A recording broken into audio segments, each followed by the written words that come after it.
This Saturday morning marked the first time that no cartoons aired on an American broadcast channel. The last channel still showing cartoons pulled the plug. Cartoons were the dominant. Good morning! It's 8 a.m. Eastern Standard Time. It's Saturday, and you know what that means. It's time for Saturday Morning Serials. As always, Platoon. I'm your host, Captain Cartoon, bringing you the best in cartoons from days gone by. And, man, a lot going on. I mixed this episode up.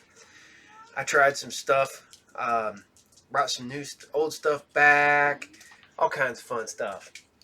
Because, yeah, I'm sorry if I get kind of lazy. I just keep, man, I get into a groove on a cartoon, man. I start watching it, I get into it. And then I'm like, you know what? Maybe nobody else is doing that. I don't know. I'm sorry. I apologize. So, I need to get to mixing them up a little bit better, is what I'm saying. I'm sorry. You know, do you like me to keep them relatively similar, or do you like it when I mix it up? So let me know. So, you know, I started this last night, so I think I might keep it going tonight. Today's question is, favorite obscure sci-fi movie? Just let me know what it is. Just something not mainstream. You know, were you a kid that loved Space Hunter, Legend, Adventures in the Forbidden Zone? I got Star Chaser, Legend of Orion over there. Were you somebody that liked that stuff, man? I was a big fan of the weird stuff that came out in the 80s. Would go to the theater on a Saturday afternoon, and go watch, weird sci-fi cartoons and sci-fi and cartoon stuff. So I had a blast back then. But that's when they had stuff like that. Now I can just watch it whenever and wherever, because that's how mostly streaming works now. Like I said before, man, I was like, I'm glad streaming did not exist when 14-year-old Paul existed. I would probably never have met my wife. I would be 900 pounds. I'd still be living at my parents' house. Yeah, because all I would do is probably get up, go to work, and come home and watch TV. I love me some TV. Not gonna lie. For those who know me, somebody asked me how much TV do you watch a week. I said probably at least 40 hours of TV a week. And they go, that's not. I'm like, yeah, it's easy 40 hours worth of TV a week. Easy. As the wife's cat being weird over there, so I don't know. Right? Meow. If it isn't Vince, it's a cat. It's an animal. Like I said last night, I am an animal person. Got 3 dogs, 2 cats. That's all I have right now. Sometimes I've had turtles and all kinds of other stuff. But we're at right now. 5 animals is almost too many. But luckily, little dogs, little cats. So except for the 1 dog, medium size. So. All right. Before I ramble on more, and as I told people last night, kind of weird mood this week. Little manic, little all over the place. Don't know why. Wish you did, but here we are. Got a lot going on as always, but we're gonna start this week off. We're gonna go back. Give me a second. All right. As always, Saturday Morning Serials is brought to you by RU Game, the best comic collectible video game magic toy store and more, located at 124 North Sunset Drive, Pickle, Ohio 45356. Now I get that out of the way. Just woosah, whatever that will do. Namaste. And as always, you can tell that the set's a little bit different. I've been rearranging, put my comics away, cleaning up things, moving stuff around. And I just don't have it set back up yet the way I want it. So I don't know where I'm going with it now. Well, maybe I'll put my chair back here so I can get a little more comfortable and sitting on my really cool Thanos chair. Yes, I have a Thanos bar stool. This is from the my Marvel Arcade 1-Up cabinet. Boom, look at that Thanos. Thanos. It's Thanos. I don't care what anybody says. It's not Thanos, it's Thanos. Why would he have a son named Thane if his name was Thanos? It'd be Thon. I don't know. It doesn't sound right. But it's Thanos, not Thanos. And it's Shang-Chi, not Shang-Chi, by the way. That's right. That's the way it was in my head since the first time I read Shang-Chi when I was a kid. So, although I'm not gonna lie, I had a friend in high school that his rogue's name was Ragu. He would not believe her name was Rogue. Would not. He thought it was Ragu. And I was like, what? Then a cartoon came out, and then he was, he was upset when he was proven wrong. So, just saying. So we're going to start off this week with one that you guys seem to like as we rapidly approach the end of this. We're almost out of episodes of Josie and the Pussycats, period. So this is Josie and the Pussycats in space, and this is episode 12. And this is the forward, backward people of Xenos. But forward, backward people. They liked giving it really complicated names in episodes of Josie. So, yeah. But there you go. Josie and the Pussycats, episode 12. Enjoy. Josie in outer space. Pussycats are all in place. Off on another chase. Mars stars the Milky Way when they're broken, who can say? Put up your seatbelts. They could be in orbit in the stars. On a spooky planet named Mars. There's no way of knowing when they're moving way above the atmosphere, trying to get back to him. They're blasting off. Josie's on a rocket ride. Pussycats are by her side. Piglet is the kooky guy. Come along and take the chase. The pussycats in outer space. The pussycats in outer space.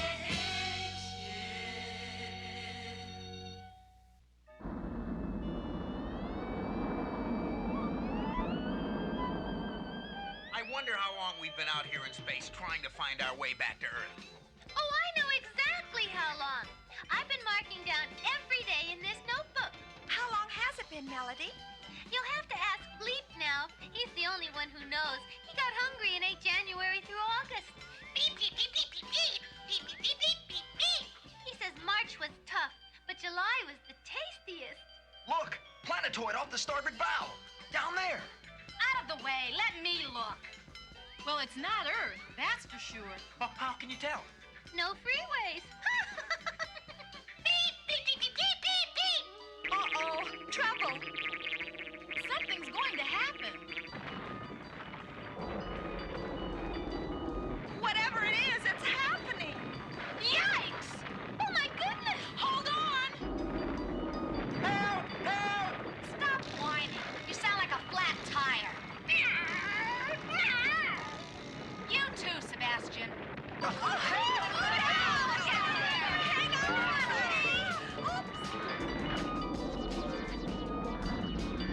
We're going backward! Everything's going backward. I've reversed the viewer scope. Now we'll see what we're going back to.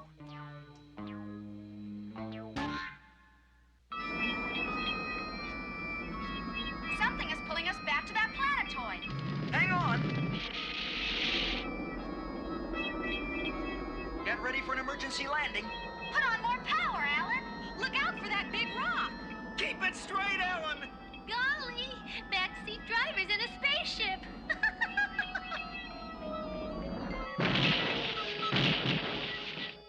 Man, what a wild landing!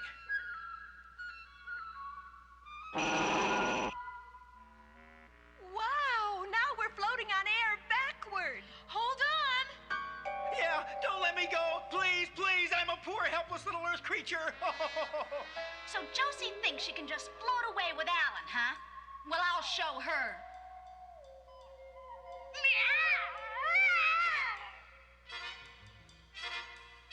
There go our instruments. Well, it's a nice, smooth ride anyhow. I'd like to know where we're going. Well, we'd better get there in a hurry. I despise long trips without proper accommodations.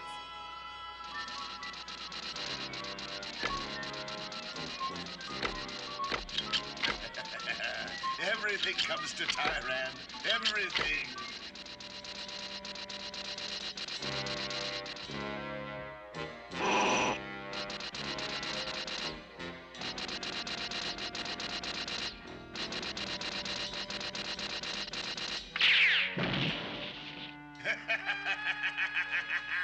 Yes, everything comes to Tyran. Hey, what goes on here? Take them to the tower. Not so fast there, Buster. You can't put us in some dingy tower. My hair gets all damp and soggy. What do you want from us? Now I will use the power plant in your craft to increase the energy of my all-powerful weapon. Then I can reach out for more and more. Take them to the tower. This man has gotta be bananas. Hey, somebody turned off that weirdo backward-forward gadget. Nobody's floating away. I guess it floated away too. Uh-oh. Oh boy, there she goes again. Somebody's coming. Let's split. Beep, beep, beep, beep.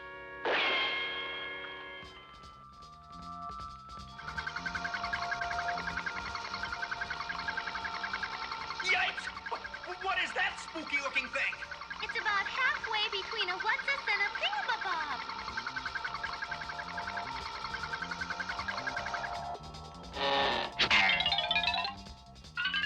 That weirdo machine is taking our spaceship apart. We've got to stop them. We do, and they'll take us apart. We have to find the other kids and just hope we can get back in time to save the ship.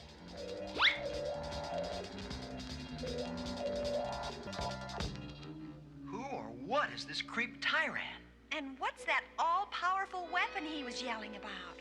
I'll bet it has something to do with how we got here. That oddball force that was yanking us around. You see, Zark, the power in the spaceship we've just captured will make me the most powerful force in space. But we do not have a craft large enough to carry a weapon that size. Here is the answer. My smaller, portable reversatron. Watch. Hey, gang, come here. Look at this. Wow, what is it? Golly, a backward buzzard.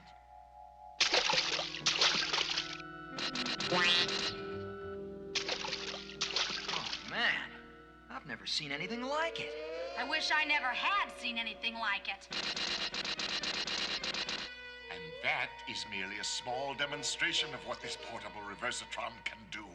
Astounding. Yes, imagine what it will do when it has the added power from the Earth spacecraft. Yep, you can bet that thing is kooky old Tyran's all-powerful weapon. Okay, so we know. What do we do next? We've got to find a way out of here and put a little reverse action in Tyran's reversal plans. It would help if the other kids could find us.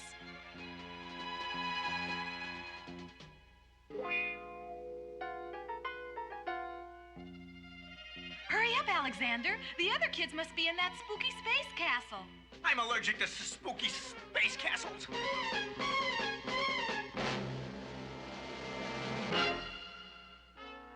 More strangers from the spaceship are approaching.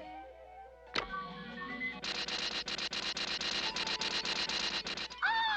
look at the pretty lights. Do you think they have 4th of July up here, too? Run for cover! Yikes! I'm breaking the law of gravity! Oh, that Alexander. Always up in the air about something. How does he do that? Melody! Whee! This is groovy. Whoa!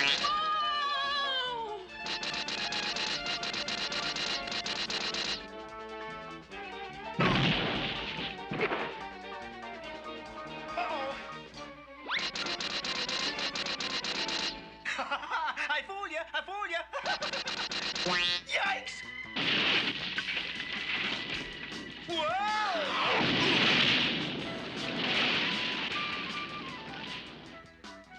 Help!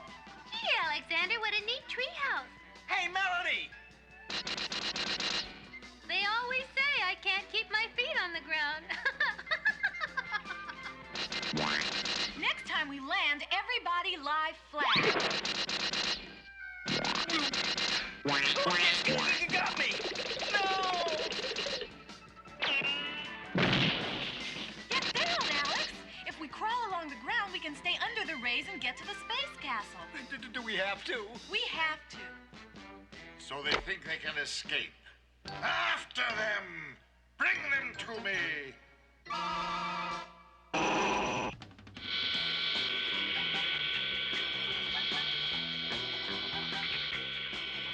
Hide behind those rocks. Hurry up.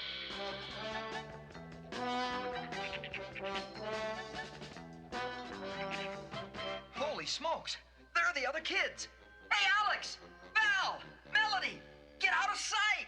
Was I hearing things? Or was that Alan yelling to us? I'm not sure, but for now, let's just lay low. Right. Those silly rays can't touch us here. I hope. Oh, don't look now, but they just blasted your hopes. Hey, that's neat. Look, instant wall. Hey, who swiped our protection? Uh-oh, those guards spotted us and they're headed this way. Well, bye-bye, freedom.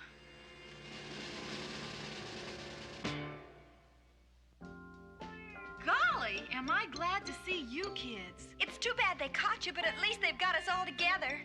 Yes, I just love togetherness. Hey, tell us, what's going on in this mysterious place? Well, some far-out character named Tyran has a ray machine that makes everything go backward and upside down. Well, everybody says that's natural for me.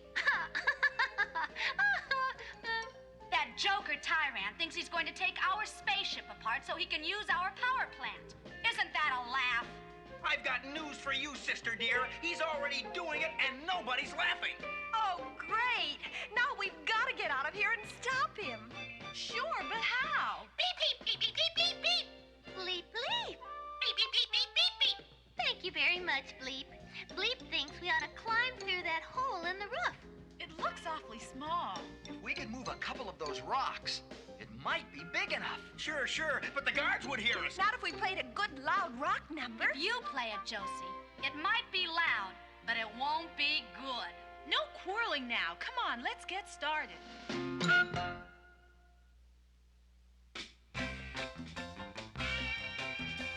Love, love, love. You need love. Love. You need love. Okay, I'm here. Now what? Try to make that opening larger. It'll ruin my fingernails. Oh, but all right. Next to Sebastian, you have the sharpest claws, sister dear.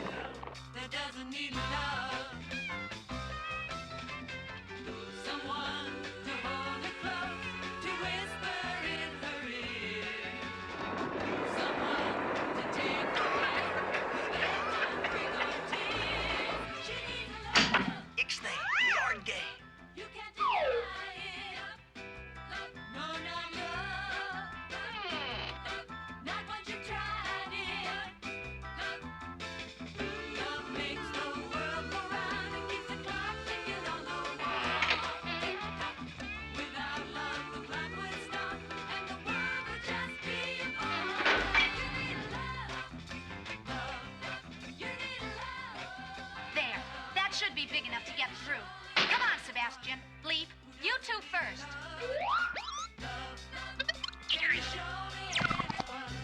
Ready, girls, it's your turn. Everybody out. Hurry, Alex, I hear the guard coming. Quick, Alex, through the hole. They've escaped.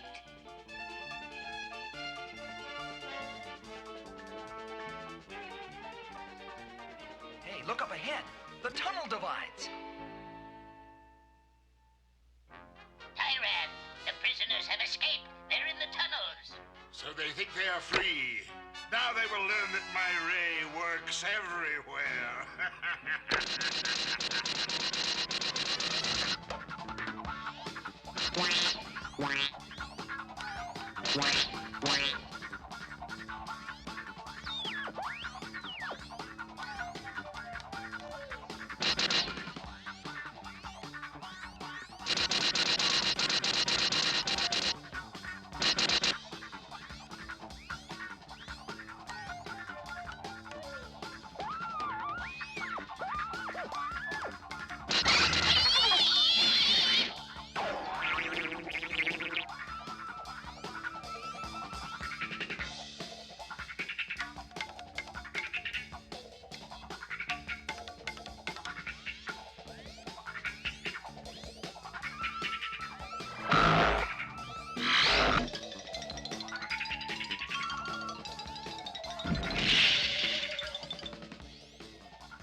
Look up ahead. Maybe it's a way out.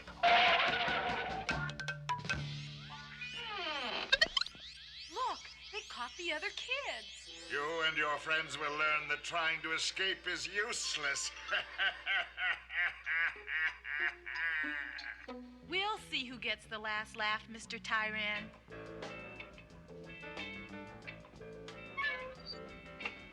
Unhook a few plugs here, wreck their Wheatstone bridge, a wire loosened here, a wrong resistor, and whammo!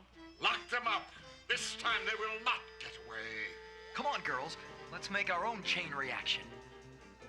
Over here, kids. This way, quick. Should we leave without saying goodbye? Melody, come on.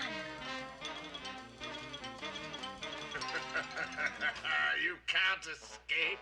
You're trapped there. The door's closing. Let's get out of here. Hurry, Alan. The fools. Again they attempt the impossible.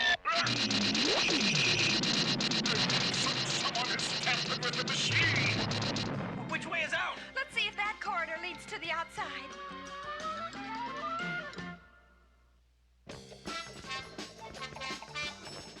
Hurry! We gotta get to the spaceship before they spot us. Oh no! Now we can't get away! Our spaceship is in 1,000 pieces!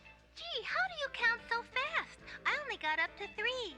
There's no chance to get it back together in time. Oh, yeah, that power-hungry Tyran will be here any minute now. If we could only make that mechanic work backward. Oh! Look what's bouncing this way! Mad machine! Mad machine! Hit the deck! Let's surrender! We're goners! We're goners! Oh, stop plucking, chicken.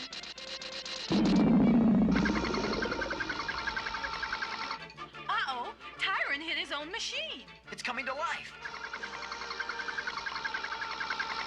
And look!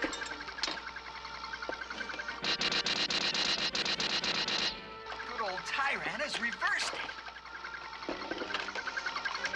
Gee, wouldn't that be a handy little gadget to have around the house? It's almost back together. Get ready, gang. I'm ready! I'm ready! Come on. He'll be here before we can blast off. And if one of those rays hits the machine, it'll reverse it and take our spaceship apart again. You know something? I think we got trouble. We have to stop it. And maybe I know how. This red jacket should make a good bullfighter's cape. Hey there, Tyran! Ha-ha! Come on, Tyran. Come on. Toro! Toro!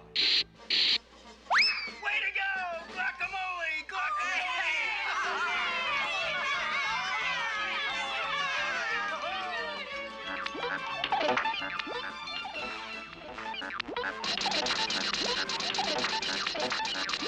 Get him, Tyran! Come and get me!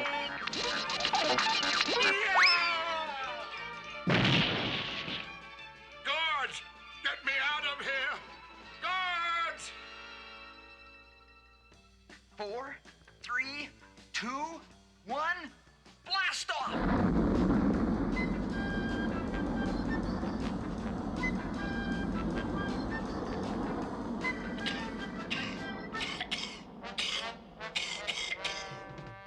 Let's hope Tyran has learned his lesson and gives up his evil plans. Forget him. Let's make our plans to get to Earth. Okay, our next step. How do we get back to Earth? Well, any suggestions? Let's make a left turn at that next light. That's Venus, dum-dum. If we turn left there, we'll wind up on the sun. Any other hot ideas? Yeah, think, gang. We need to be sure of our destination. At least we can be sure there's lots of space between here and there. And there's lots of space between your ears, too, Melody. Oh, thank you, Alexandra. I don't see why people don't think you're sweet. Would you like to borrow my glasses and take a better look?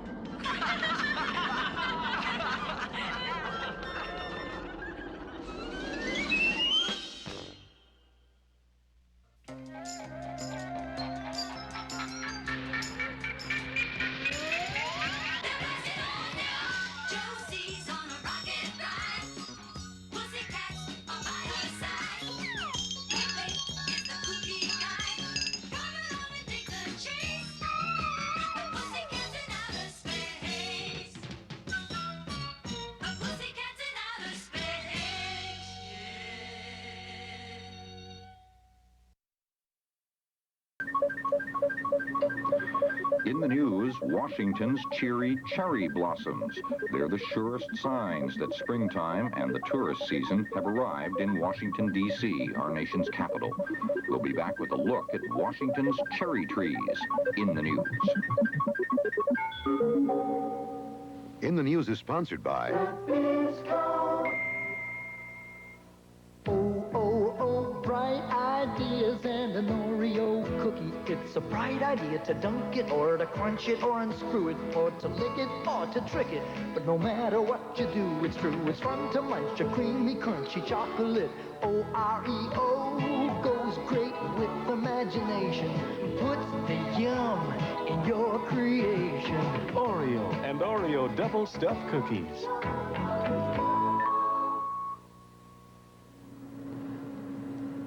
And now, cherry blossoms in the news. Signs of spring are always welcome after a long, hard winter, and the most obvious signs of spring in Washington, D.C. are the cherry blossoms and the 500,000 tourists who come to the nation's capital each spring to see this display of natural beauty.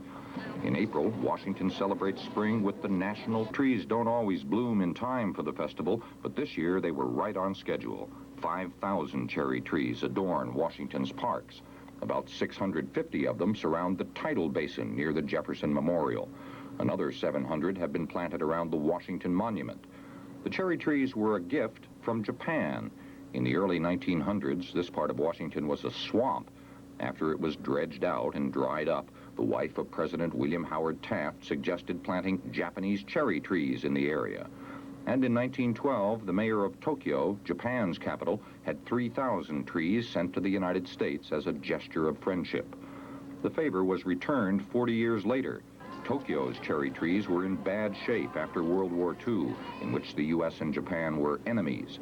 In 1952, as a sign of renewed friendship, cuttings from Washington were sent to help revive the cherry trees in Tokyo.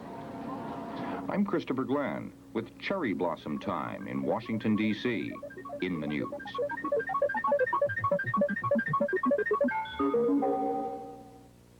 This is CBS. Ronald McDonald in Good Morning. Good morning to you. Good morning to you.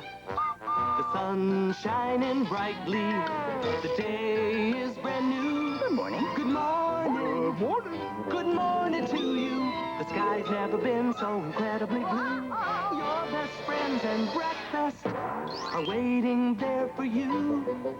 McDonald's, Ronald and you. Good morning. Ooh, there we go. Man, whip, dribble, spin, rescue, duck, hurdle, bombard, screen, roll, dive, pass, invade, sprint, raid, dunk, hurl, loop, leap, capture, stab, defend, shoot, invade, blast, escape, attack, jump, and swerve. That's right. It's a Konami commercial, a Konami ad in an old issue of Spellbound. For those who don't remember Spellbound, that is a 6-issue miniseries that Marvel put out and was never referred to again. And it was firmly in the Marvel Universe, too, because, I mean, seriously. Where the heck did it go? There's literally an issue with the New Mutants. Boom. Never seen again. Never seen again. So, hope you guys dig Josie and the Pussycats. Because last week, we brought to you as your bonus cartoon at the end, Super Globetrotters. So, man, I remember watching the heck out of some Globetrotters. Didn't watch Super Globetrotters, I don't think when it originally aired. I think I watched that in syndication because I love the Globetrotters meet like Scooby-Doo, and then, you know, of course, Globetrotters meet, you know, Gilligan's Island. Because those were big names back then. Crazy stuff. People do not realize the Harlem Globetrotters, what level they were on in the late 70s. You know, yeah, they still play basketball. Yeah, they're around still. But they were like a whole nother level. You know, they're here. But they were like way up here back in the day when I was a kid. So they had a cartoon too. They had the regular version of them. And they freaking ran with Scooby-Doo. And then they became superpowered. So here you guys go. This is Super Globetrotters episode 2. And this is Globetrotters versus Museum Man. Enjoy.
Here in a world capital, the famous Globetrotters are about to thrill the crowd with another great basketball game.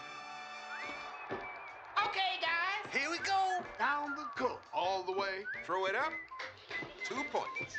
Jayce Osby, Sweet Lou Dunbar, Nate Branch, Curly Neal, and Twiggy Sanders, bringing all the fun and skill that are their special talents.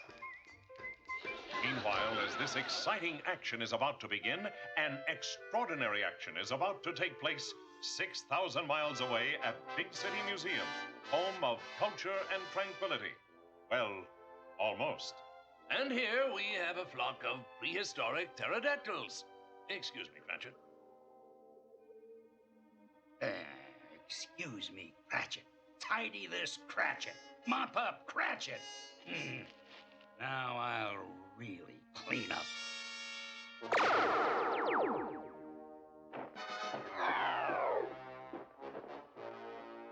At last, my sinister skeleton simulator is perfected. No longer will I be Cratchit the janitor, but Museum Man! With a legion of dinosaurs to do my bidding, I will become president of Big City. On guard, curator. What? You take your orders from me from now on. Cratchit, have you gone mad? Judge for yourself, curator. It's alive! Everybody out!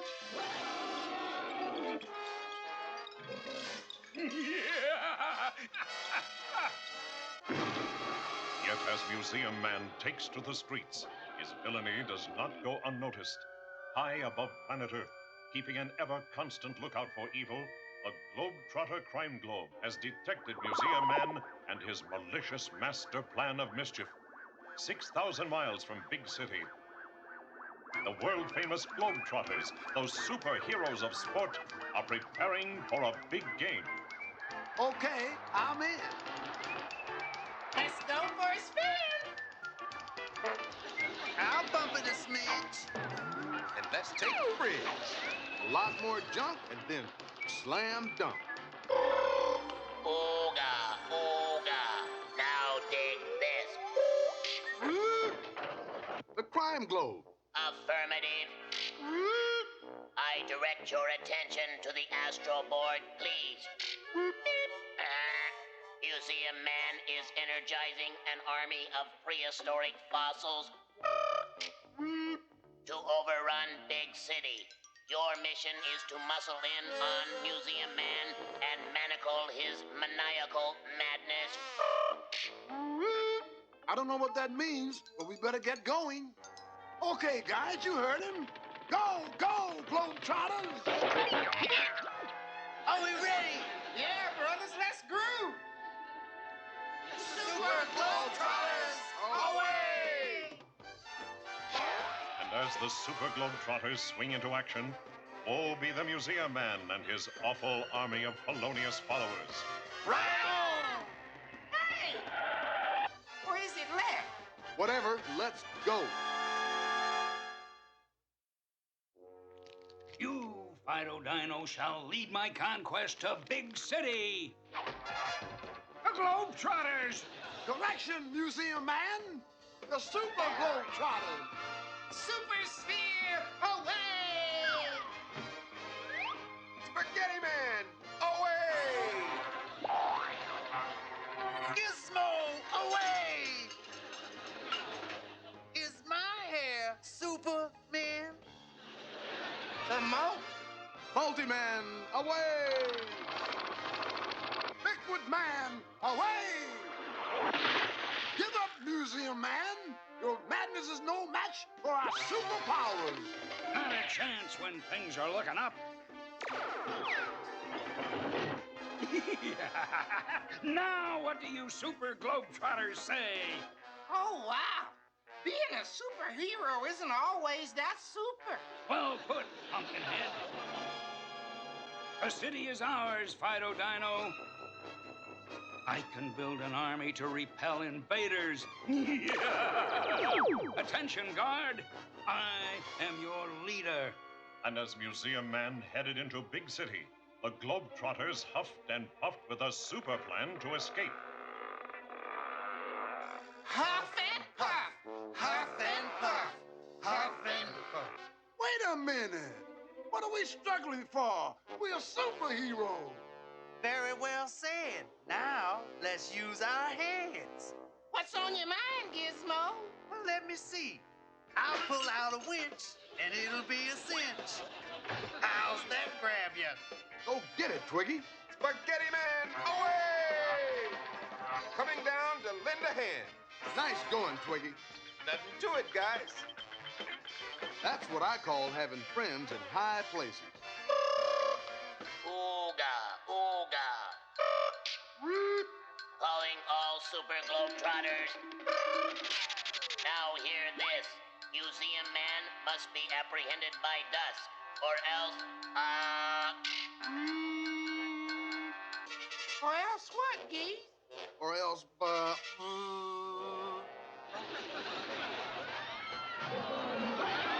People of Big City, listen up. I, Museum Man, am your new leader. You will take your orders from me or face the crushing consequences. And as Museum Man marched through the streets, leaving a trail of terror, a desperate police chief met with his best hope. Gentlemen, I'm a desperate police chief. Yeah, and we're your best hope. What Geese means, Chief, is we hope to do our best. Our banks have been burgled. Our riches have been ravaged. Statues turned into living monsters. What could you possibly do? I know what superhero play 62GX. What is 62GX? Yeah, Geese, what is 62GX? Superhero play 62GX means when in doubt, check with the crime globe. ooga, wow. Now you're on the ball, Super Trotters. My input tells me that Museum Man seeks new victims to energize at the local carnival. That's our play, men. We disguise ourselves and surround them. Hurrah, hurrah, hurrah. Step right up, folks. Yeah, hurry and get it over with. Ring the bell and show your swell. Do they have to? You groove with the ball and you win a Cupid doll. How about you, sir? Win a Cupid for your dinosaur? And a bump on my sore head? Child's play. Huh? A little weak, man. Don't give up. Just give it another whoop. Take that. Have you checked your vitamins lately? Enough of this silly game. Come along, Fido Dino. I think he rang my bell. I'm feeling a bit tired, my reptilical friend.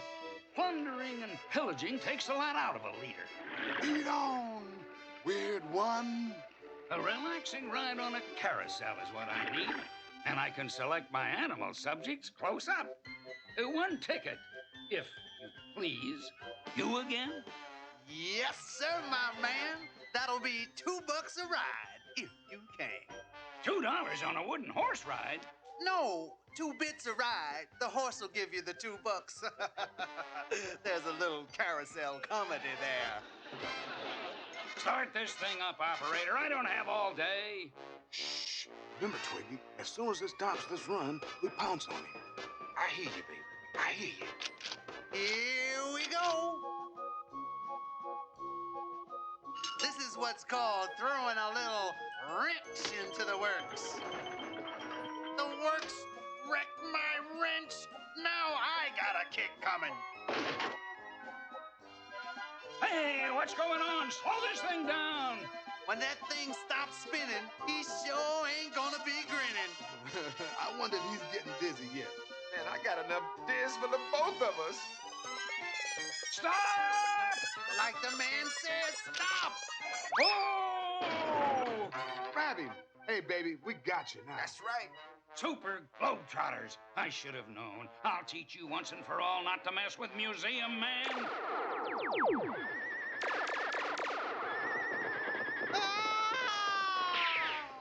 Museum Man has sapped these carousel horses into wild stallions. Will those Super Globetrotters ever put an end to Museum Man and his evil Energizer? You better believe it. We'll be back on the courts with some crazy sorts.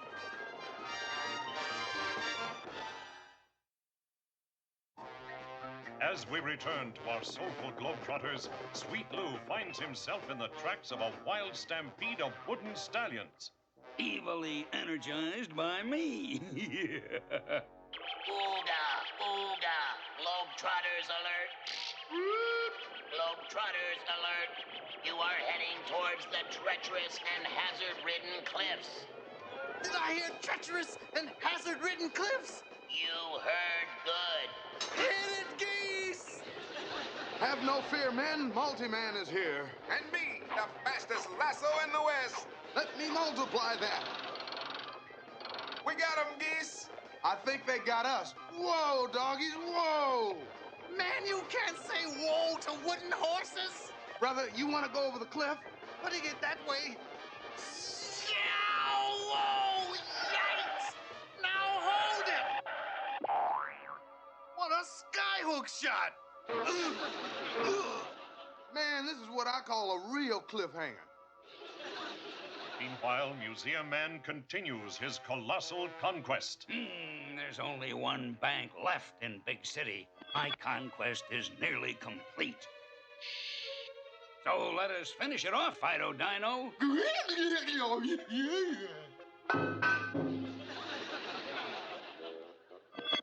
I don't speak dinosaur, but I think he said yes, emphatically. Brothers, here's my foolproof plans. As you see here on the chart, every man has his place.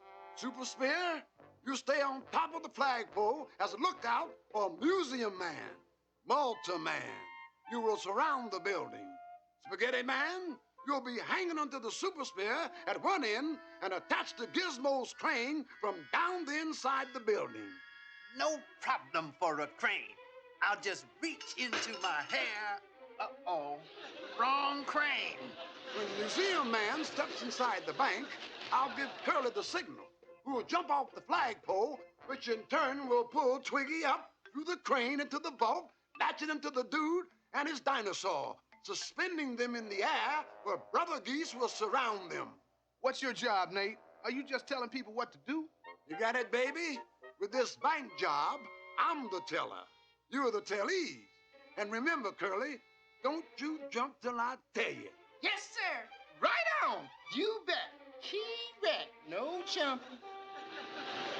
And as Museum Man moves in for his final maneuver, the Super Globetrotters are in their appointed places, prepared to put on their move.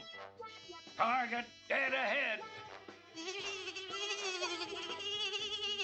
Buzz off, fella. Phew! I bet you thought that was gonna make me sneeze.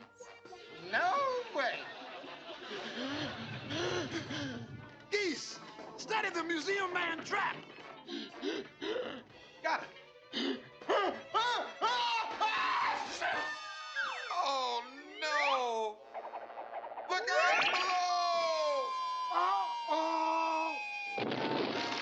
I guess we didn't get him. Good guess, Curly.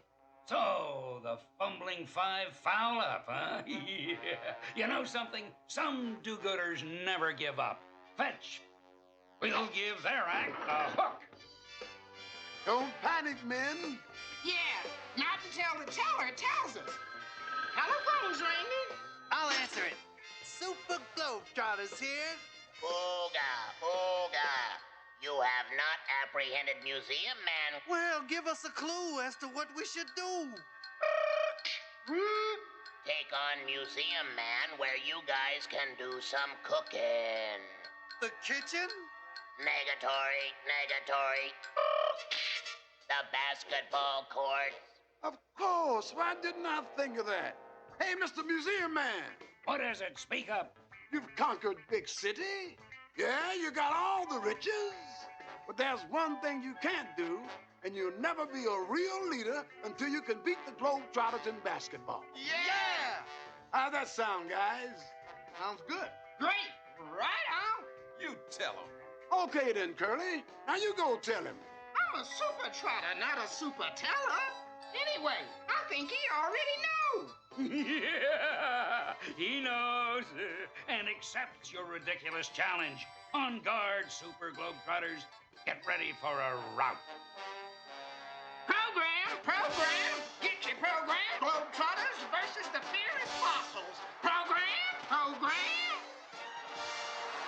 Ladies and gentlemen, in a loser leave town grudge match, the Harlem Globetrotters versus the Museum Man and his fearless fossils. That one dude and his dinosaur against all us? Man, they don't stand a chance. And here comes the fearless fossils.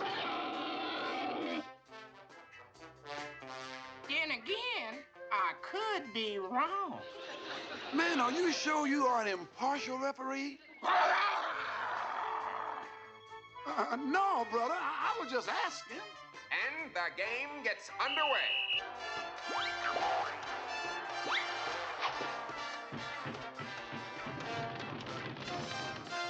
And the fearless fossils score, and the Globetrotters are a little flat. That's for sure.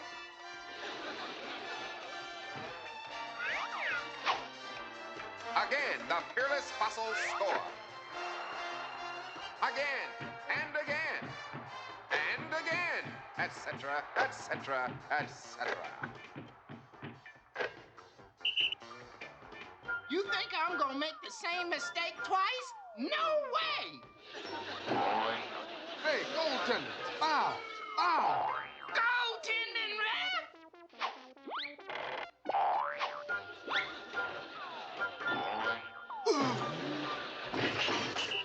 Oh!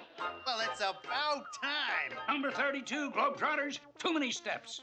I don't think I got the stomach for this game. That's a ding-dong dino! The fearless fossils have moved into what looks like an unsurmountable lead. And the score at halftime, fearless fossils 99, Globetrotters 0. 98-0. Fellas, this is embarrassing. This is more than embarrassing, Nate. It's painful. Ooga, ooga. Uh-oh. It's more than that. You dribbling droops, it's devastatingly dumb. I repeat, dumb. When in Rome, do as the Romans do. I torre cavali, ravioli, camaniana, spaghetti, torre, tabini, chicamala, barure. Yeah, but what do you do when you're in the big city? Did you all forget? You're superheroes. Why, of course. I almost forgot. Go, Globetrotters! Are we ready? Yeah, brothers, let's groove. Globetrotters, superheroes, away!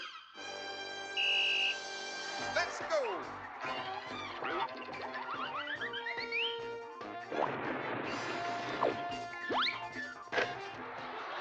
The Super Globetrotters are finally on the board.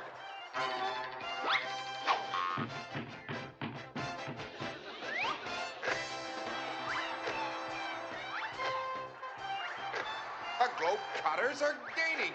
Cheaters! All all cheaters! But can they catch the fearless fossils?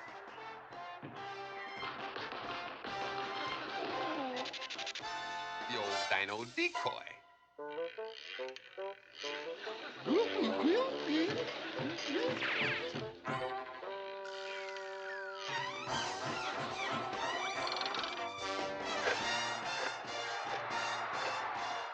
The Globetrotters have moved within 1 point. All right, enough with the kid gloves. No more Mr. Nice Dinos. Well, that's more like it.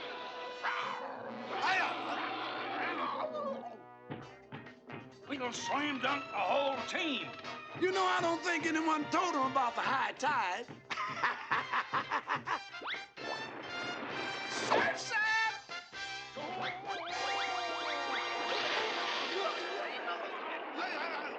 Now, see how this will strike them.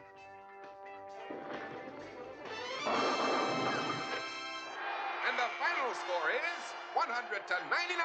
The Super Globetrotters win.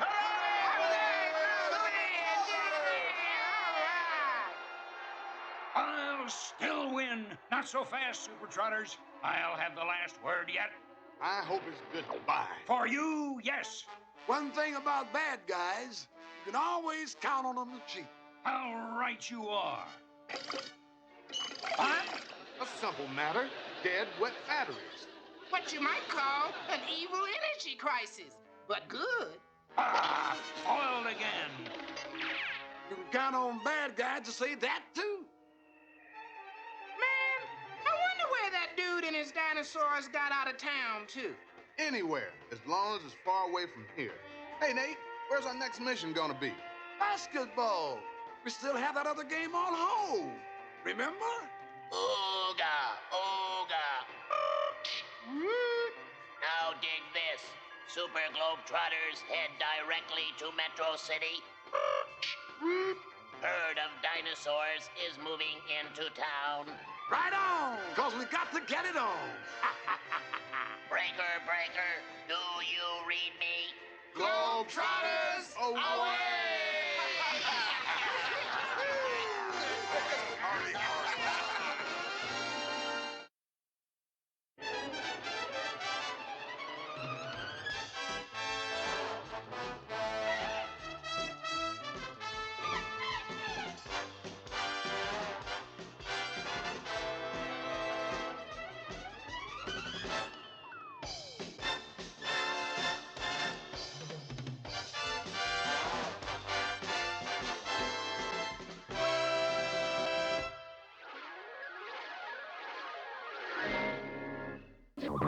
The Charlie Brown and Snoopy Show will return after these messages. Mr. Turtle, how many licks does it take to get to the Tootsie Roll center of a Tootsie Pop? I never made it without biting. Ask Mr. Owl. Mr. Owl, how many licks does it take to get to the Tootsie Roll center of a Tootsie Pop? Let's find out. 1, 2, 3, 3. How many licks does it take to get to the Tootsie Roll center of a Tootsie Pop? The world may never know. Rebo's got the beat, and the band plays on. You can relive it all with Kenner's Star Wars Return of the Jedi Collection. Introducing Size Noodles and the Rebo Band. Jabba the Hutt action playset sold separately. Play it again, Size. Starring Size Noodles, Droopy McCool on clarinet, Max Rebo on organ. Ribbit, Rebo. Dance, Droopy. It's your last solo, Snoodles. Whoa. New Size Noodles and the Rebo Band. Jabba the Hutt action playset sold separately from Kenner's Star Wars Return of the Jedi Collection. All right. Hope you guys dig Super Globetrotters. Didn't age the best, but it's still enjoyable. It's a goofy little cartoon, man, and I just love the weird superpowers they get. So, all right. Speaking of weird superpowers and magic, we're going over to Sabrina. I ain't aired her in a couple weeks, so we're bringing back some more Sabrina. And this is gonna be easy. This is just Sabrina the Teenage Witch. I like this cartoon. Still like Sabrina. Always looking for... I just scored the wife some more Sabrina comics the other day. It's bad. For the longest time, all she had was one short box of comics. And now she has like 3 short boxes of comics, and she has never personally bought a comic in her life. I'm the one who buys all her comics. So, all right, this is Sabrina. This is Generation Flap and School Days. Enjoy.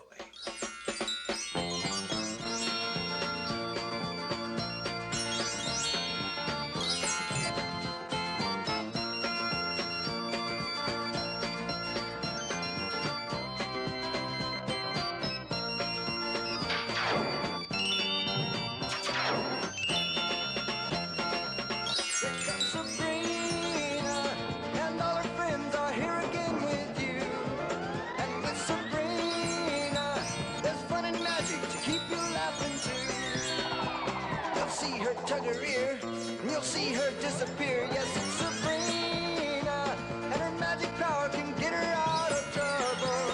But with Sabrina, you're never sure if you're not seeing double. 'Cause she's Sabrina, Sabrina the Teenage Witch.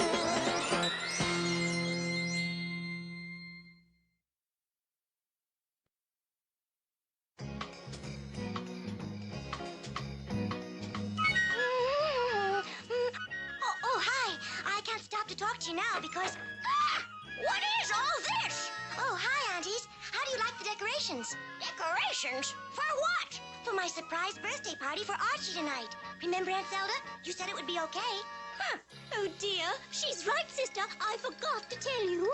Well, this is a fine spot you've put me in. You know we're having our magic seminar tonight. All the leading witches and warlocks will be here, including Miss Della, the head witch. Sabrina, you'll just have to cancel your party. But Hilda, that wouldn't be fair. And besides, Auntie, it's too late. The kids are already on their way. Well, all right. But they'll have to use the back door and stay in the back of the house.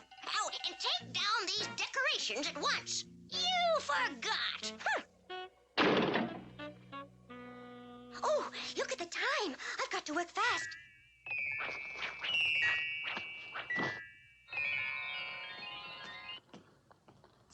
There, that should do it, huh, Salem? Now let's see what the adults are doing. And now, fellow witches and warlocks, you are about to witness the most earth-shaking feat of The word is legerdemain. Oh, yes. Thank you, Miss Della. I guarantee that anyone performing this trick will bring down the house. Ho hum. Abracadabra!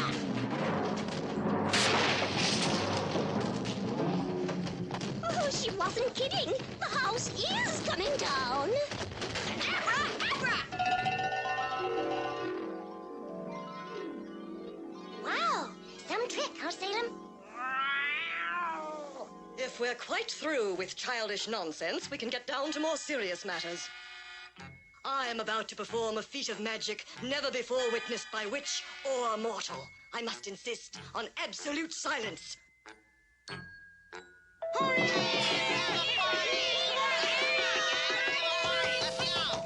If you don't open up, I'll knock it down.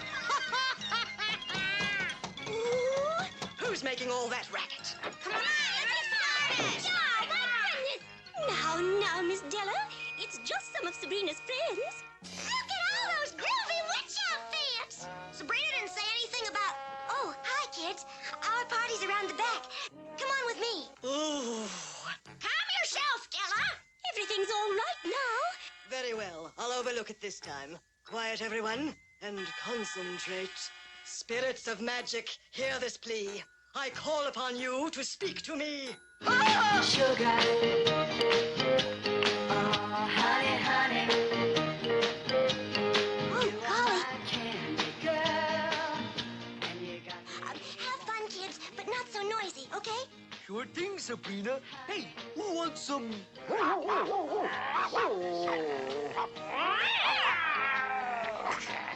wow, wow, wow, wow, wow, wow. Now, to resume. Magic spirit. Oh! Oh, poor Moose. Shame on you, Hot Dog and Salem. Now you behave. Gee, I better find the broom and clean this up. Oh, good. one I could use. Cool it, kid. Huh? Who said that? Guess it must have been the wind. Wow, sure is breezy tonight.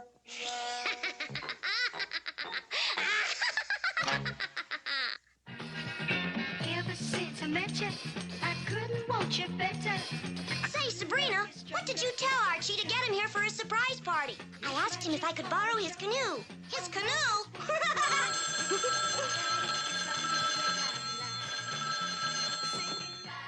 Hello? Hello, Sabrina? Now, this is Archie. Sorry, but I can't bring the canoe tonight. My car is stalled. Oh, no. Did you try kicking the tire? Kick the tire? Oh, come on. Just try it. It worked for me once. Well, okay. Now, this is silly. Nothing happened, Sabrina. Huh? Wow, I gotta remember that. Thanks a lot, Sabrina. I'll be right over. Doggone broom, I'm just about ready to fly off the handle. Oh, please, Miss Della, do your trick. I'm sure there'll be no more distractions. Very well. But one more interruption, and I'll conjure up Igor. Magic spirit, hear my plea. From out the sky, appear to me. That tells it. Igor, appear. I'm still laughing over the way Big Moose looked when he fell. By the way, where is Moose?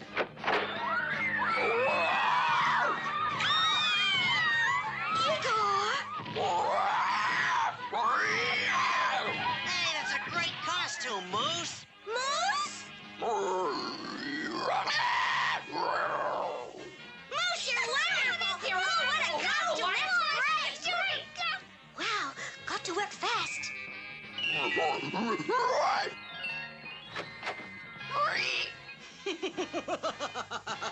You can't turn that terrible Igor loose on those poor kids! Oh no, he'll teach them not to spoil my magic. What?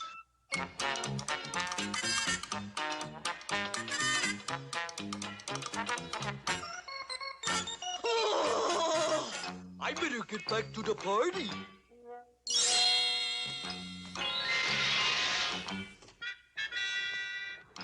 Wow, what a quick change.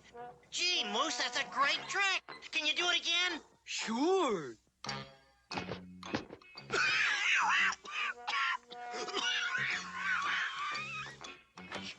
Sabrina? Oh, yes, Auntie? I don't want to frighten you, my dear, but Della's really uptight. Any more noise and there's no telling what she'll do. Oh, dear, how can I handle this? I'm baffled. Baffled, of course. There, an invisible barrier to baffle the noise. Now they won't hear a thing. Hey, everybody, Archie's here. I'll bring him round back. Now be ready to yell surprise when he comes in. It sure is hard to reach the doorbell with a canoe on your head. Oh, spirits of magic. Oh! Oh, Archie, leave the canoe there and come with me. Okay. Oh, those kids. Just what?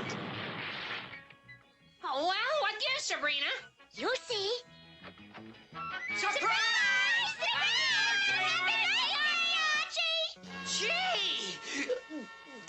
Gosh! Those kids did that deliberately. I'll fix them. I'll fix them. Oh, no, please, Miss Della. It's no use. I'm going to give those kids the zapping of their lives.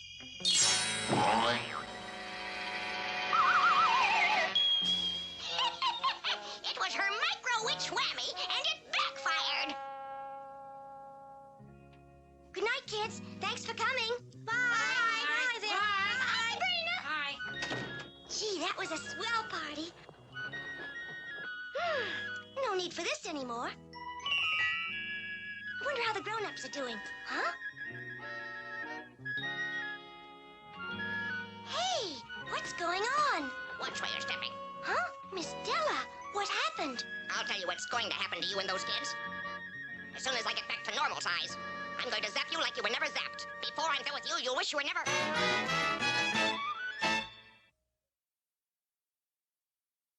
Hurry up, Sabrina. You'll be late for school. I'm hurrying.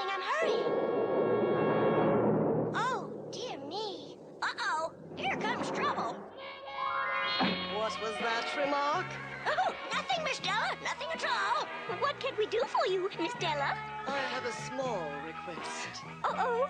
I just remembered something. We're leaving town.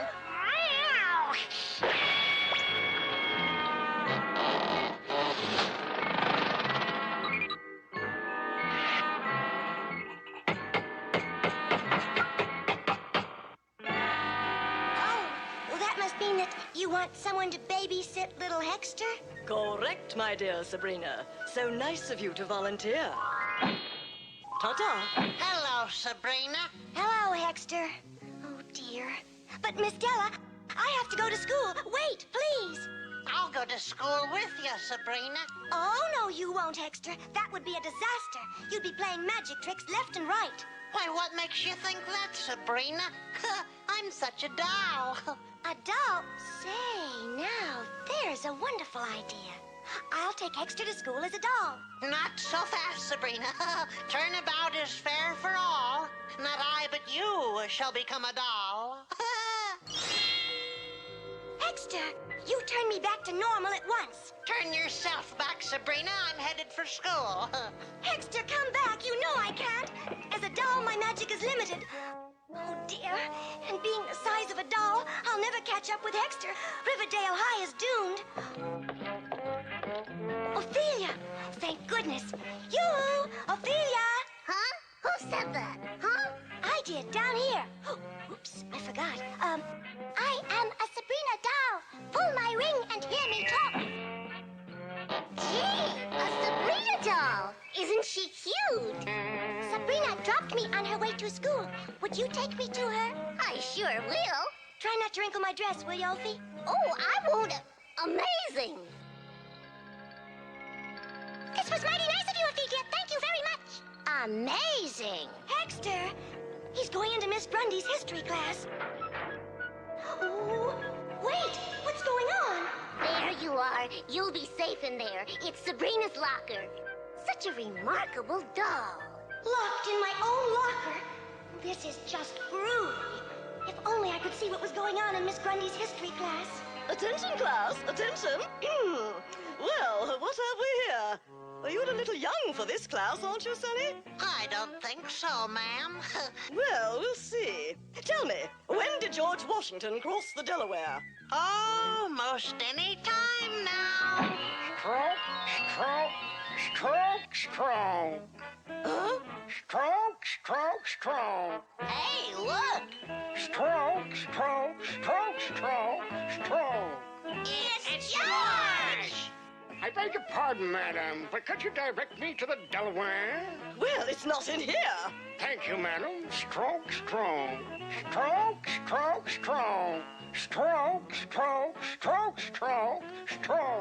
George Washington. Hexter is at it. The British are coming. The British are coming. If that's who I think, yep, that's him. Paul Revere. The British are coming. The British are coming. Oh, Mr. Revere, Mr. Franklin wants to see you. You can call me Ben, Trunella. The British are coming. The British are coming. The British are coming. The British are coming. I didn't hear that. I did not hear that. Oh, dear. Hey, don't tell me. You must be Betsy Ross. Well, bless your heart. Wanna buy a flag? I've just got to get back to normal size. There must be a remedy to Hexter's spell. Oh, mystic spirits before my eyes, show me a cure to return to my normal size. Hob and hobbles, hobbles and hob. A hair from the tail of a mean alley cat should easily do the job. Good. Now to get out of here and find a mean alley cat.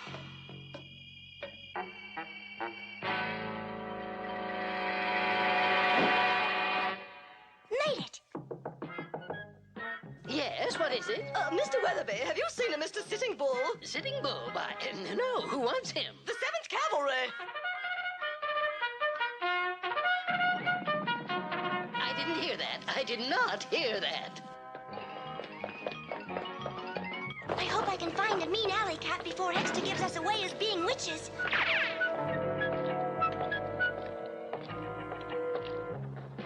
The 7th Cavalry, Sitting Bull. Oh, what is the meaning of all this? Ah, my good fellow, would you be so kind as to take this kite there to the end of the hall, you know? Oh, certainly, Mr. Franklin. Anything in the name of science. Mr. Franklin, aren't you supposed to fly your kite in a storm? Details, details. It's a dream. It has got to be a dream. Hey, gang, Mr. Edison has just about got his light bulb working. Impossible. Mr. Franklin and I haven't discovered electricity yet.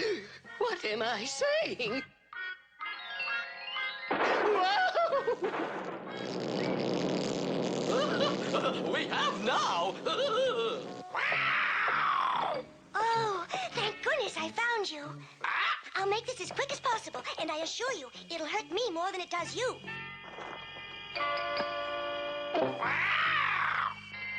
I just can't tell you how much I appreciate your cooperation. Bye-bye, kitty.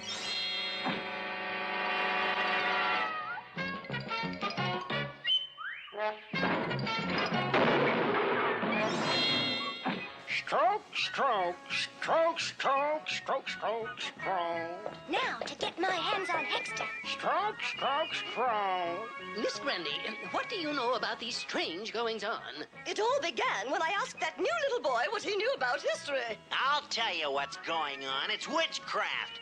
That little kid is a... Look, he's with Sabrina, and I happen to think she is a... Hey, anybody want to see the guys sign the Declaration of Independence? Boy, Hexter, you've sure done it now. Look at Reggie. It doesn't take much to start him on a witch hunt. Oh, I'm sorry, Sabrina. Well, there's no time to cry over spilled milk now. I'd better set things in order.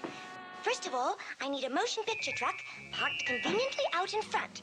And now, if you'll kindly... I know, Sabrina. If I'll kindly round up my troop. Hickory dickory duck. Everybody out to the truck.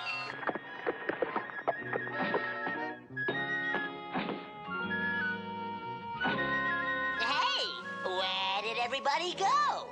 Look, there's a truck out front. Acme Movie Company. Oh, so that's it. Those people were actors. Come on, Hexter. We'd best sneak away before Mr. Weatherby blows his top. So long, George, Ben, Paul. We'll have to get together again sometime. Oh, no, you don't. You two aren't going anywhere. Here they are, Mr. Weatherby. Here's the ones responsible for everything. I don't know what you've been talking about before, Reggie, but Sabrina, if you and this young man had anything to do with that visual educational idea, it was super colossal. And as for you, Reginald, Reginald? He sort of disappeared. Well, never mind. Anytime you want to visit Riverdale High, son, just be my guest. All right, Hexter. I'll forgive you this time since things turned out all right. Oh, thank you, Sabrina. Oh, here's a little gift to sort of help me make up to you. Oh, no. I am a Reggie doll. Pull my string and I say stupid things. Ha ha, ho ho ho. Back he goes. Oh, darn.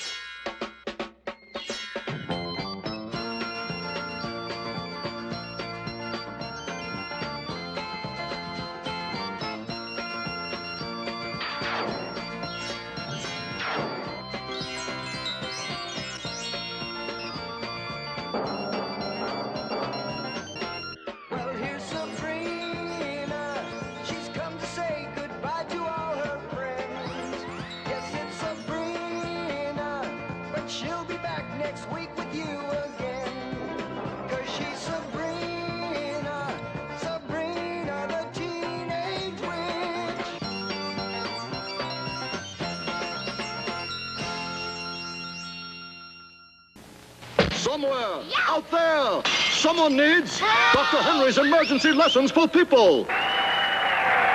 Dudley Spiffington is dazzling on the courts, not with his game, with his whiter than whites. Some dazzling white tennis balls, please. Oh, my finger! Oh, my white! First, be calm and calm him down. Okay? Now, look at the blood. It's not so bad. It washes dirt out and helps heal the cut by clotting. This cut is bleeding quite a bit, so press down with a clean cloth, hold several minutes, and don't keep looking underneath. This is direct pressure and should stop the bleeding. Now, wash it gently and wrap it in a sterile dressing. If a cut keeps bleeding or is deep, keep up the pressure and get to a doctor right away. That Dudley, what a dud. Coming soon, Chester Wedding Bells Hockmeyer says... Airlandia, the air raiders command post prepares for the tyrant's dragon wind attack. Hit it with everything we've got! Thunderclaw, launch! Remote missiles, flare! Hold on to your helmets, men! Launch glider! Fire! Good shot! Launch claw! Launch storm dagger! Against the tyrants of wind! Their armies at the command post! Rock slide! Air raiders command post and claw and tyrant's dragon wind, each complete with figures. Hey, hope you guys still digging Sabrina. Didn't even realize it, man. I kind of did a double, did Josie and Sabrina, did the Archie verse. But no Archies. Excuse me. No Archies this week. So we're going to a cartoon that I love that I've not aired for a while, and I do not know why. But here's some Jayce and the Wheeled Warriors. I like this cartoon. Man, Saw Boss was such a cool design. So, and cool vehicles and stuff. So, this is Jayce and the Wheeled Warriors, episode 12, and this is Critical Mass. Enjoy. Thundering across the stars to save the universe from the monster minds. Jayce searches for his father to unite the magic root and lead his Lightning League to victory over the changing form of Saw Boss. Wheeled warriors explode into battle. Lightning strikes. There's a power that comes from deep inside of you. Since every day you're reaching toward the light.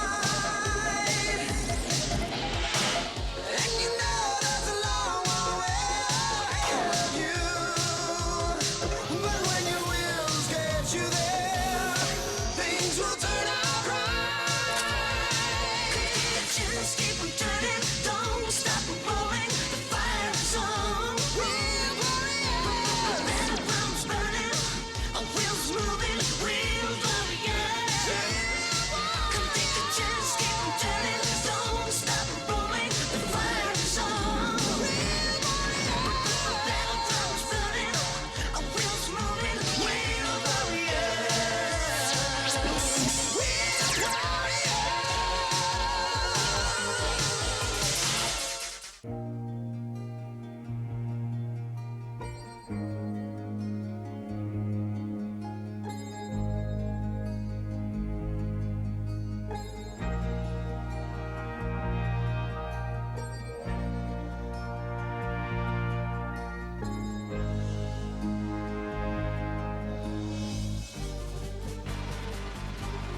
Flora, even my powers can't divine why Herc would set us down here.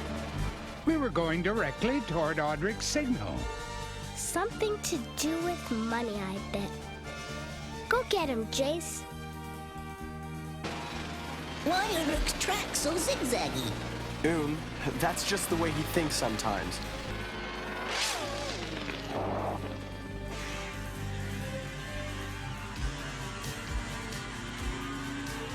Herc, what's going on?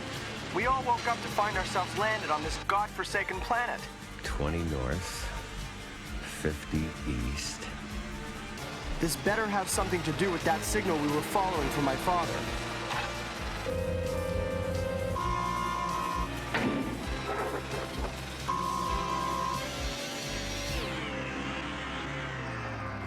Huh? Hey, what are you doing?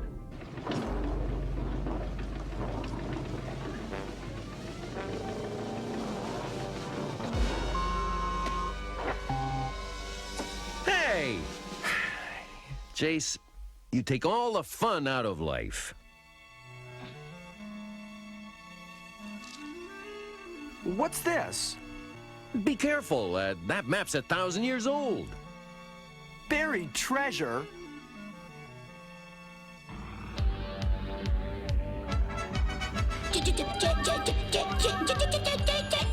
Come on, kid, relax. What's another hour or two? Monster minds! Let's get moving. Ready when you are, Master. Jayce and the right. Take them.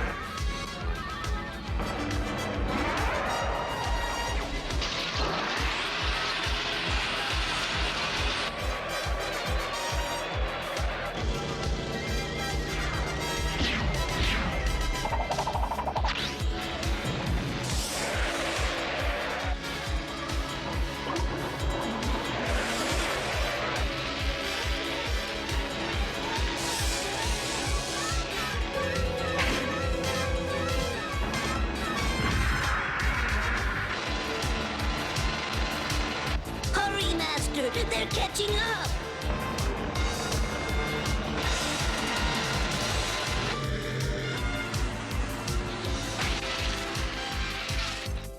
Why are we turning, Master? I have an idea. Watch this, Oon.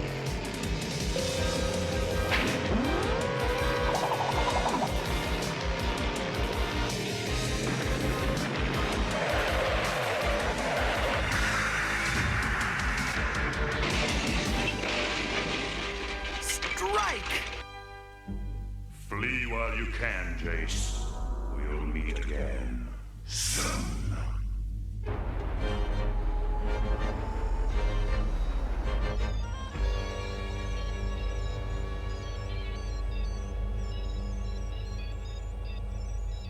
Don't look at me that way. In case anybody's interested, this happens to be a map to the treasure of Zornadu.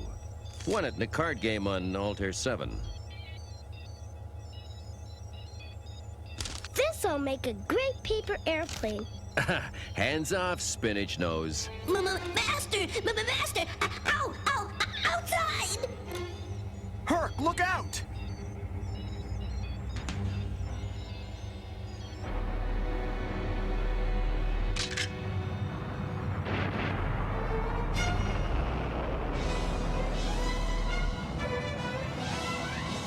Herc!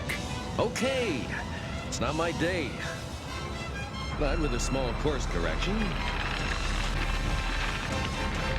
What's this? A whole galaxy. Taken over by monster minds. Did any people live down there? Well, not for centuries, fortunately.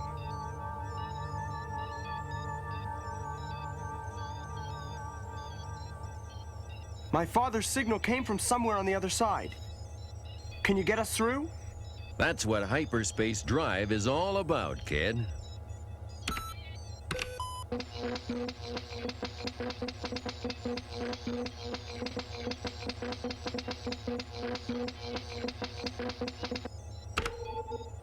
Life support system's okay. Rocket power's okay. Everything else is out, including hyperspace. How long to repair the hyperdrive? Oh, a month easy. If it isn't worse than I think. That's too long. Fascinating. The vines have pulled all the planets in this galaxy so close together it could form a black hole. Just a bit more mass.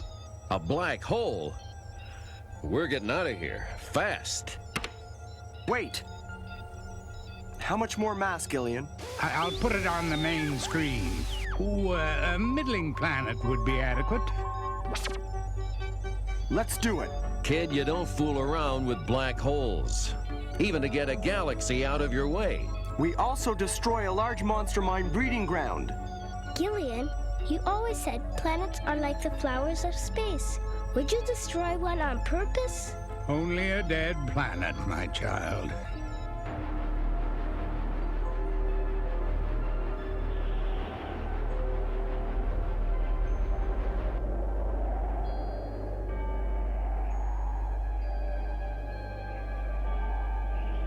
Perfect.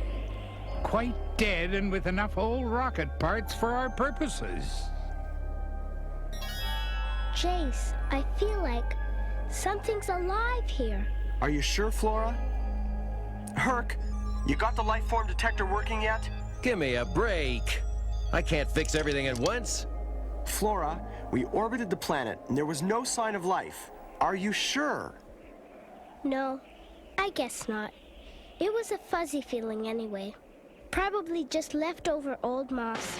I'll prepare to ignite the rockets. Once the rockets are ignited, we'll have to leave rather quickly.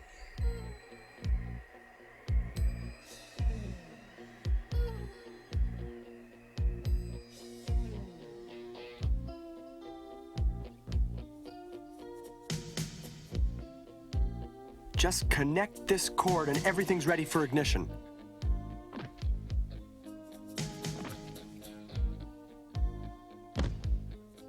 Herc, are we ready for liftoff? Herc Storm Sailor doesn't hang around black holes. Ignite!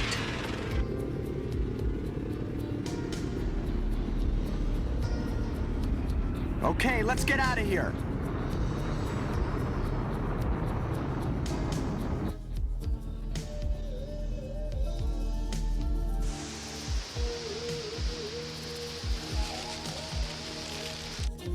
I suspect the vines themselves will help us.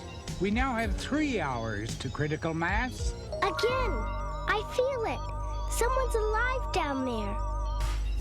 Herc, is the life form detector repaired yet? Not that it makes any difference now, but sure.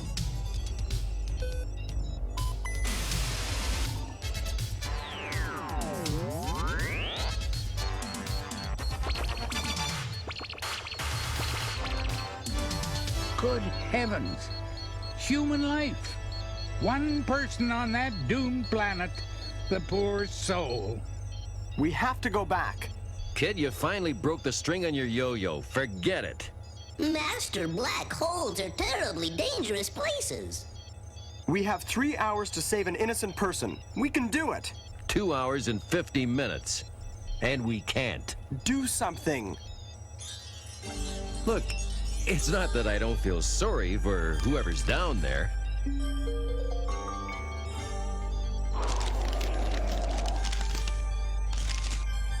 The lost treasure of Xanadu. It's buried on that planet. 9 minutes to land, 6 minutes to where the X is, 7 minutes to dig. Jayce, it's directly below us. I don't see anybody. They're underground. No wonder we couldn't spot them before. Hey, this is the same place my treasure map shows. You're in luck. Monster mines! They've spotted us! Okay, Herc, do it. Roger. I'm plowing right through them. Uh-oh. Landing accelerator's gone haywire.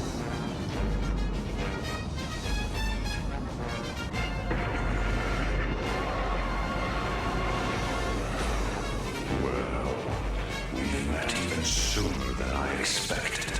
And this time you won't escape!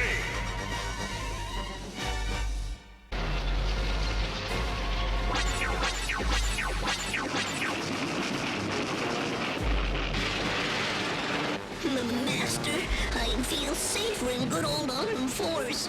Drill Sergeant's a great fighter too, Oon, and we'll need it to dig once we take care of these guys.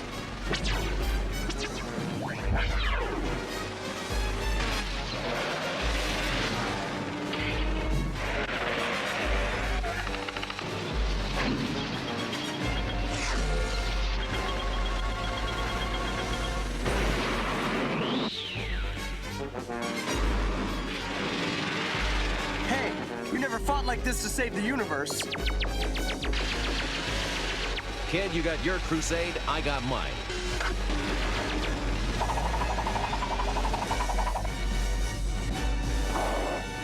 All right! We did it, Master. They're running away. All right! Spike Trike, Trailblazer. Guard the ship from attack. Defensive mode G. 15 degrees east? Remember, if we're not back in 1 hour, leave. Keep trying to find Father. You're coming back, Jayce. You will.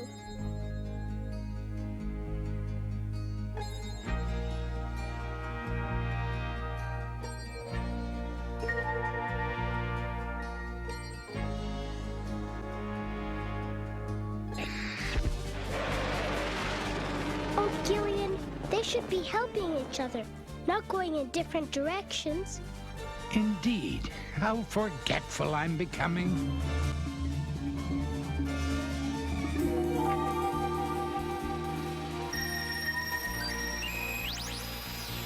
Okay. 30 due north. Hey! I've been reading this wrong. Well, that's better. 30 due south.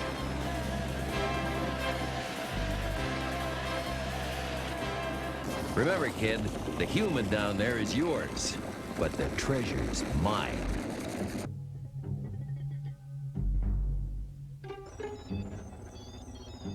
Only 1 hour and 25 minutes until the critical mass.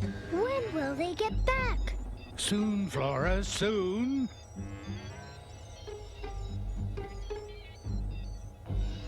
Gillian! Splendid. A chance to test my new armor plating. It seemed to work, wouldn't you say, Flora? So they believe they have safe refuge in a barge, do they? All of you, do exactly as I say!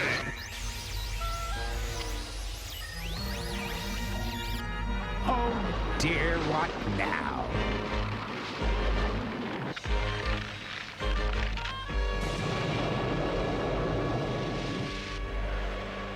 What a civilization this must have been. What a rich civilization. Oh, baby, I finally hit it big!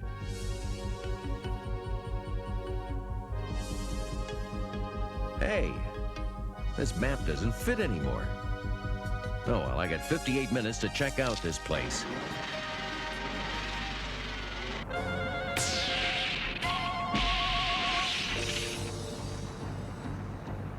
Oh, Brock, I know it's getting hot in here.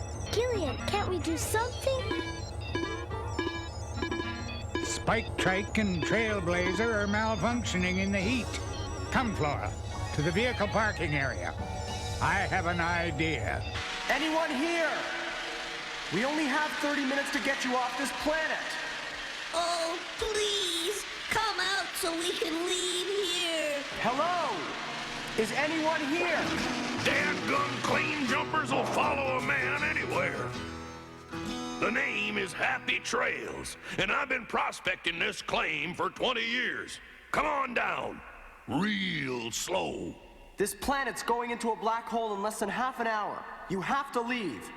Just the sort of cockeyed story a claim jumper would make up. Into the vehicles. You too. Don't have to tell me twice, sonny.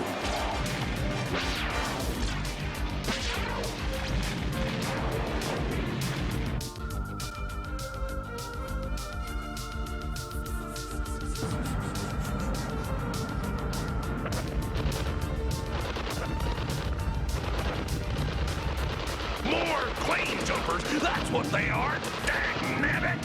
Something. We have to do something. The pillars support the ceiling. There must be tons of rock overhead. Retreat! Lure the monster mines into the center. It's our only hope. Roger.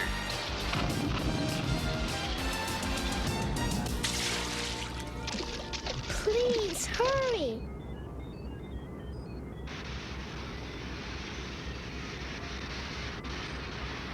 That's better, Gillian. I was starting to feel like a steamed cauliflower. It's not strong enough.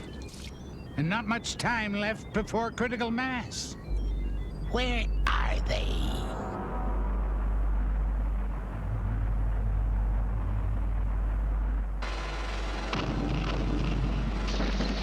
Now we have them trapped. Attack!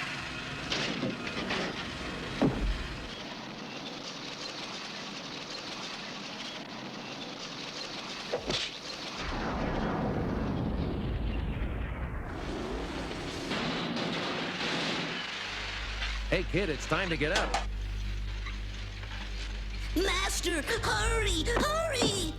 Master, look out behind you! Give up, Jayce. Your position is hopeless.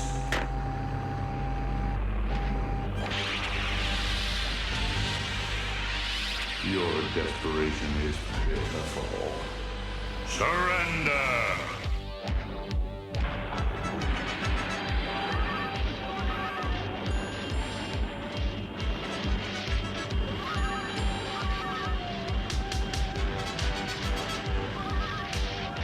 All the way back. Don't have an inch to spare.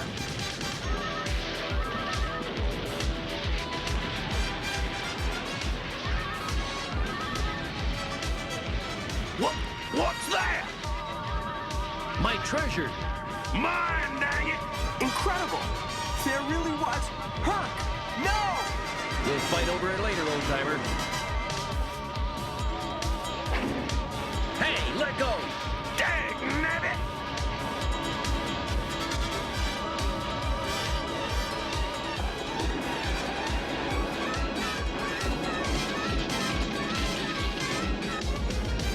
Gillian, what are you doing? I'm afraid, child, that we have no more time. The route must be saved above all, though I wish it were otherwise. Wait! Gillian, they're back! It's them!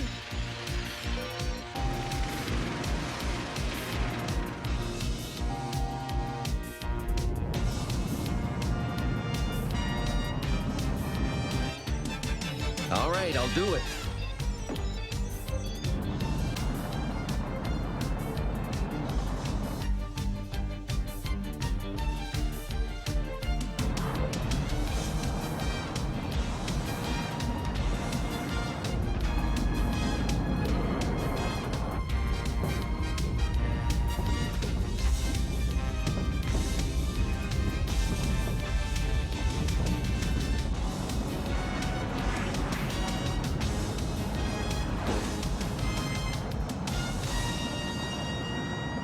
I can't believe it.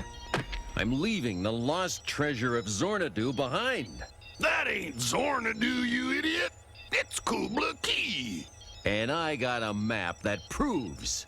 Gillian made your map. Herc, I'm sorry. Huh? What did you say? But what an interesting coincidence. That there should actually be a treasure. Huh, yeah. Very interesting. Mr. Trails, how did you live on that dead planet for 20 years? Got dropped off by a ship, little girl. Every 5 years or so, it comes back with supplies. You can just set me down on the nearest inhabited planet. If we pass one, but we can't go out of our way. We don't have the time. Suit yourself, sonny. I know 1,000 long songs to help pass the time away. Oh, I'm the lonesome prospector, digging for gold in every space vector. But the planet I call home. Herc, find the nearest inhabited planet.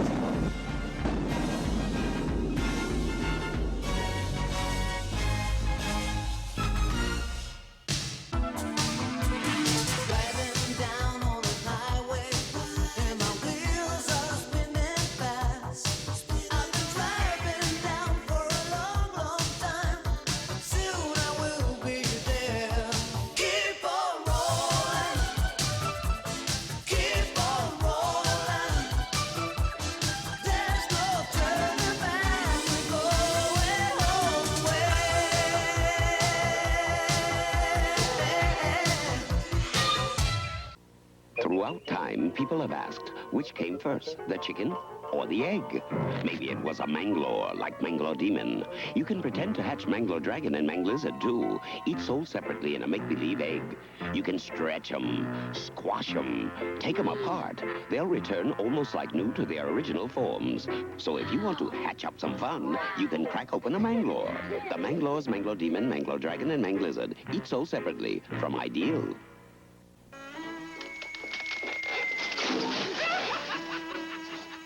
Every time folks eat super fruity bonkers fruit candy, it makes a big hit.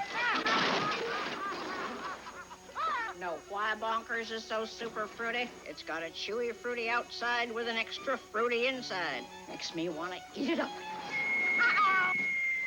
Bonkers. Bonks you out. Some candy. Okay, everybody remembers Choose Your Own Adventures. People even remember the D&D Endless Quest. Do you guys remember the other stuff that came out with like those? Because I have G.I. Joe, I have Transformers, I have Indiana Jones, and stuff like that. The one people forget is like, remember Dragon Tales? Remember those? Dragon Tales. I'm always on the lookout for those, man. I got a shelf of them. I love reading them. And as I joke around, they're great toilet reads. Or waiting in line somewhere. I used to always keep a Choose Your Own Adventure book in my jacket pocket. Like, just slide it in there. Because, like, if you were stuck somewhere, you're sitting in line somewhere, I'd read, like, 2 or 3 pages. And I did that up until probably, like, 2 or 3 years ago. Yeah, because I think I reread all mine, and I got a sporadic one, so I kept that one for a little bit. But yeah, just any of those like Choose Your Own Adventure books, I just always kept one on me, because you just never knew when you wanted to read. Or maybe that's just me. Maybe, like I said before, like I said last night, maybe I'm just a crazy person. So, I don't know. All right, I hope you guys still dig Jayce and the Wheeled Warriors as I ramble on about stupid stuff today.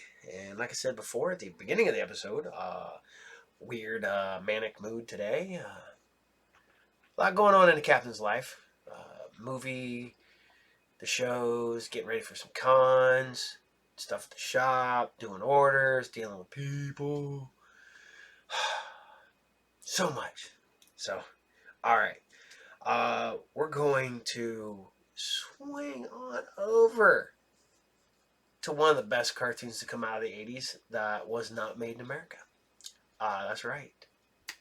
Battle of the Planets. I want to know something, though. What was it in your market? It was G-Force regionally for me up until, I think, high school. And then when they brought it back at one point, then it became Battle of the Planets. But I remember being G-Force as a little kid.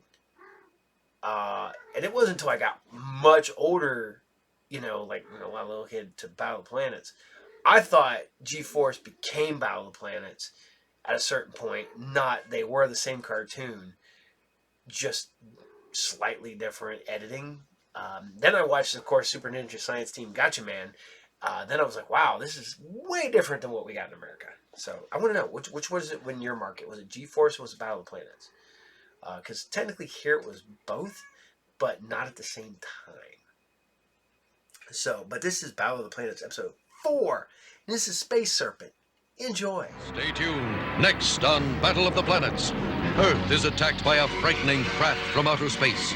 A monstrous serpent-like ship sent by the evil ruler of planet Spectra to devour all of Earth's oil resources. Transmute! Well, we finally smoked you out and got you in the air.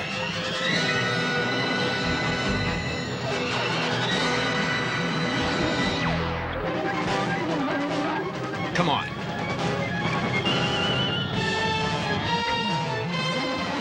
Watch as a young girl joins up with G-Force to help Mark and the rest of the team defeat this latest menace devised by the evil Zoltar. Be sure to watch this exciting episode coming up next.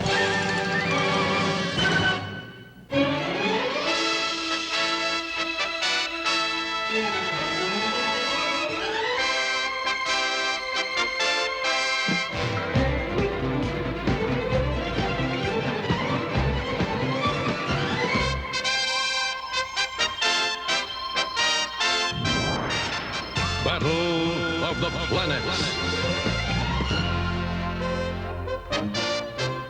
G-Force. 5 incredible young people with superpowers.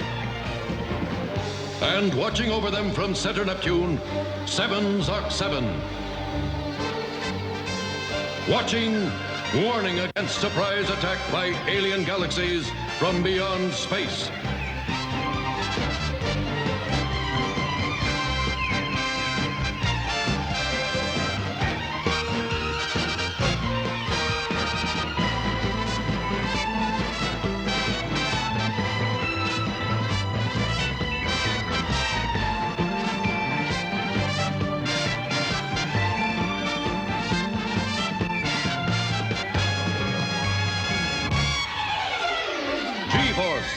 fearless young orphans protecting Earth's entire galaxy.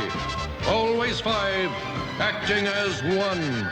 Dedicated, inseparable, invincible.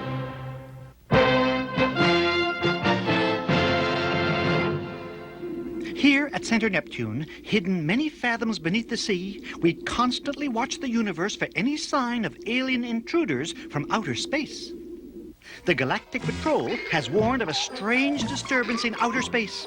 I've trained my photon probes and time bypass scanners on the area. There is a definite something out there approaching Earth. Violent changes in the orbits of some stars indicate a force is moving past them. A force with a mass large enough to affect the movement of the stars and planets it passes. Whatever it is, it appears to be headed for us. It may be another Spectre attempt to invade Earth with some terrible new spaceship they've created. I've got to get a better look at this.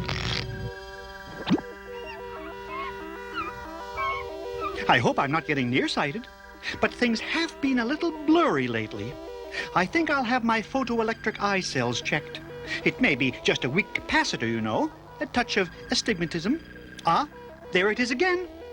It's just passing Saturn. It's definitely approaching Earth.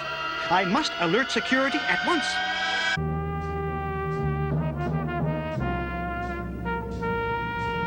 It seems quiet, but my seismographic readings say otherwise. Uh-oh.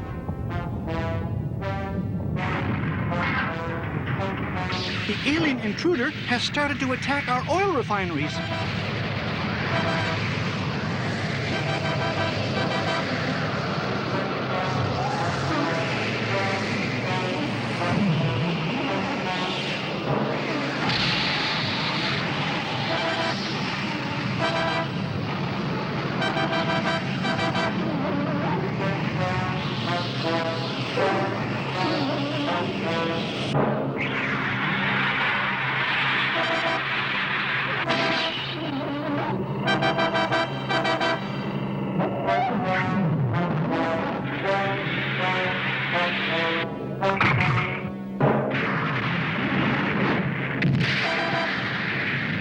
The mysterious invader has been identified, a space serpent with an insatiable appetite for crude oil.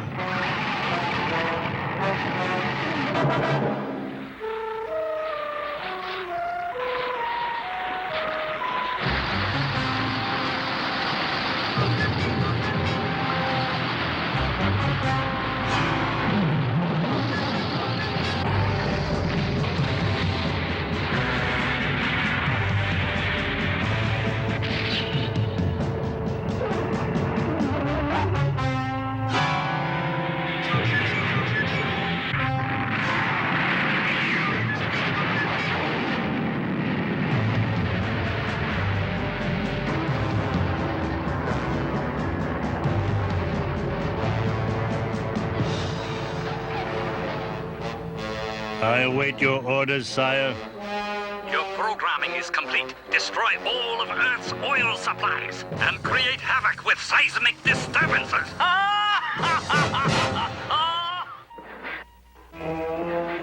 What is it, Chief? Slow down, Mark, and I'll tell you. I sent for you because I know you're a very old and close friend of Dr. Harlan at the Borden Institute. He wants to see you at once, in the old federal building in the city. Dr. Harlan is a famous seismologist. I know. I feel he must have something very important to discuss with you. It'll be good to see Dr. Harlan again. Good luck. Dr. Harlan was like a father to me. I'm honored he wants to see me. Very sorry I'm late, Mark. Good to see you, Dr. Harlan. Glad you're here, Mark. I understand you're the leader of G-Force. Officially, yes, but we're a team, really. United, but each with his own special skills. I've had a long talk with Security Chief Anderson. Tremendous seismological disturbances have been occurring in all parts of the globe. These unusual disturbances are not appearing along the old familiar fault lines. I'm convinced there's a connection between the alien invader and those earthquakes, and I think I can locate the source. Good. We'd better work fast, Doctor.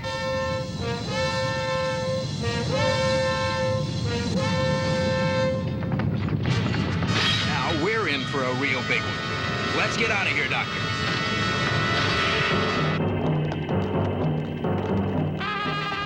Thank goodness. Everyone managed to get out.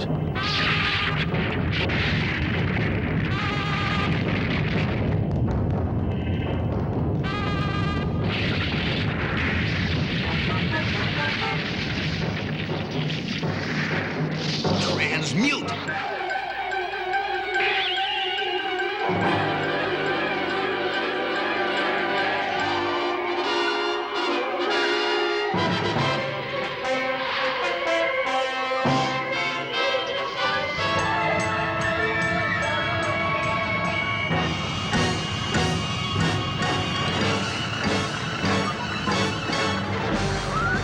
Dr. Harlan! Dr. Harlan!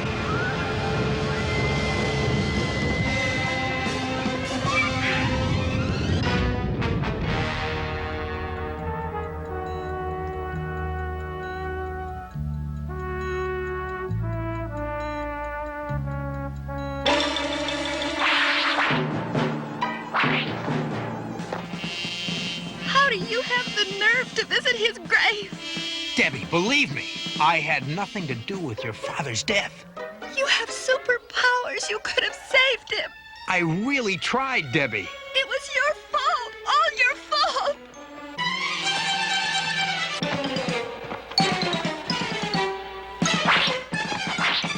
You've got to believe me. I'm sorry, Debbie. It was an accident. I looked up to your father. Mark has asked Princess to look after Debbie while he goes on a search for that space serpent that was responsible for the death of her father. No sign of it so far, Zark. I'm going to use my infra scanner for a look underground.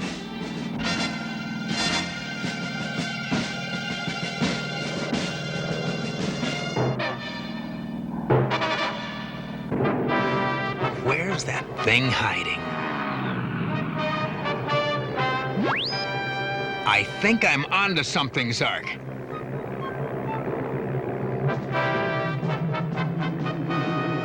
It's the space serpent. I'm going to need help.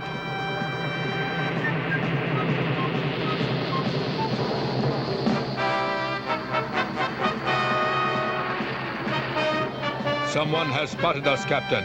I am getting warning signals on the surveillance monitor. It's the G-Force, Commander. Don't let him get away.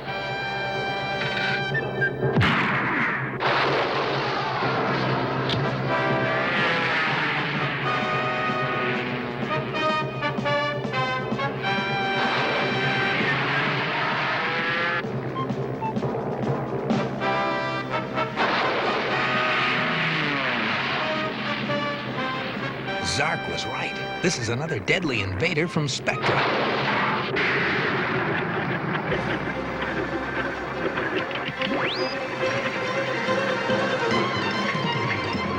I'm in trouble.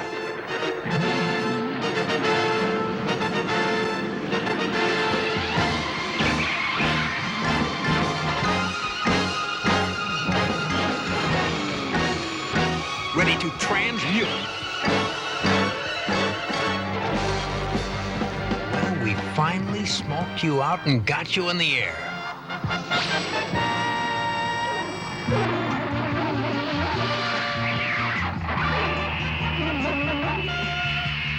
Come on.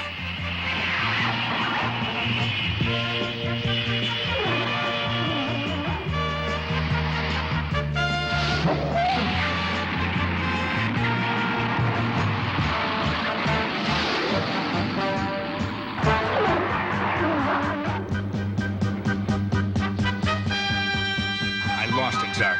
The space serpent got away.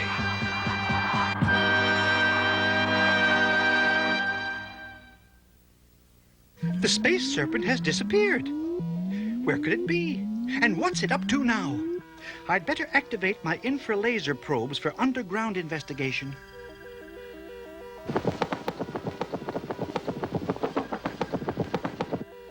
I'm really concerned because Mark has gone after the space serpent alone. Sometimes he surprises me. Jason is usually the headstrong one. But Mark is taking Dr. Harlan's terrible accident very hard and very personally. My probes are tracking the invader now. It's 3,000 feet below the surface and moving tremendously fast. Uh-oh. It appears to be headed for one of our biggest water and power complexes. I must alert the rest of the G-Force team so they can get the Phoenix out there to back up Mark at once. It's definitely a Spectra spaceship manned by Zoltar's robots. Help me! Help me! Your fault! Your fault! This is the Phoenix. Prince is calling Mark. Come in, Commander. Mark, please come in. We're standing by the power complex and the space serpent is about to attack at any minute. Read you, Princess. Be right there.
Defenses destroyed. Send robot control fighters.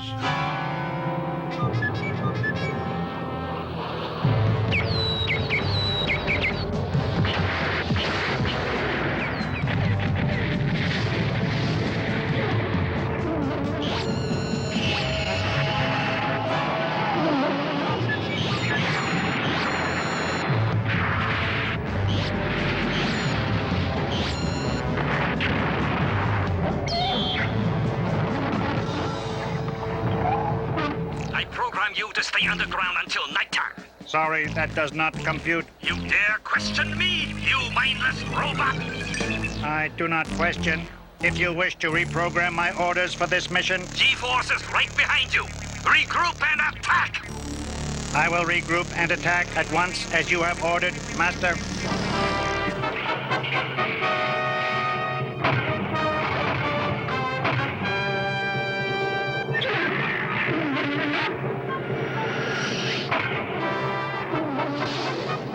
Commander of Phoenix, coming in for link-up.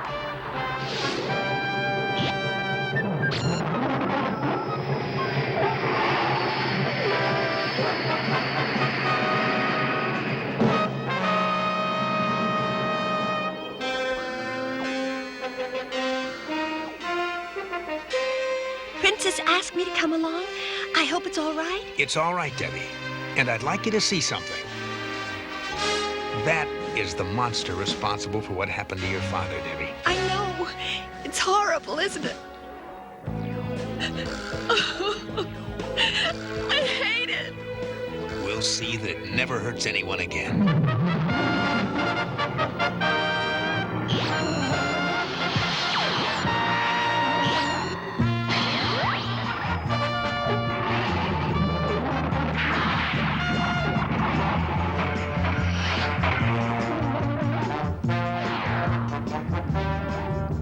Like a seven-headed dragon. Once more.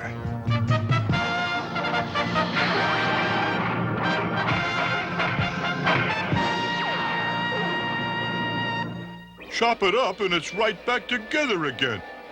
Blast it! Only one way to stop it. The TBX nuclear missile. Too close. We'd risk hitting the city. We'll decoy it away first.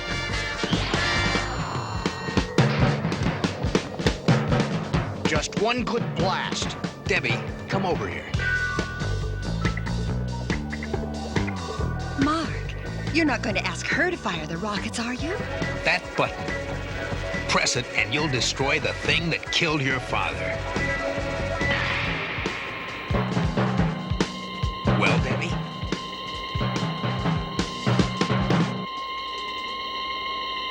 Do it now.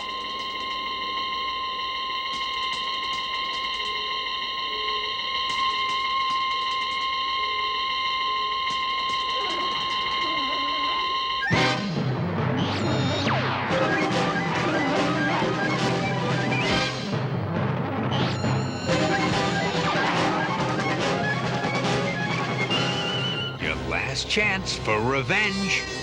I can't do it. Good. Revenge never solves anything. We're doomed. Weapons systems failure. Get ready to abandon ship. All hands, abandon ship. We've got 20 seconds, Mark. Steady as she goes, Tiny. Okay, Jason, it's all yours now. It's all right, Debbie. Hang on. 10, 9, 8, 7, 6, 5, 4, 3, 2, Fire one.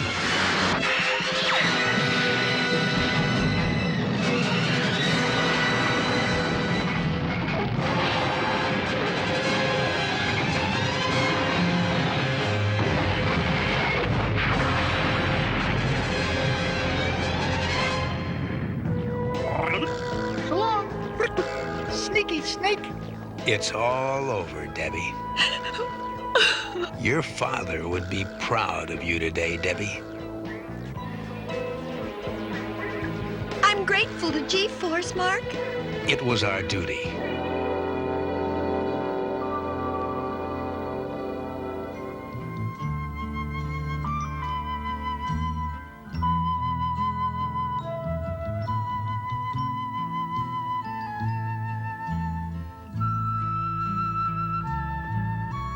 Mark. I know, Chief. I didn't act like much of a commander in all this. I let personal feelings get in the way. I'll resign.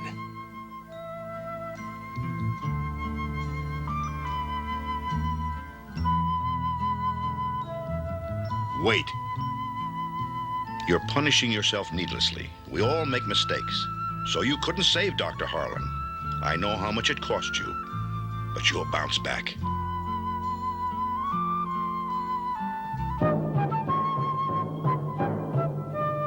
You still want me as commander of G-Force?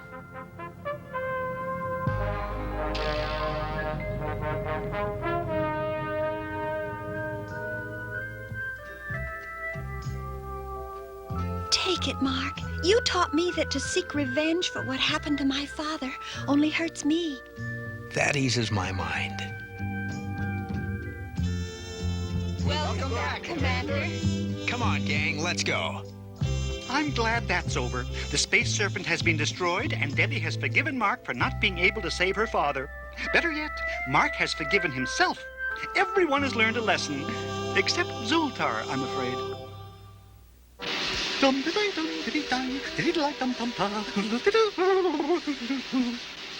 A nice cold oil shower is certainly refreshing after a harrowing job like that. But I'm just not programmed for singing properly.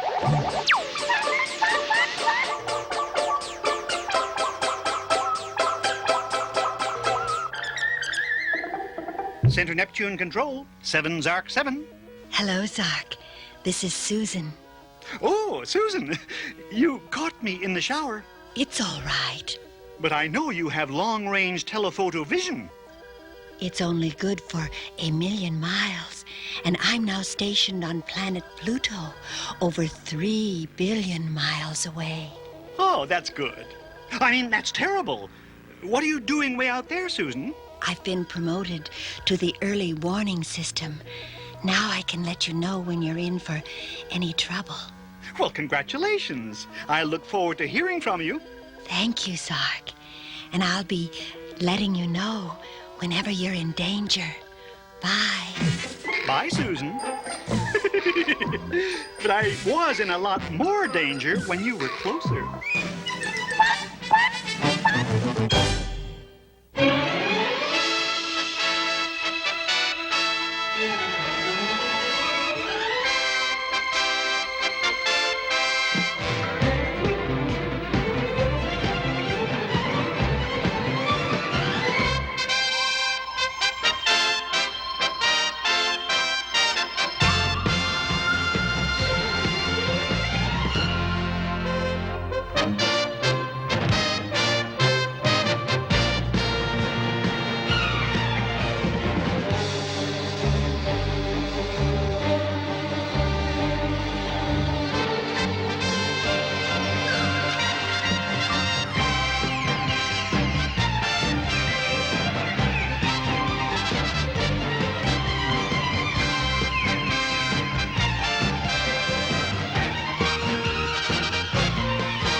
Bet you can't do it. Are you kidding? Bet you can't bite a new Chips Ahoy cookie without biting a chip. No problem. See, you bit one. One more chance. Chips Ahoy's added lots more pure chocolate. Now there's 24 chips in every cookie, so we bet you bite a chip every time. That was just practice. Bit one, huh? It's no fair. It's full of chips. When you bite a new Chips Ahoy, we bet you bite a chip. How many chances do I get anyway? Inside the city of Toothopolis. Our powerful secret weapon, Advanced Formula Crest Gel, is ready. And just in time as... Cavity creeps are talking. Pull out the Crest tea. Holes and teeth. Crest gel, Crest gel. Crest gel with fluorostat. Ready, sir. Fire away! Repelled by Crest Gel. Yeah! Watch sweets. See your dentist. And fight the cavity creeps with our great-tasting secret weapon. Advanced Formula Crest Gel. Saturday's Supercade will return after these messages.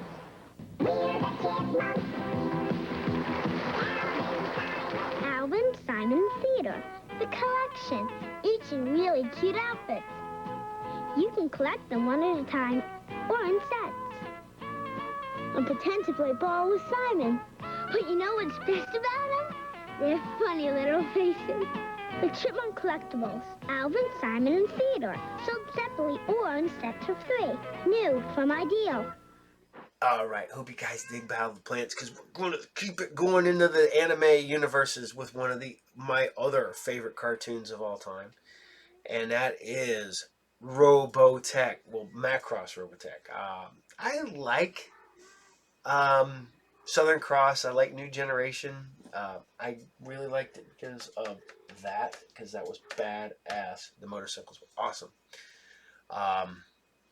The tanks were cool too. But something about the original Macross run. I even have it on VHS tape. I even have the original movie, the Robotech Macross movie. Do you remember Love? It's weird. Figure the original run of Macross smashed into like 80 minutes. And it goes quick. But I have both of them. So, and that's long out of print. And it's only on VHS. So I do have that. And it's funny is watching them, you know, because Japan was weird about ages. Because, man, every one of these cartoons that were these, like, kids, like high school kids, piloting giant mechs to go defeat aliens. Well, you know, adults just let them do it. But this is Robotech. This is episode 6. And this is Blitzkrieg. Enjoy.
2 months have passed since a fold operation transported the SDF-1 and most of Macross City into solar orbit just this side of Pluto.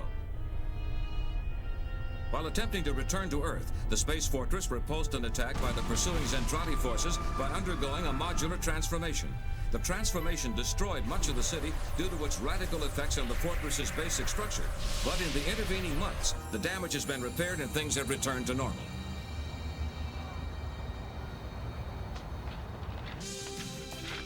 Rick Hunter, Robotech Defense Force's newest recruit, has been working hard.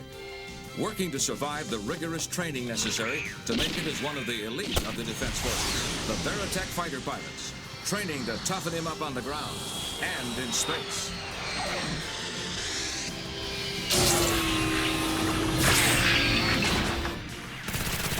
His basic training complete, Rick looks forward to his first leave. Rick, let me carry that. No, it's okay. But it looks bad. Stop worrying about the uniform. Well, if you don't mind. Please, Rick, stop just a minute. Ooh! Huh? Oh, yeah, it's really nice. I promise we'll only be a second. What? Oh, I can't go in there. What else did you have in mind? Oh, boy.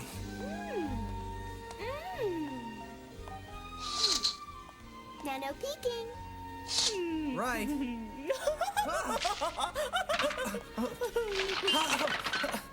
Oh, no. Good morning, ladies. Good morning. Do you have a selection of lingerie? Of course we do. Step right over there. Darn paper bags. Let's see Uh-oh. now. Huh? I think this'll do. Maybe for you. We'll come back. What? But of course, ladies, it'll be my pleasure. Wow. Well, Rick, what do you think of it? Huh? What are you doing? That's a great outfit, all right.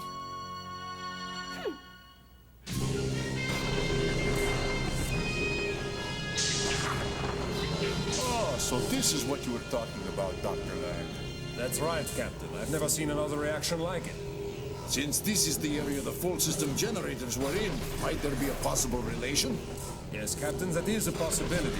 Perhaps when the fold system disappeared, the space-time fabric was distorted. This could be the result. Did you find any other side effects? Nothing's shown up yet, sir. All right, keep at it. I want a full report. Captain.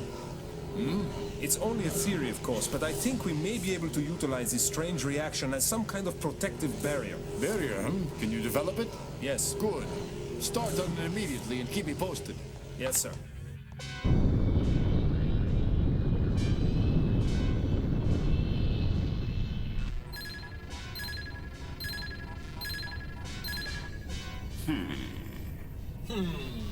Well, have you found an answer? Commander, I tried every form of analysis I know, yet I still cannot understand why they found it necessary to change to this format. However, a structural modification of this nature will most assuredly diminish the gravity control forces to practically nil. Of this I am certain. Playback request? No, let it continue a little longer. Yes, sir. What planet is that? I believe it is the 6th planet of this system. I expect they'll probably try to hide behind it, or perhaps within the rings to escape detection.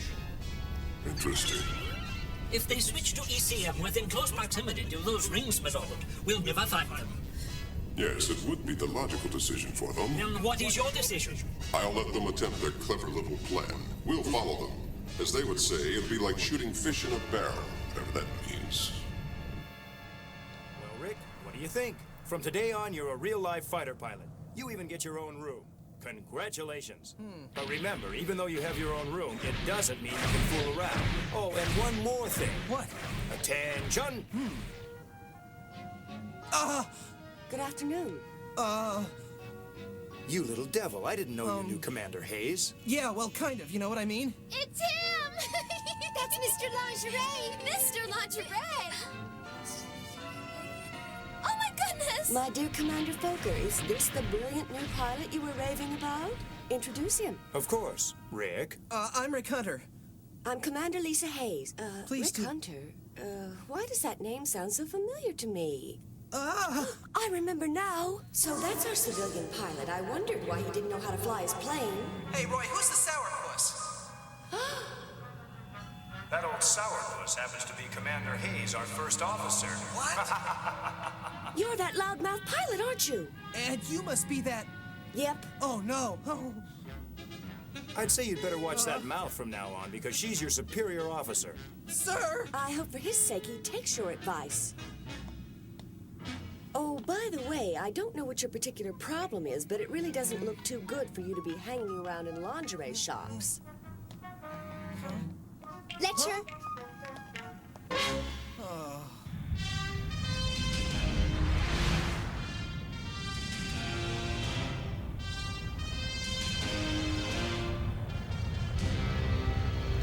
Captain, I've activated the ECM. In T-minus 12 minutes, the enemy will be completely unable to track our position, and then we set the trap. So what's our next move? A blitzkrieg. A what? A blitzkrieg? Captain! When we leave Saturn, they will still be on our flank, so I would like to find a way out of this trap. You all know how dangerous this will be. But, Captain... There is no other way. Yes, sir, Captain. All sections will commence preparation for an immediate counterattack. Excellent. Huh?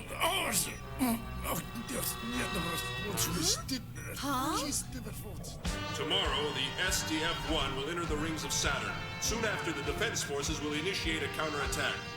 You will all receive your orders tomorrow. But until then, I want you to think of just one thing. Robotech.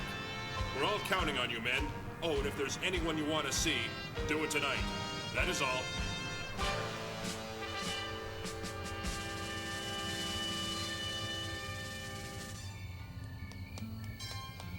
Huh? Sorry I took so long. Oh, don't worry about it. What was the big emergency anyway? They're shipping us out tomorrow evening. Oh, Rick, that's just wonderful. I'm so happy for you. Minmay? I can't believe it. Your first mission. I'm so very proud of you. What's wrong? Nothing much. Oh, how beautiful. Rick, look. Yep, that's a pretty dress, all right. I'll have you know that this is the dress we chose together. Wait a minute, Minmay. You look beautiful. Really. You mean that, Rick? Am I really beautiful? Sure. Why don't we have our picture taken? Oh, I'm not pretty enough for that. Of course you are. Don't be silly. Hey, camera! Over here! No, here! Deposit point. Thank you. Are you ready yet? There. Okay. Hold still, please.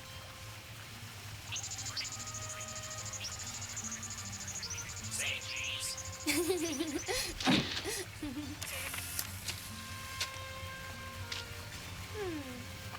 Looks okay to me. Oop, I better be getting back home. My Uncle Max gets mad when I stay out too late at night. With boys, I mean. Yeah. Well, good luck tomorrow and have a good mission, Rick. I'll see you when you get back. Bye!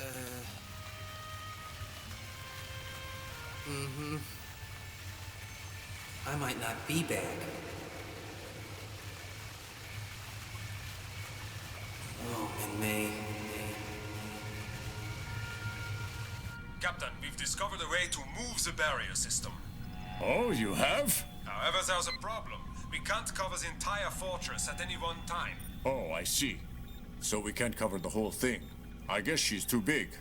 Captain, the best we were able to come up with is this. Our system can still be utilized as an effective countermeasure. In case of enemy attack, these photon barriers can be moved to deflect any incoming lasers. Thus, I see. deflection point control is handled by universal gyros controlled from the bridge. We refer to it as the pinpoint barrier. You've done well. Thank you, sir. That's pathetic.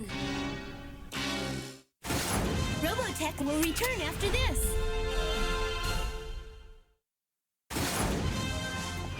Robotech is back now.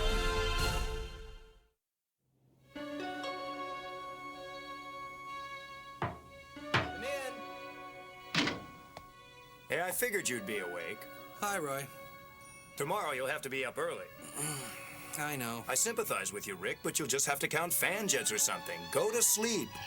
I feel sorry for the poor kid. The first combat duty is always the worst. I remember mine. It's tough waiting around, thinking of the battle ahead.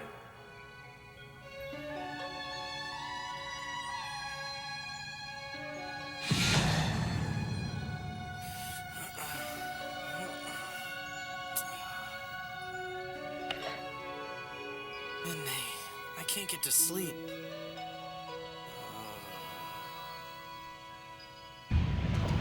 All pilots, man your Veritex. This operation will be directed towards the Cassini Quadrant. Repeat, this operation will be directed towards the Cassini Quadrant. All squadrons will wait in the ice fields until further orders. Good luck, men. Sleep okay? Sort of. Good. I was in the same kind of shape for my first action. You were? Don't worry, losing a night's sleep won't kill you. Of course it won't. All Veritex report for roll call at Prometheus. All Veritex report immediately for roll call at Prometheus.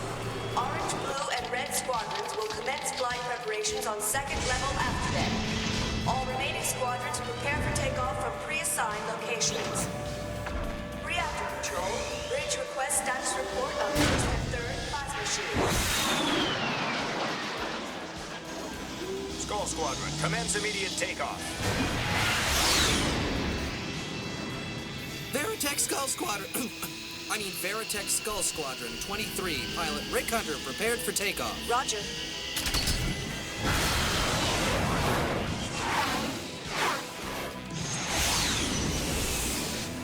Orange, red, and blue squadrons proceed to Cassini Quadrant, point R18, and commence decoy maneuvers.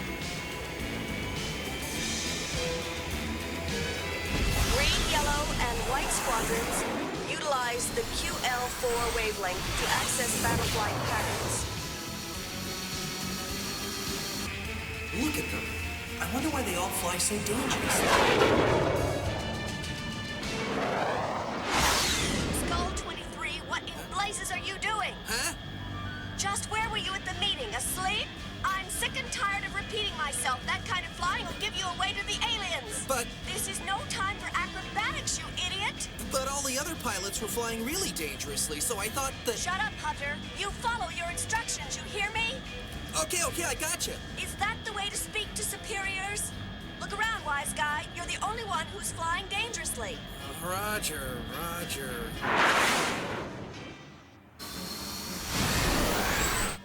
This is going to be a little more difficult than I thought. This is Skull Leader to all Veritex.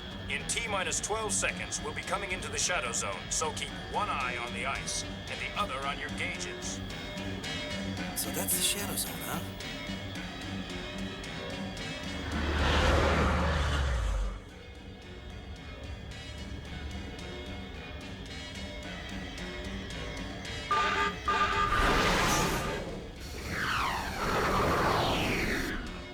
Skull 23, your speed seems to be dropping off. That's easy for you to say. It's dark up here, Commander. What's the matter? The game getting too rough for you? Oh, how come I'm the one who's lucky enough to be razzed by some dumb know-it-all in a nice, safe control room? Just once before this operation is over, it'd be nice if he'd learn to keep his mouth shut. That's all right, Claudia. I don't really mind. Lieutenant Hayes, how much longer will it be before the Veritex reach their destination? I estimate about 3 minutes. All right. At the time the enemy enters the rings, we'll begin firing the main gun, so prepare to execute. Roger, Captain.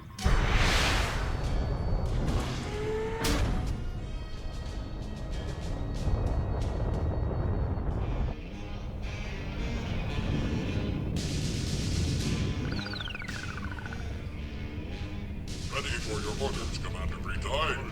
Captain Zareel, you will proceed to the 6 planets ring zone and capture the alien vessel.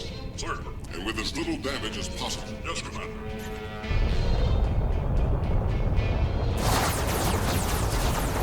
Here they come.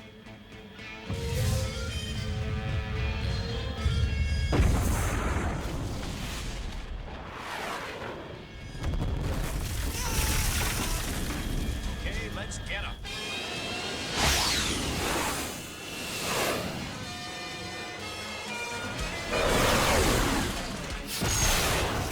under such a weak force is completely illogical. They have no idea how to wage war. It's absolutely and totally illogical. It would almost seem as if they don't realize we're holding back nearly all of our forces. I believe the time is excellent to show them just what they're up against.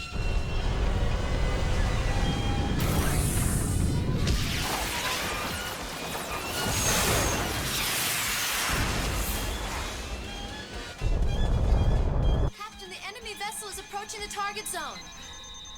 Sector 2. Very good. Raise the ship and prepare to fire the main gun.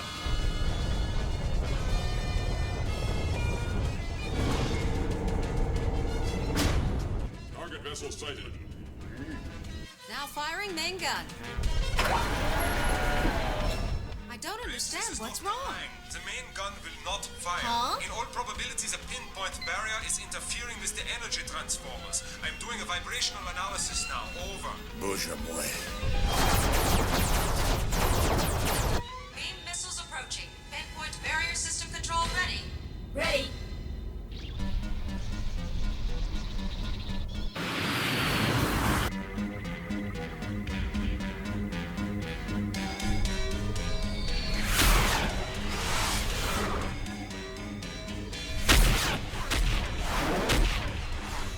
I can't move it fast enough. I'll never make it.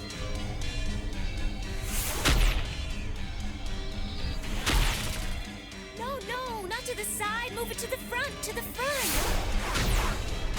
Just what do they think they're doing? No one makes a fool of me. The other way, to the right. We're surrounded by them. Captain, the blue and green squadrons have been completely destroyed, and all the others except the Skull have taken on extremely heavy casualties. The Skull is our last chance.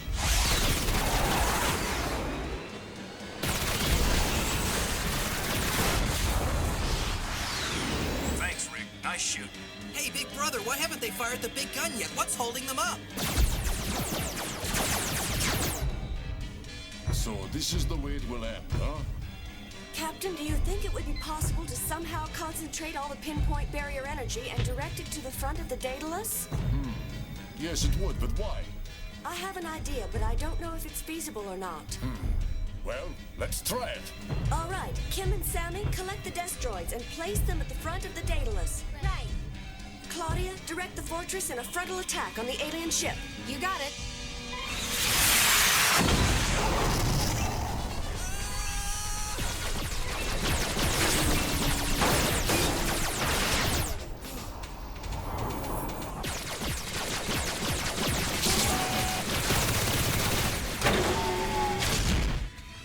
This must be some sort of loading bay.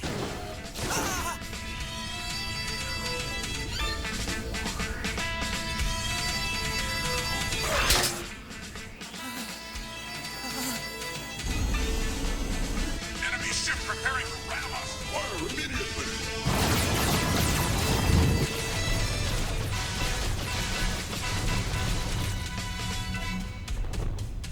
Okay, Daedalus, commence firing.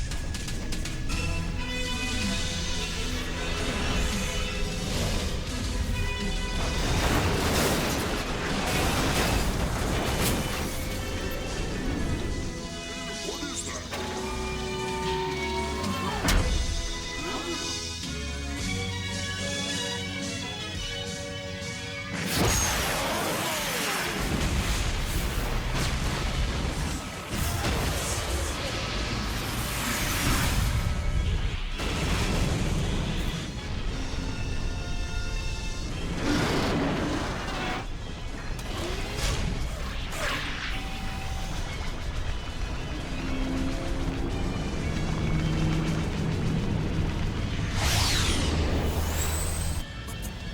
I don't believe it. It's amazing.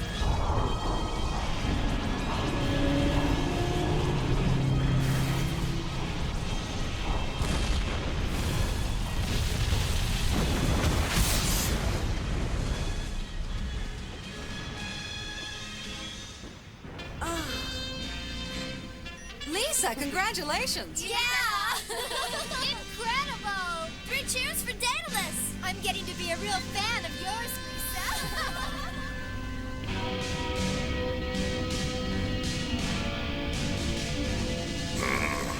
Perhaps it's time we called in reinforcements. Yes, come on. Zeryl's Zentradi destroyer was obliterated, and the few remaining battle pods were dispatched with no problems. Commander Roy Foker's Skull Squadron would be decorated for their valiant action in battle. However, Rick couldn't erase the memory of the Zentradi soldier's terrified face from his mind. He felt he simply could not fire at another living being. He mentioned this to Foker. Roy said that he had felt the same way when he was a new recruit, but that Rick shouldn't worry. Experience would erase all doubts. Rick slowly began to realize that things were changing inside him, as he had little trouble firing on the battle pods during combat. But being the first human inside a Zentradi battleship and escaping to tell the tale had started wheels turning in his mind. He remembered his life up to that point and thought, things certainly have turned out differently for everyone caught up in the interstellar war. The planet Mars is the setting for the next thrilling episode of Robotech, as Bretai calls for reinforcements in order to capture the SDF-1. Captain Global drives his crew to the brink of exhaustion as he attempts to keep the overwhelming Zentradi forces at bay. Be sure to watch Bye Bye Mars, the next episode of Robotech.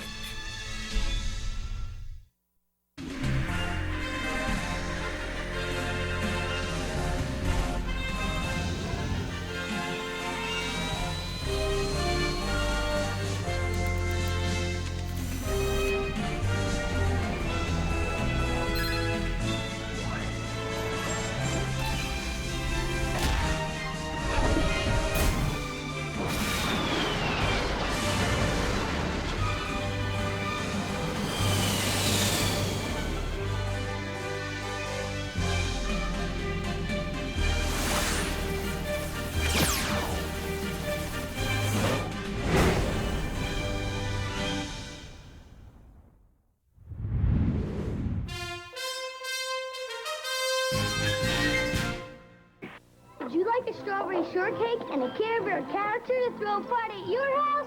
That's what 50 kids will win in the Best of Friends sweepstakes. A party with 20 best friends and 2 special ones.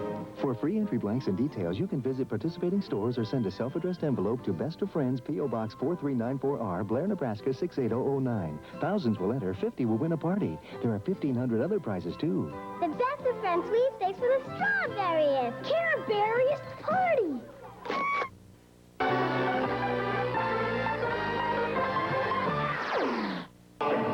You can imagine they're from another world. Mighty robots disguised as mighty vehicles. You can pretend only you and the friendly GoBots can save the Earth from the enemy GoBots. You're trapped, Turbo. Leader, one to the rescue. They hide among us as earthly vehicles, but you can change them into robots, each sold separately. Take this, Psycho! Now who's trapped? GoBots. Leader 1, Turbo, and Psykill, each sold separately. New from Tonka. I'm not gonna lie, I never had this comic right here when I was younger. And I don't know why. It's had Hulk, but this is Incredible Hulk 300, and it's the abnormally large issue. Boom, right there in the... it was $1 back when most comics were like 60 cents. And it is over full. Man. Good Sal Buscema artwork. Not ROM good, because I am a Sal Buscema ROM guy. I love his run. So, alright. Hope you guys still dig Robotech. Because I'm going to keep it going, and we're going to keep going down the road. We're going to one of my other favorite cartoons, and that is The Amazing Spider-Man. I cannot praise this cartoon enough. Like I said before, I was like, this is the... And as I told Joe, I was like, Spider-Man's voice from this and Spider-Man and Amazing Friends was the voice of Spider-Man in my head when I would read comics up until 2000s maybe. I don't know though, because it still sounds a lot like his in my head. So, as I'm talking about the voices in my head sound like Spider-Man. No. When I read Spider-Man, when I read in his voice, I hear the original 80s Spider-Man. So, thinking of which, here you guys go. This is Spider-Man Episode 5, Sandman's Coming. Enjoy.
only reason you're even along is because the science committee at ESU had to send 2 people, but I was their first choice.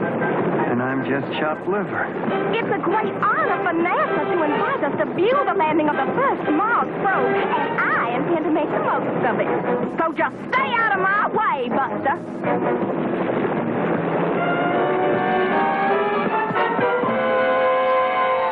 Mars Explorer 1 has re-entered the atmosphere, and she's right on target. Oh, great. We got here just in time. We're picking up an image on the TV scanner.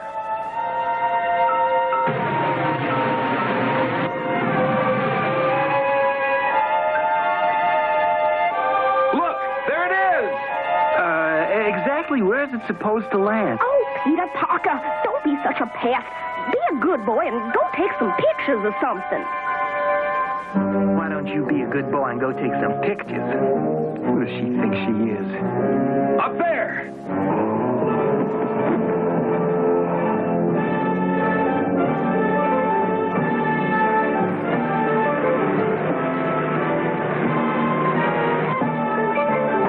Careful, that Mars soil sample is highly radioactive. Boy, that's got to be the most important hunk of dirt on Earth. Get that soil sample secured. What's happening? The weather report was for a perfect day.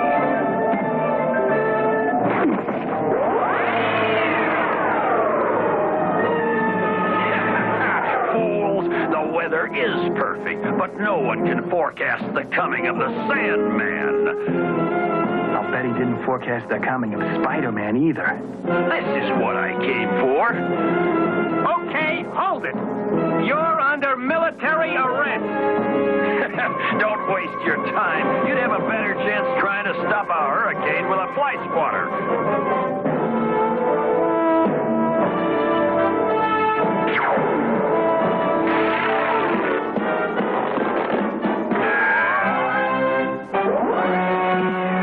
Since we don't have a fly swatter, you're stuck with me. Spider-Man. Who'd you expect, the Hulk? And speaking of fly swatters, that gives me one heck of an idea. Strike one, web swinger. Go on back to the minor leagues where you belong.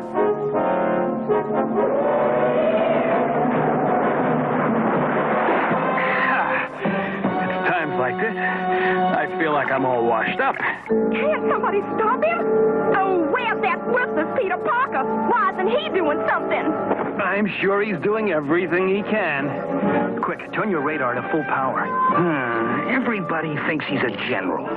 These high-frequency microwaves ought to blow the Sandman back into harmless dust.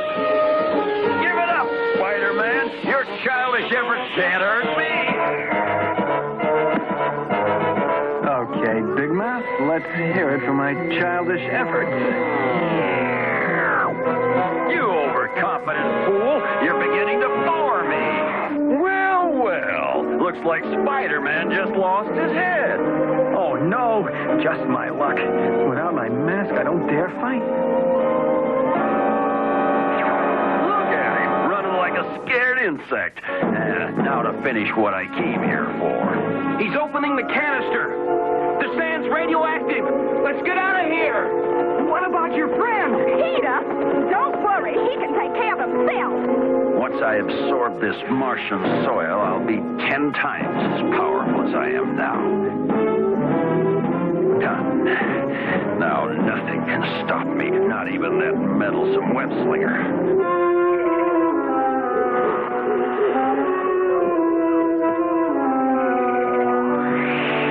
Boy, did I take a wrong turn. These Everglades are getting spookier and spookier.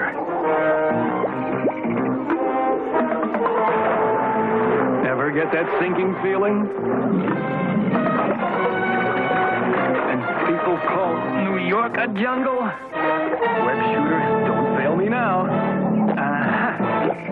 Well, that leaves me one choice.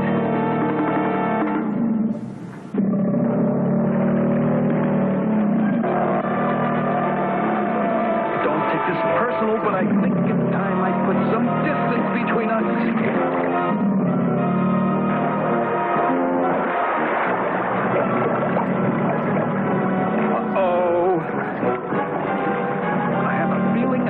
invited to dinner as the main course. I've got one chance. If I can get this blasted web shooter to work. Come on. Do it now.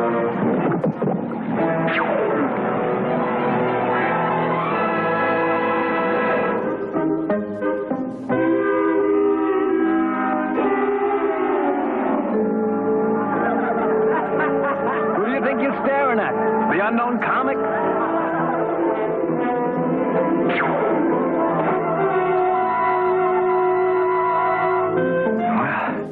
Home at last. Boy, I'll never tear up a paper bag again. Can't afford any more slip-ups. I'm down to my last Spidey suit. You! Peter! Is that you? I didn't hear you come in. Aunt May. Coming!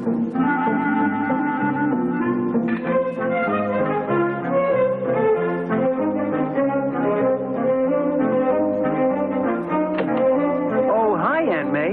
Petey, it's a wonder how you manage to sneak in the way you do. How was Florida? Oh, great. That's nice. I came up to tell you it's chilly outside, and I want you to wear a sweater. Aunt May, Just be a good boy. You know how easily you catch cold. Right, Aunt May. Thanks for reminding me.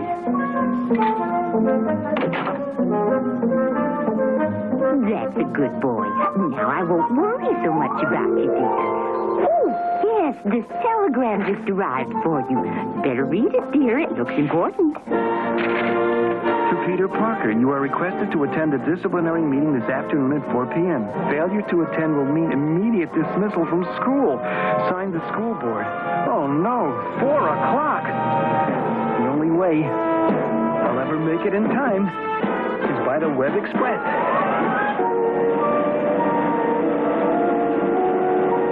Next stop, First City Bank. Hey, where's that sandstorm coming from in the middle of the city? Now it's over. They never suspected it was the Sandman who slipped into their armored truck. This cash is peanuts compared to the millions in the First City Bank. Now it's time to turn this money bag into a sandbag.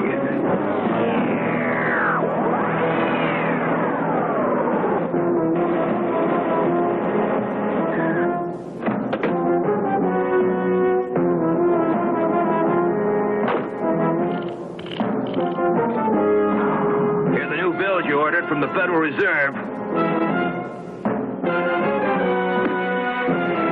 What do you mean, new bills? That's sand. Correction, it's the Sandman. Look out! Get back! He's radioactive. This is Bronx Guard number 10. The Sandman is robbing the First National Bank. As if I didn't have enough trouble with Sandman, now I've got the school board on my back. And I don't even know why. Yikes! I just remembered. I left my closet door open.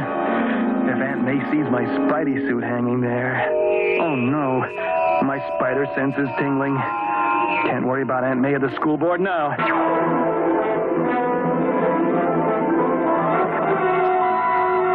At least I can stop wondering what Sandman's up to. Those poor cops don't know what they're in for. Freeze, Sandman! Put your hands up and surrender! Whatever you say, gentlemen. It's a lead-line cell for you, Sandman. Fools, observe. It's time you learned the full power of the new radioactive Sandman. There's one guy who's really too hot to handle. Spider-Man! It's nice of you to remember, but you can call me Spidey. Can't you get it through your thick skull web brain? I'm invincible. Nothing you do can stop me. I was hoping I wouldn't have to do this, Dust Breath. But you'll leave me no choice. Hey, what's happening? I feel so weak and dizzy. That's the idea, Webhead. Thanks to the radioactivity I absorbed from that Martian soil. Ah, Even a spider would get a shock from 1,000,000 volts of electricity. So long, webhead, and I do mean so long. Can't activate my web shooter. Too weak. Too weak.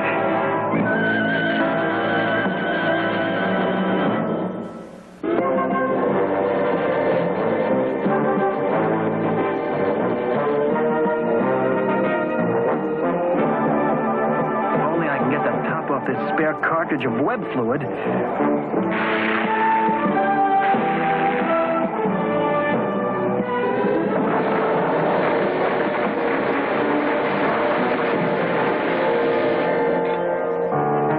Good thing my web fluid's rubber-based. Otherwise, I'd have gotten quite a jolt up there. I'll say there's 1,000,000 volts in that line. Well, thanks again.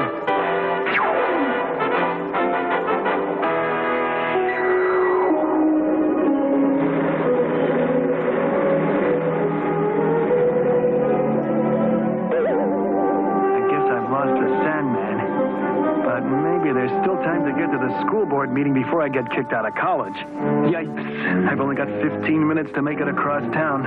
Attention! Attention all units! Sandman has just been spotted at Broadway and Main. One of these days I'm going to wise up and chase girls instead of crooks.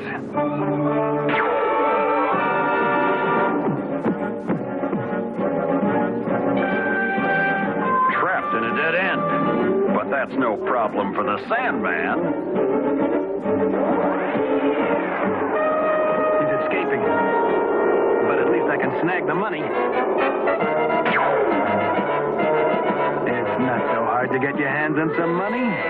Look, it's Spider-Man, and he's got the loot. He must be in cahoots for the Sandman. Hey, that's a fine way to talk about your friendly neighborhood web slinger. Come on now, Spider-Man. We just want to ask you a few questions. Keep the change, boys.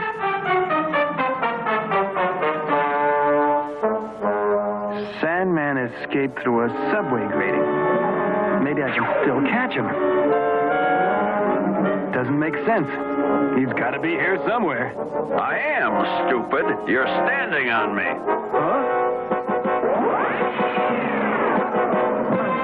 Can't move. Naturally, you forgot I can make my body hard as stone.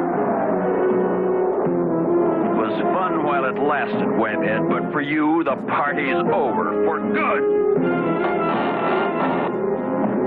There, that ought to keep you nice and cozy till the next train comes along.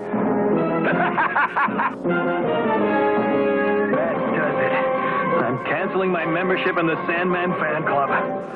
This blasted city needs more taxis. Imagine me, G. Jonah Jameson, publisher of the Daily Bugle, having to take a subway. Help! Anybody! Huh? Sounds like someone's in trouble. Oh, no. Just my luck. The one guy to hear me is old Hatchet Face. All right, Spider-Man. What kind of sneaky trick you up to now? Hiya, neighbor. I wonder if you could spare a helping hand. Well, whatever your plan is, I'm getting a picture of it for the Bugle. Oh, no. Only Jameson would think I was doing this on purpose.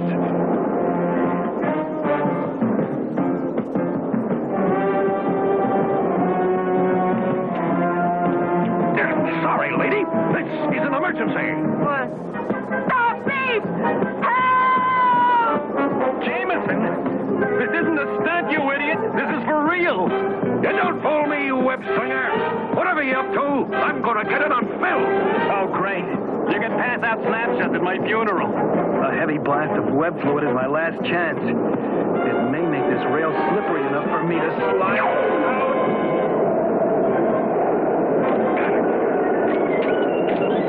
These pictures will be worth a fortune. I knew it was a trick. Well, thanks for the help, Cuddles. But you can relax. Your favorite web slinger's safe and sound. That's him, officer. And there's the camera he stole from me. Okay, you're under arrest, buddy. You have the right to remain silent. Silent? Why, I'm J. Jonah Jameson. I never remained silent in my life. Take your hands off me. You hear me? I'm a very close friend of the chief of the police. I'll report this to your superiors. You picklehead. Wow, it's a pleasure listening to old Skinflint yell at someone else for a change. But right now, I've only got 1 minute till I'm kicked out of school.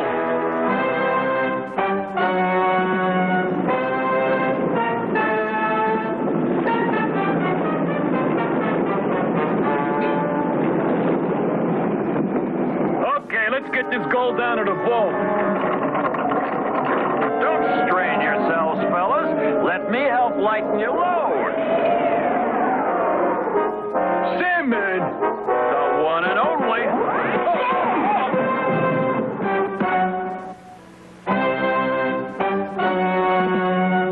Oh, no. It's the Sandman. Looks like I'll never get to that school board meeting. And I've still got to get my closet door shut before Aunt May finds my extra Spidey suit. It's days like this that make me wish I'd stayed in bed. Hiya, Sandy. There's a private bus, or can anybody ride? But you're dead. As the man once said, reports of my death have been greatly exaggerated. Well, this time they'll come true.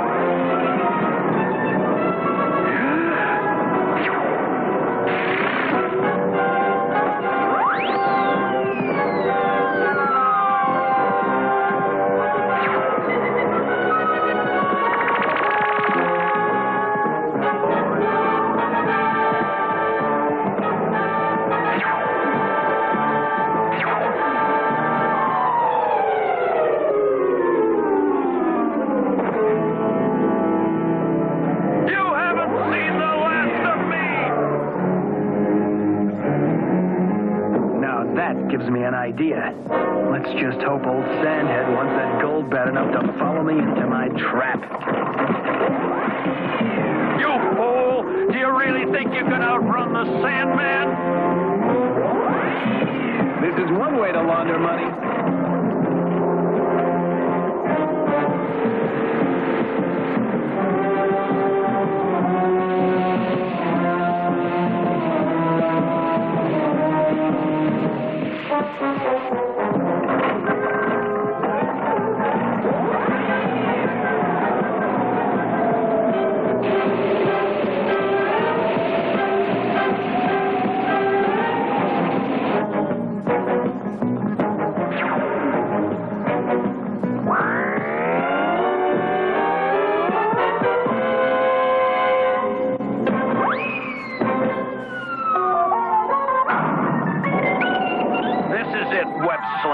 Now none of your tricks will save you. I've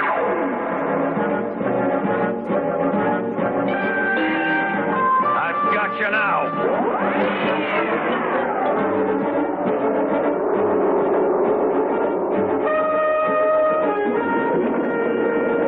A little sand, a bag of cement, a dash of water, and presto! Get ready, whiphead. I'm going to teach you a lesson you'll never forget. Hey, what's going on? I can't move. That's the idea, Cementhead. Why do you think I led you into the cement mixer? I'll leave you and the gold for the police to deal with. I'm already late for a very important date. Excuse me, this'll only take a minute.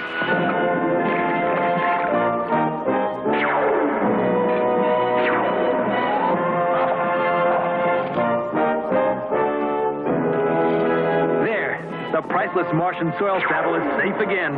Now to try and get Peter Parker back into school. Now, Miss Beaumont, you say that when Sandman and Spider-Man showed up, Peter Parker disappeared and left you totally helpless? Why, yes, indeedy. He just left me completely helpless.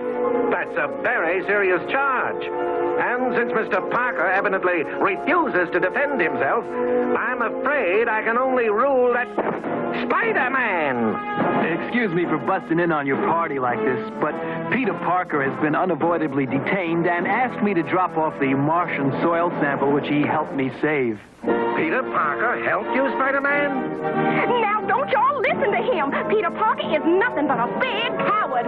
And Peter asked me to give you these, too. Thank you, Spider-Man. Based on this evidence, all charges against Peter Parker are dropped. But as for you, Miss Beaumont... I've got to worry about is locking my closet door before Aunt May peeks in. Oh, my. Peter left his closet door unlocked. I've always wondered. What in the world? What's wrong, Aunt May? Peter, I don't believe it. You're not friends with that awful Spider-Man, are you? Perish the thought, Aunt May. I just couldn't decide which outfit to wear to the school costume party next week. Mercy sakes, you had me worried. Oh, wear the Hulk suit, dear. He's much more attractive.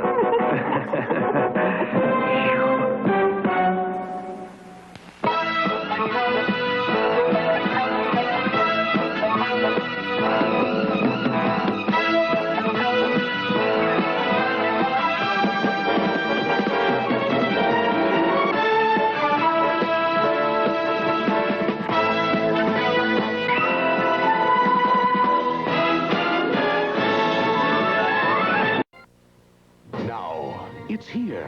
The excitement, the adventure of a new force at breakfast. We'll call them C-3POs. New C-3PO cereal from Kellogg's. Twin rings, phase together. For 2 crunches in every double O. A delicious part of this nutritious breakfast. Now you can experience the taste of Kellogg's C-3POs. A crunchy new force at breakfast. May the Force be with you.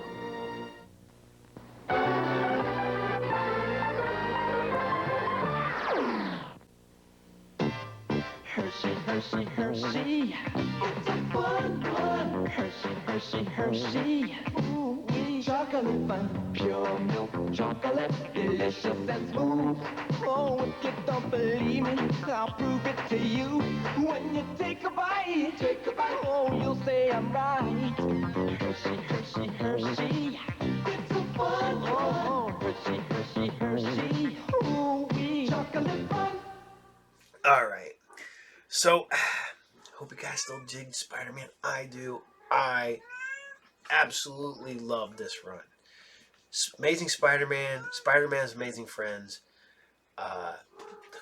So good. So good. And the fact is that we got Firestar, who would go on to actually be a mutant, appear in the comics and everything because of Spider-Man's Amazing Friends.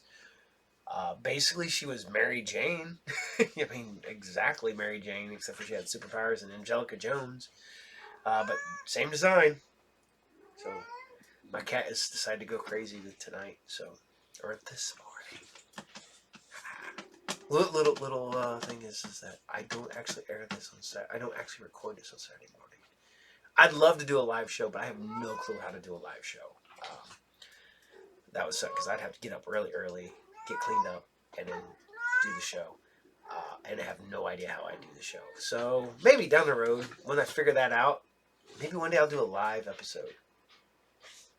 I don't know. Maybe. We'll try. Or maybe I'll do a half a live episode. Maybe I'll start it off, and then all of a sudden we'll bust in, and I'll do an entire episode live. Well, half an episode live. So, okay. All right. So we're going to keep chugging down the aisle of the big kahunas of 80s cartoons with a adjacent universe with some She-Ra. Technically, this is the last part of the She-Ra pilot series that, when she spun out of He-Man, had the 5 episodes of She-Ra. This is the last episode so this is episode 5, The Battle for Brightmoor. Enjoy.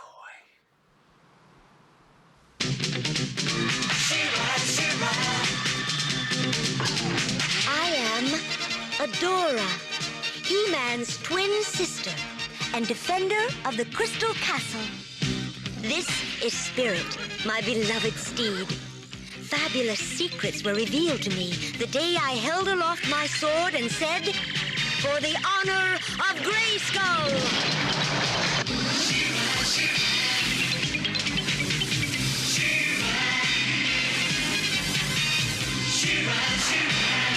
I am She-Ra! Only a few others share this secret. Among them are Light Hope, Madame Raz, and Cowl.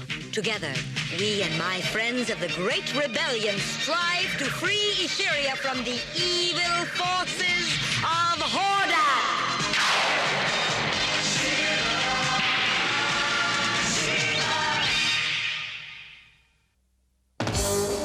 In the last episode, Prince Adam and his twin sister Adora were returning to Eternia. But unknown to them, Hordak followed, determined to capture Adora and force her to serve the Horde again. While Adora had a joyful reunion with her father and mother, Hordak was meeting his old pupil, Skeletor. Skeletor, who had once been a member of the Horde, was not pleased to see Hordak. Nevertheless, he promised to help Hordak capture Adora and take her back to Etheria. And now, the final chapter of The Sword of She-Ra.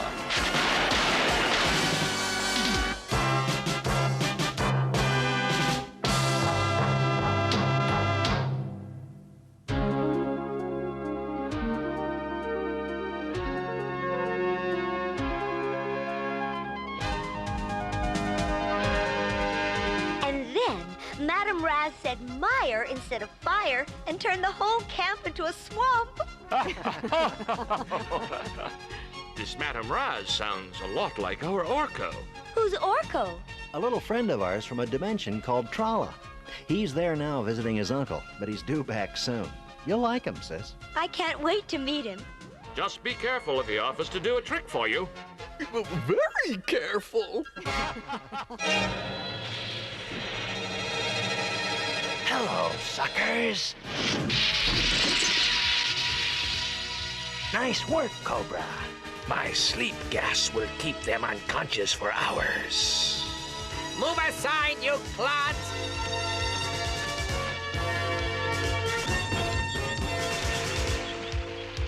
Now for the little magic!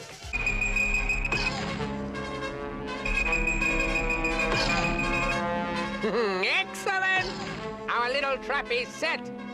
Let's spring it on them. And then Duncan and I lifted your mother out of her ship. Enter. Forgive me, Your Majesty, but I thought you might like a special dessert for this special occasion. Why, it's magnificent, Chef Allen. But don't you think it's a bit much for 4 people? Yeah, I think it's just right. Oh, but this is a very special type of cake, Your Majesty, as you're about to see. Greetings, Princess. Hordak! Skeletor! Help! Somebody help!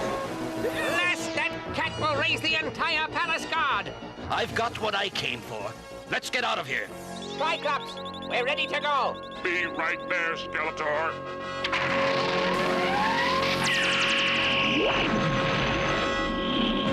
Quickly, everyone aboard! Stop. Too late, man-at-arms. But you can tell the king he'll be hearing from me soon.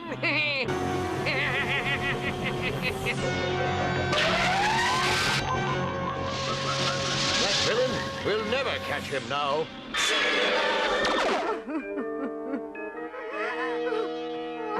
Assemble my soldiers. We'll level Snake Mountain if need be. Sire, I know how you feel, but a small group has a better chance of getting Adora back than a whole army. My father's right, Your Majesty. Who knows what Skeletor will do to Adora if he sees all your soldiers coming? Listen to them, King Randor. He-Man! I had a funny feeling he might show up. Oh, He-Man, they've taken my little girl from me again. Please get her back. I will, Queen Marlena. That I promise you. There's a Wind Raider fueled and ready to go. Then let's move. Hey, wait for me!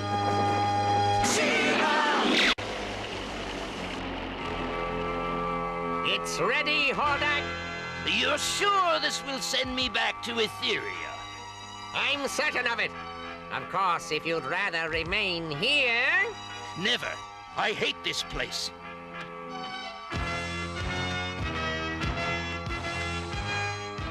You two, bring the girl here. No! No! Well, what are you waiting for? I'm afraid the plan has been changed, old friend. I have better use for the Princess of Eternia than you. What? Now, get him! No! Skeletor! You traitor! That takes care of him. And now, Princess, I must decide what to do with you. Oh! She's fainted. Just like a woman. Take her to the dungeons, Furface. I'll contact Randor and tell him my demands.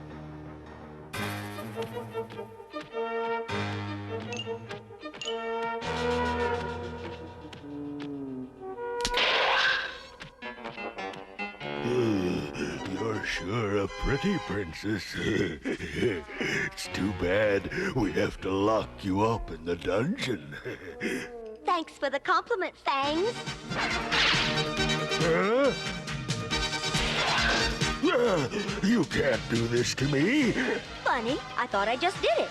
Bye now. Where are we going? To the lab. Skeletor wants us to run some tests on this sword the princess was carrying. What for? Hordak seems to think there was something special about it. That was lucky. Now to even the odds a little bit. For the honor of Grayskull!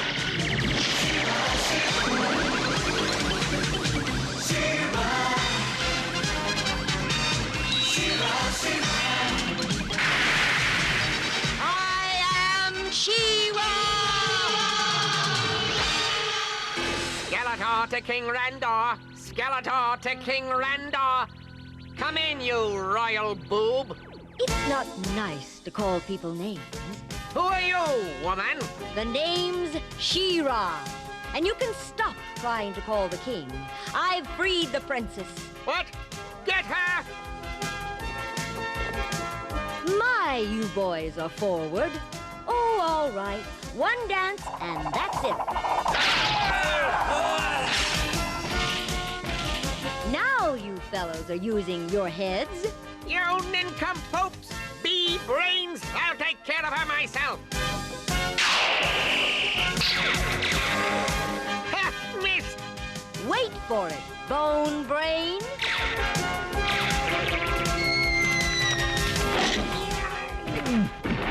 That's definitely an improvement to your looks. Look, she's the one who stole the sword. I'll stop her. All right, that's it. No one around here knows how to treat a lady. The throne room is just ahead of us. Let's be careful. He-Man, look out! What happened to them? I've got a pretty good idea. Hello, He-Man. Sorry you missed all the fun. Who in the world is that? Tila, Man-at-Arms. This is my friend, She-Ra. Nice to meet you. Where's Princess Adora? She's, Oh, she's safe. Right. Safe. Well, then what are we doing here? Nothing much. So what say we all leave? Fine with me. I don't believe this. Neither do I! A female He-Man! Oh, this is the worst day of my life!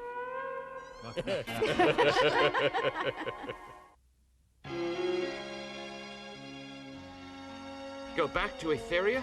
You can't be serious, Adora. Please try to understand. I love you all, but Etheria is my world. I can't just leave it in the hands of the Horde. Hordak is responsible for this, isn't he? In a way, yes. I realized when he came after me that he'd never let me live in peace. And next time, he might harm one of you. I couldn't bear that. We're not afraid of the Horde, and we'll protect you. Oh, Mother, I know how hard this is for you and Father. But now that I know of you, I can come back when my world is free. And how long will that take? How many more years will we be without our daughter? I don't know, Father. But if it was Eternia under the boot of the Horde, could you leave the fight before it was over? I wish you could stay, but I understand, and I'm very, very proud of you. Oh, Father.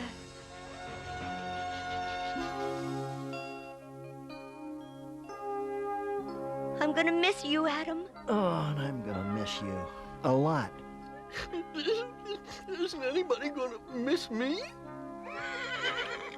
Remember, Adora, whenever you wish to return, just hold up the sword and call my name. I'll remember. And thank you, sorceress. You've given me the happiest moments I've ever had in my life, and a destiny worth fulfilling. I'll always be grateful for that. Just come back to us. I will. Come on, Spirit. Well, goodbye.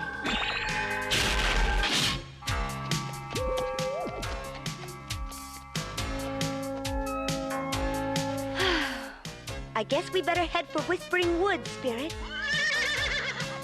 Can, anyone give a prince a lift?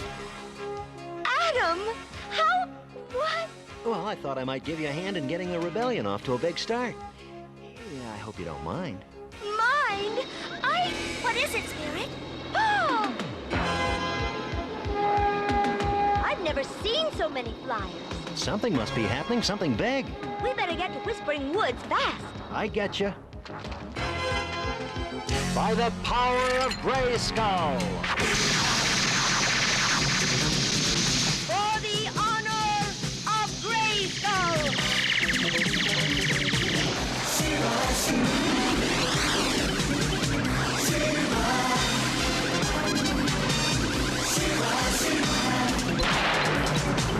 I am She-Ra!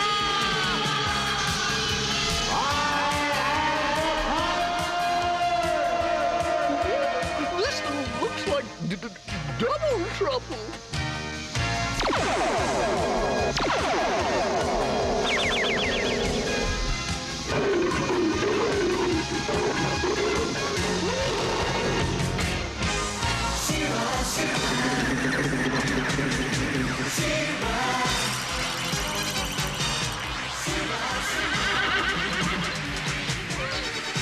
Let's move, Cat.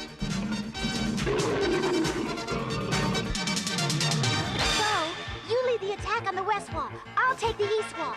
And what about us? He-Man! She-Ra! Oh, thank goodness you're here. We're going to attack Castle Bright Moon and drive out the Horde. Sounds good. Now we're really ready for the Horde.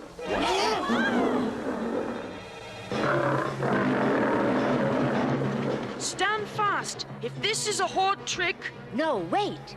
What is it? She-Ra, be careful. Easy, big fella.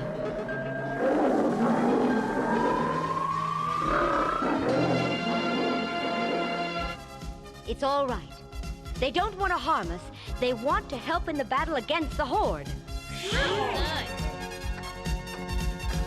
I guess we can use all the help we can get. But how did you know that? I'm not sure. It's as if I could feel what they felt. I wish we'd asked the sorceress a little more about your powers. Might I suggest we start our march on Castle Bright Moon before anything else happens? Good thinking, Cal. Rebels, are you ready to drive the Horde out of Bright Moon? Yes! Then let's go! Today we win back our world!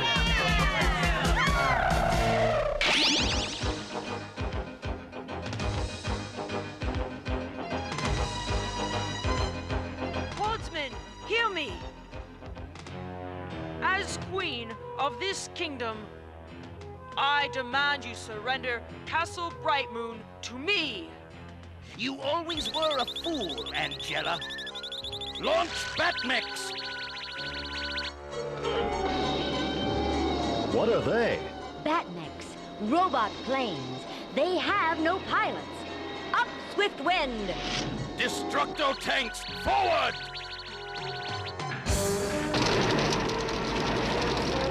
Here's something for us to play with, Cat.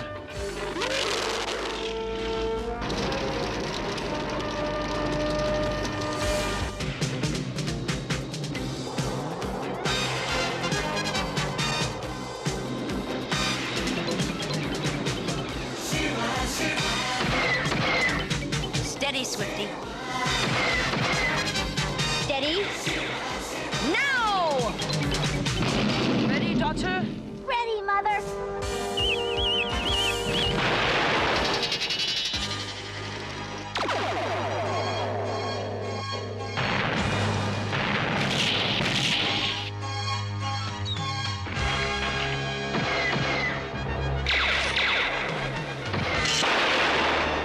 Let's get them!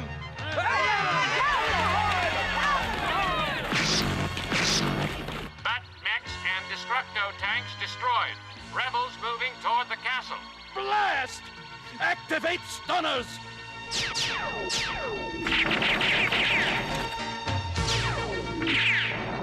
Oh, dearie my. Those stun cannons are knocking our people unconscious. We must stop them. Leave it to us, madam. Come on, boys. We've got to help. Down, Swift Wind. I've got that flying horsey in my sights. Now to bring it down. Look out! Swift Wind. She-Ra! Are you all right? Yes, but Swift Wind. She-Ra, I hurt. Oh, Swift Wind's dying. I can feel the pain. If only there was something I could do. She-Ra, your hands. Look, they're glowing. Can it be? For the honor of Grayskull, let your wounds be healed.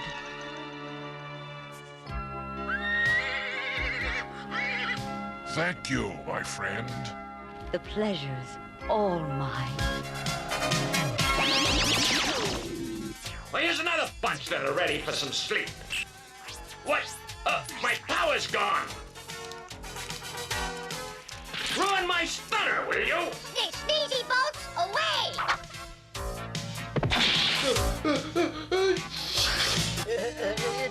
Got him good.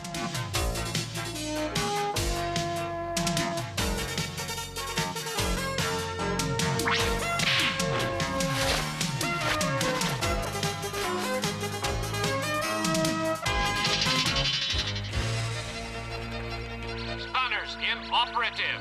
Rebel forces have entered the castle. No! It's not true! The Horde cannot be beaten like this! That's where you're mistaken, Jarhead. You! It's all over, Hordak. Bright Moon is free. And soon we'll free the other kingdoms as well. One battle does not win a war, She-Ra.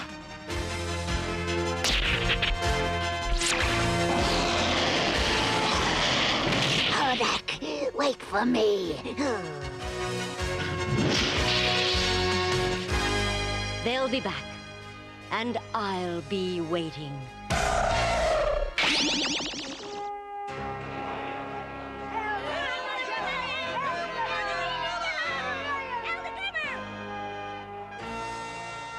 It is a great day for Etheria, my daughter. And we owe it all to She-Ra and He-Man. Without them, all this would have never happened. But where are they? They should be here. Listen to them cheer. It's good to hear them so happy. How about you? Aren't you happy? Yes and no. You are not returning to Eternia with me, are you? I can't. Hordak was right.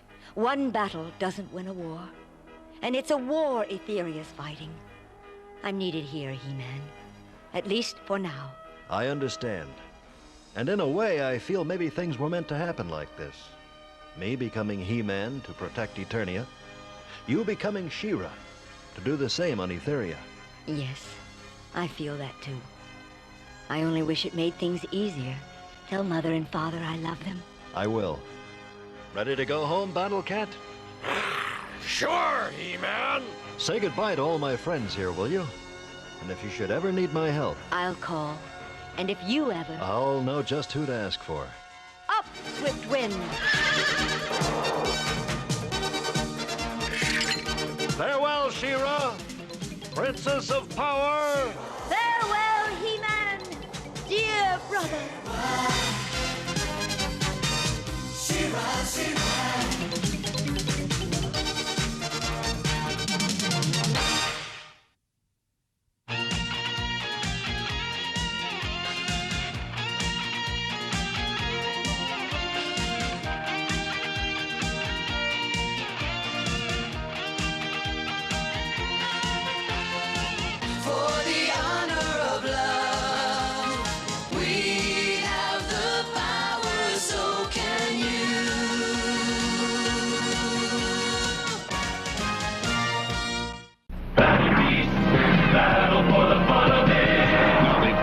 incredible battle chariots, the ram, the tiger, the reindeer. Battle beasts! And in battle transport vehicles that change into battle stations, the beetle, firebird, and shark. Battle beasts! And to carry your army, there's the bandolier. Let's battle! Wood! Fire! Fire beats wood! Battle beasts can grow into an army. Bandolier, chariots, and transports, each sold separately. Battle beasts! Here are real big rig racers. Here are Tonka's big rig clutch poppers to put you into the action, the racing action. You can rev them up. On your mark! Get set! Go! And pop that button. That's big rig racing. That's turbo sound.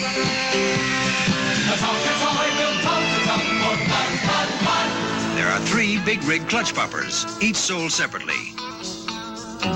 New from Tonka. Outlaw Scuzza's days in Fort Curium jail are numbered. The evil Tex Hex is planning a jailbreak. Now for the bank and all that Curium. Brave Star's hawk-like eyes see the danger. Has the evil Tex Hex finally won? Or is Fort Curium safe with Brave Star? Only you know the answer. Neutral laser, command center, bank jail set, and figures each sold separately. Batteries not included. Some assembly required. Brave Star from Mattel. I don't know how many people watched it last night, but I didn't even know this book existed, and I'm a Moon Knight guy. It's so funny when other people I know had to like, oh my god, Moon Knight's getting a series. Because, you know, I'm not gonna lie, none of us ever thought Moon Knight was ever going to get a live action. Because, you know, he's a schizophrenic, multiple personality, supernaturally enhanced avatar of a Egyptian god, weird Batman-esque character. Never in a million years thought that would ever see the light of day. But I loved it. I'm happy. It's here. Yes. So, I hope you guys still dig She-Ra, because that is the last of the crossover episode. That's the last of the Superman, He-Man, She-Ra, where they introduce She-Ra. I just, like I said, remember getting made fun of, but I watched both of them. I didn't care. Hell yeah. Hell yeah. I like Hordak. I like some of the Horde. I like the designs of the characters. Stuff like that. So much fun. So, all right. So we're going to... I keep saying it's my favorite cartoons, but man, that's probably why I put these together, because they are a lot of my favorite cartoons. We are going G.I. freaking Joe. Man, I know this is bad because I keep thinking about selling my G.I. Joe collection. Not gonna lie. It's all boxed up. Every once in a while I get a new piece, I put it in a new box. Put it in a new box.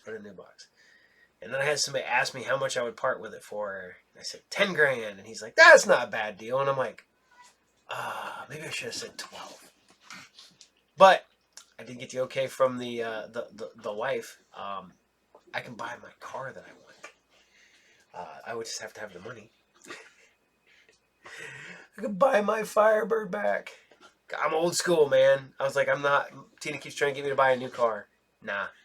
I own the newest car I will ever own right now. And that is my 07 Dodge Magnum. I have an 82 Camaro, a 78 Camaro, a 2005 Ford van. That's all I got right now. Technically. Joe's car technically is my name, but... nope. I hate owning new cars. I like, as you can tell, I'm a retro guy. I love my old school stuff. And there we are.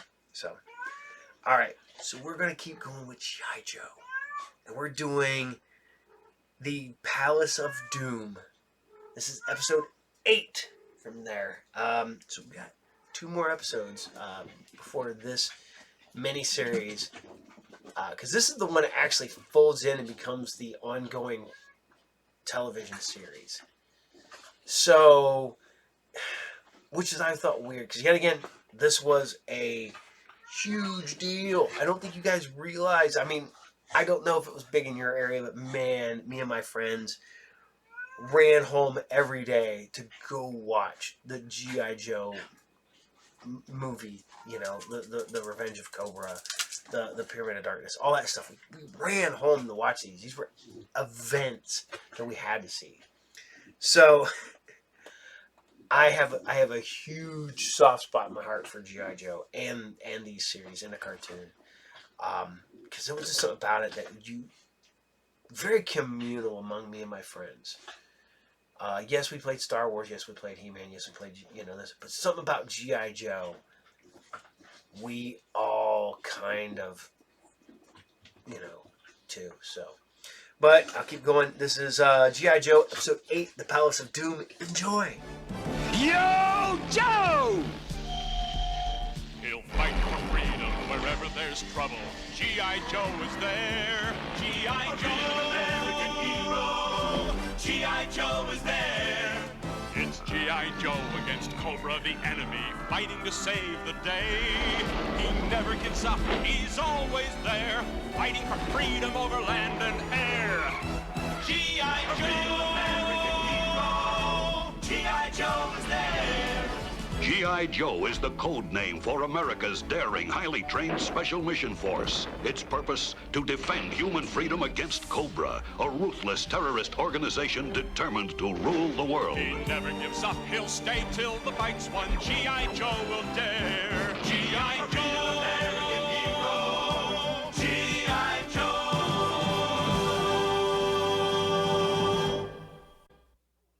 Using a laser core stolen from G.I. Joe, Destro activates the Weather Dominator, which controls the forces of nature itself. Cobra Commander targets Washington, D.C. for destruction. But the Joe team repels the lightning attack with energy mirrors, and the Weather Dominator explodes into 3 parts. G.I. Joe must recover the parts before Cobra, or all is lost. Flint and Mutt set sail with shipwreck, but Mutt is thrown overboard by a suffocating sandstorm. As we begin our 3rd episode of G.I. Joe, The Revenge of Cobra. Mutt! You can't save him in this storm! I've got to try! Here! Take this!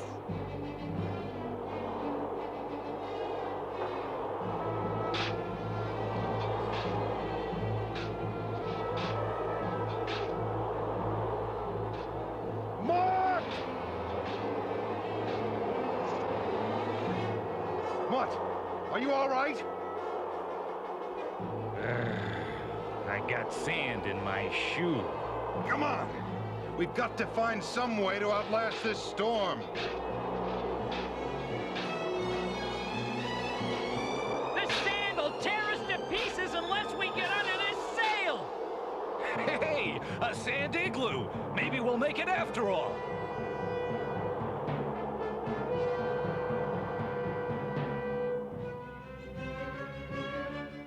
The storm's passing! Then let's get back on the road! Thrusters on! Avast, you sand lovers! We're free!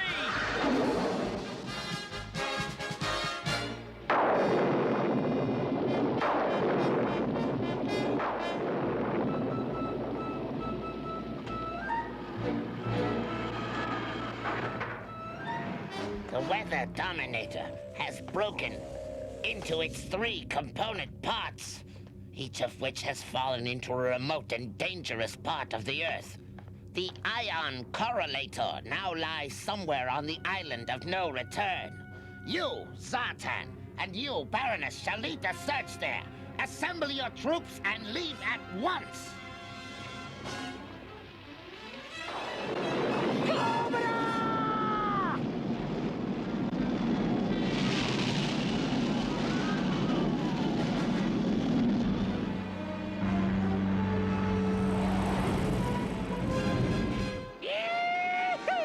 There she is, partners. The island of no return.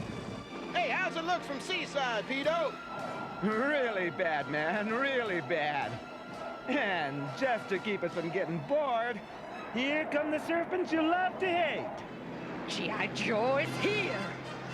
We must recover the piece of Destro's weather dominator before they do! Cobra!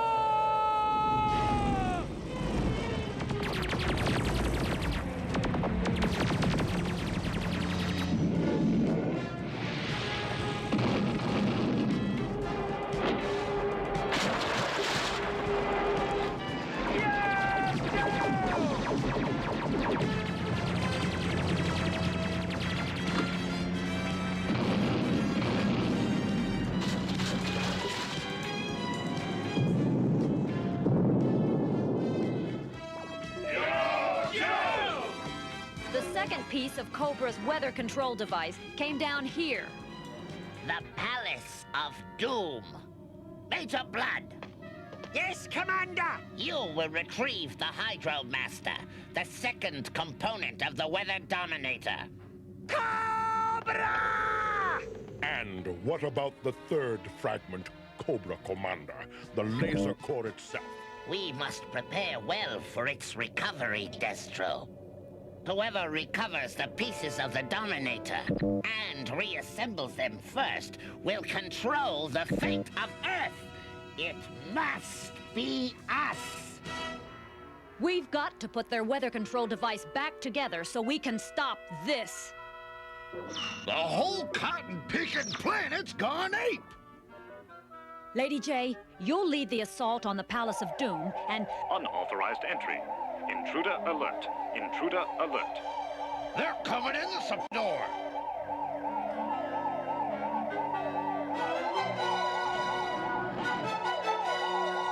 Flint, where you been? Hey, junkyard! Good boy! But you old kettle cleaner! Welcome home! We all kept hoping you'd make it back, Flint. Well, that means a lot. Knowing your buddies miss you, I mean. She's your buddy? This is Shipwreck, and he saved our necks, Lady J. I'd rather save yours. Thanks. But we've got a world to save first. Yo, Joe! Mind if I join up? Like the saying goes, two's company, but three's a regiment.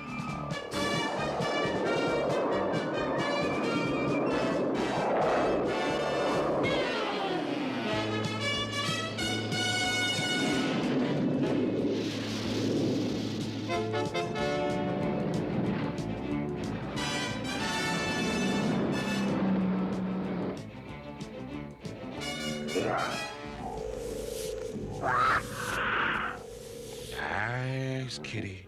Be good and Roadblock will show you where to find some giant mice.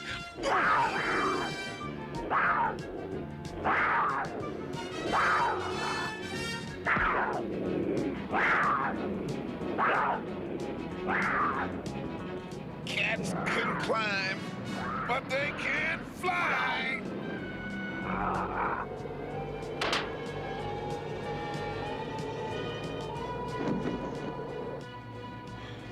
That was too close. I heard you, and when I see you, you better be friendly.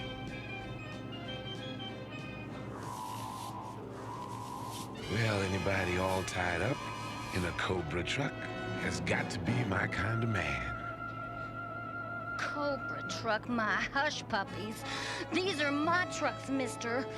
Every one of them loaded and paid for by yours truly, Honolulu West, president and manager of Wild West Holland. You're a girl. Congratulations. You figured that out so fast you must be a rocket scientist. Look, all I got from you is a trucking commercial and a lot of sass. Now, what about some thanks for untying your ropes? Thanks for what? I'm still a prisoner, and Cobra's still got my trucks, full of the finest victuals you ever did see. Truck full of good eats, huh? What's it to you, Jack? I'm hungry, I'm a gourmet chef, and the name's not Jack, it's Roadblock. I'm with G.I. Joe. I don't care if you're with the Tooth Fairy. G.I. Joe? Mr. Roadblock Gourmet Chef, get ready to chow down. I do believe this is gonna mark the beginning of a beautiful friendship.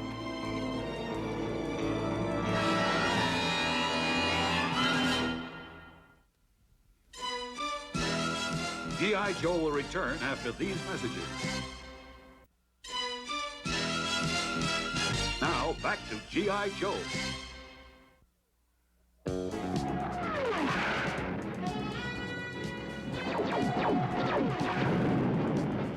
Use extreme caution in landing on the reef.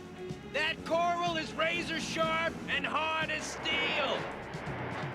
Now he tells me.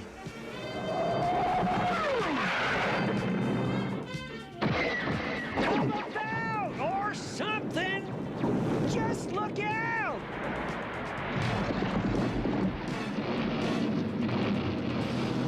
Blast them off the reef, you fools!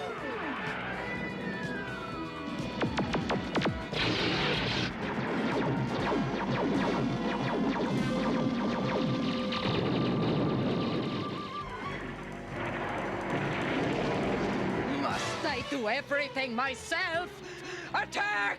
Attack! Attack! No need to fear what the lady can't steer.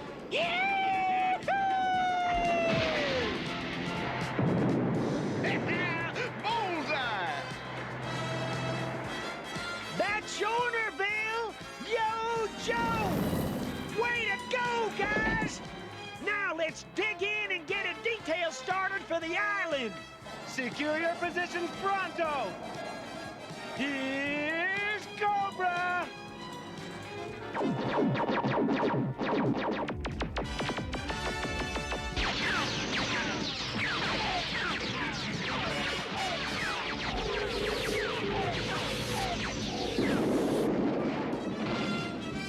Wow!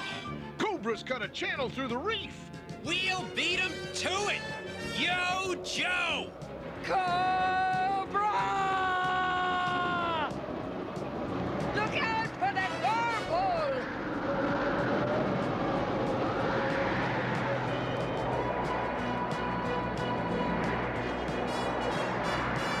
Hang on!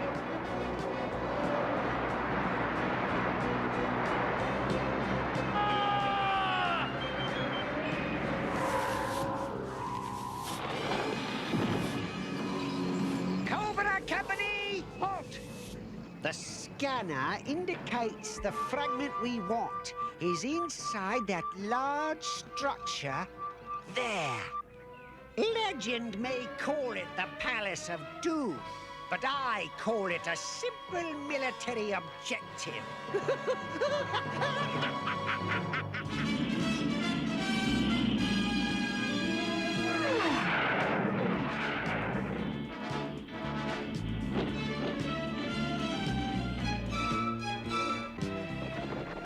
Stay close to me, men. And remember, from here on, silence.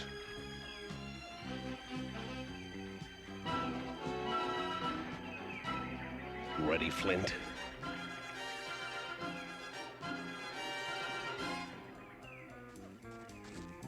Ready, Recondo. Yo, Joe!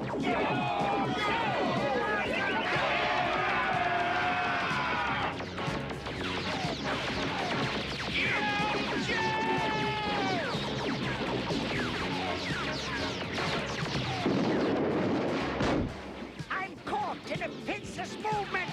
Send in support.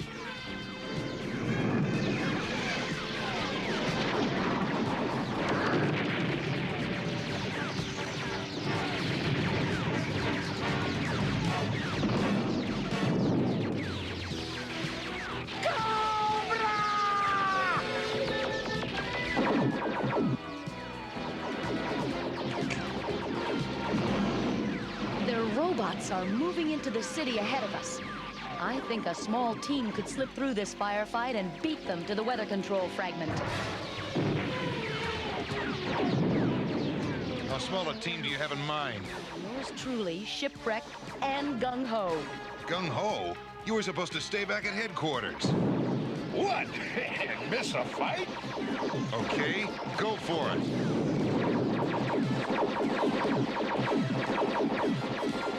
Release pack rats! Now! Don't let any of those robots get into the temple!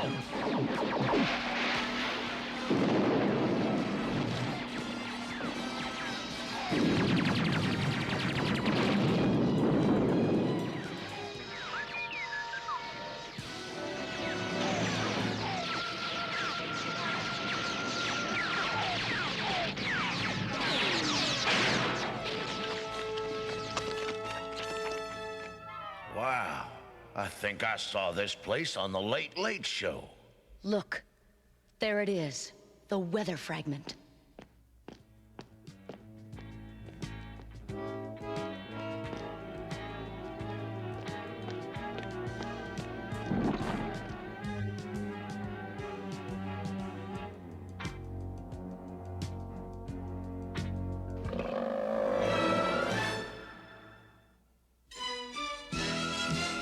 G.I. Joe will return after these messages.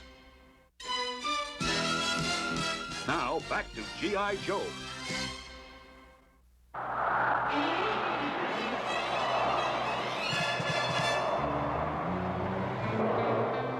The whirlpool's too strong for our engines. The ship's breaking up.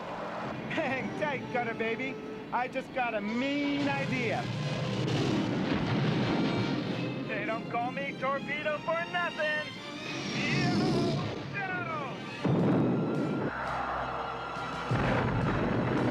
Keep the deck! Yahoo! Now that's what I call the plumb unhappy lander.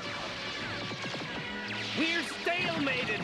Torpedo, you got any more mean ideas? Negatory, good buddy. Freedom and I will go to the island of no return. I'm tempted to let you try it, but it's impossible. Possibility and impossibility are states of mind. In my mind, there is only the possible. Fire sea sled!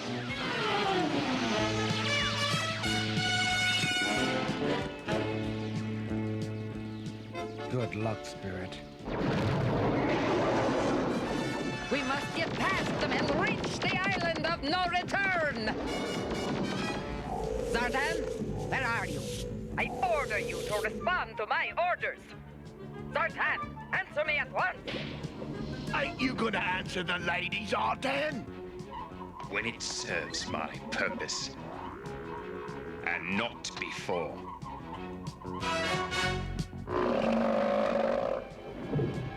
Avast, mates! Trouble topside!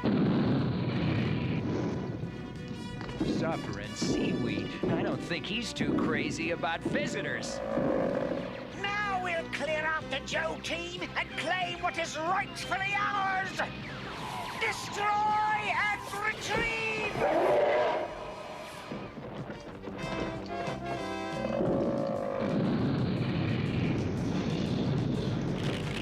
We're trapped, and he's really mad. Look at the bright side. At least he's not wearing shoes.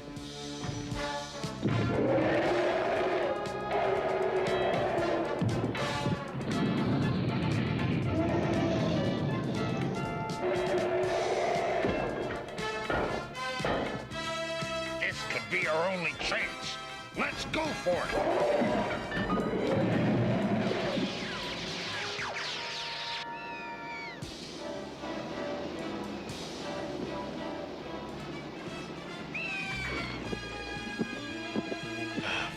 So much anguish over a piece of wreckage. I feel another presence. That presence feels you as well. Cobra!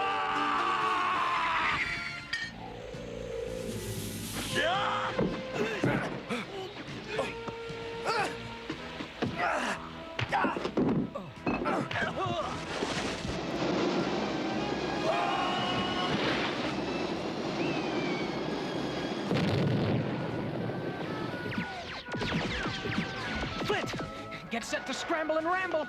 What is it, Tripwire? My detection device has picked up a mucho earthquake rolling our way.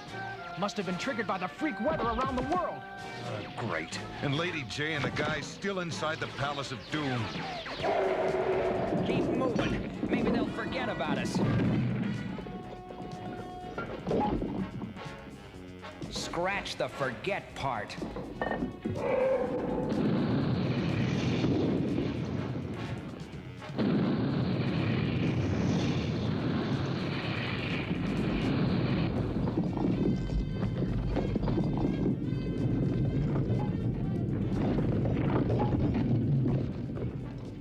I know what I always hated about dry land. No place to dive.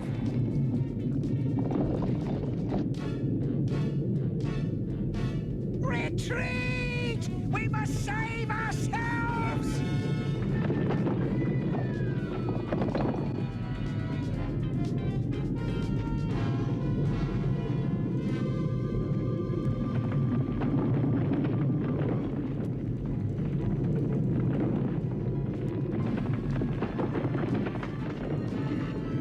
Stupid Lady Jane! Time's running out!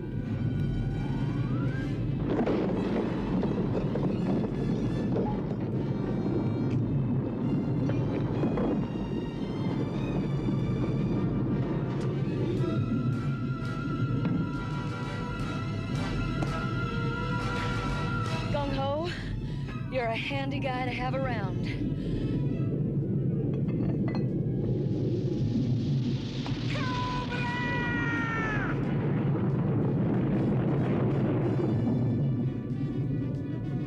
Flint! Get us out of this!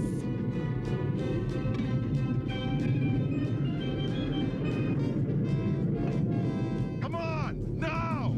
This place is shaking like a 10-cent milkshake! We lost the fragment! We'll get it back! No time now!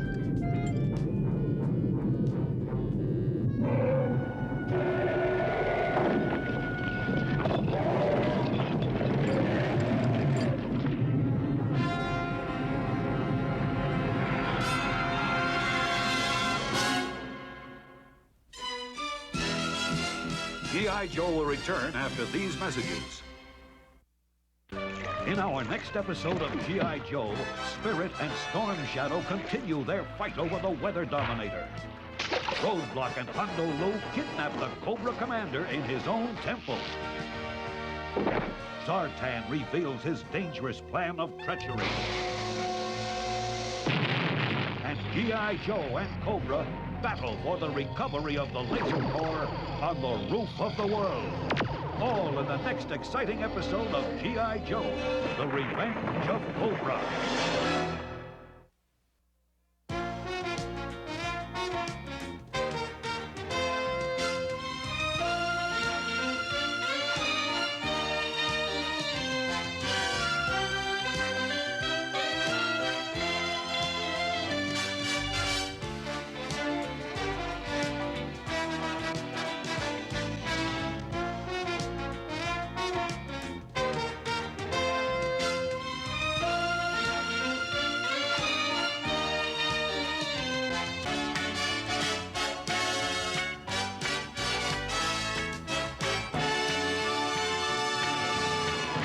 In the land of Rainbow Bright. Baby Bright is born. Just arrived on a rainbow morn. Baby Bright is my beautiful rainbow baby. Pretty pink hair, a tiny pink star. She even drinks a special formula. Rainbow! Baby Bright is a rainbow just for you to love. We love you, Baby Bright. Baby Bright doll comes with this rainbow bottle. She's from the world of Rainbow Bright. New from Mattel. With the fun shape of honeycomb, you never know what you'll imagine. If you analyze, you can energize what you appetize. Honeycomb! With some inspiration, you get good vibrations and a sweet sensation. Honeycomb! With the right perception, you'll get fuel injection. It's crisp selection. Honeycomb! So when you fantasize, you may be surprised. Sweet, crunchy honeycomb cereal, part of this complete breakfast. More fun than you ever imagined. Tune for the exciting adventures of Dungeons and Dragons. How do we get home? All right after Jim Henson's Muppet Babies. This whole place is a bad dream. Everybody needs corgis. I am a proud owner of my two puppies, my two corgis, Courage and Lulu, and they're over here bugging the crap out of me right now. So, all right. I hope you guys enjoy G.I. Joe as much as I do. I love bringing you G.I. Joe. I don't know if G.I. Joe's going to be one of the cartoons that I just keep going. There's so many episodes that I could probably keep going for the next, God, Jesus, 2 years, maybe? At least. I think there's 90-some episodes. So, I have to double check on that one. Because I know that you have the original Sunbow, and then we got the Deke ones. And I have to remember how many between the two. As I mumble on about stuff.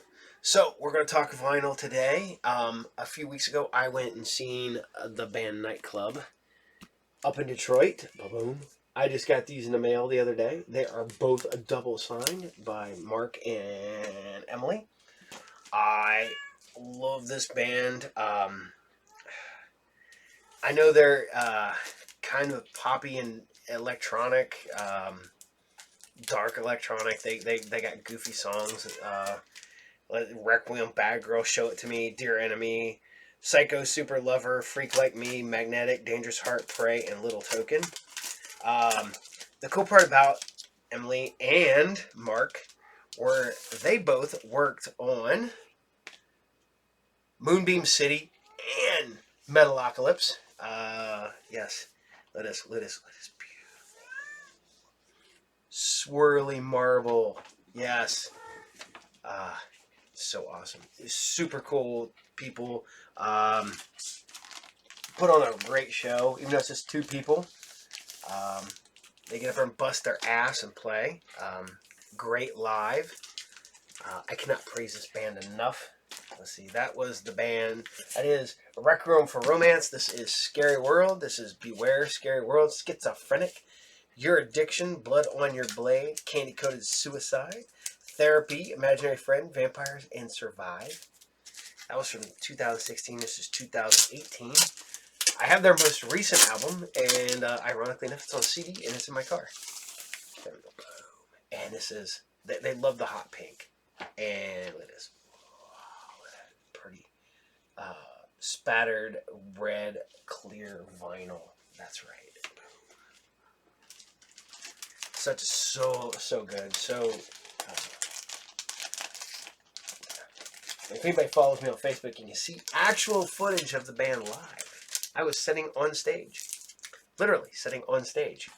Somebody goes, "How'd you get that so good?" I was like, my butt was sitting on the stage and I was filming at an angle. I was like, So, all right. So there's out of the way. We're going to talk about a couple things. As I've said before, we are almost there. We just got a couple hundred more to go. We will give this away. Hopefully in the next week, one of you lucky subscribers will get a copy of Animation by Filmation in the United States. I will send you a free copy of this book. And, oh my God, some of the best stuff you get. Groovy Ghoulies. Got characters, sheets, stuff like that. Sport Billy, Star Trek, for those who, for my friend Jay, Star Trek had an animated series that went 2 seasons. And it was technically seasons 4 and 5.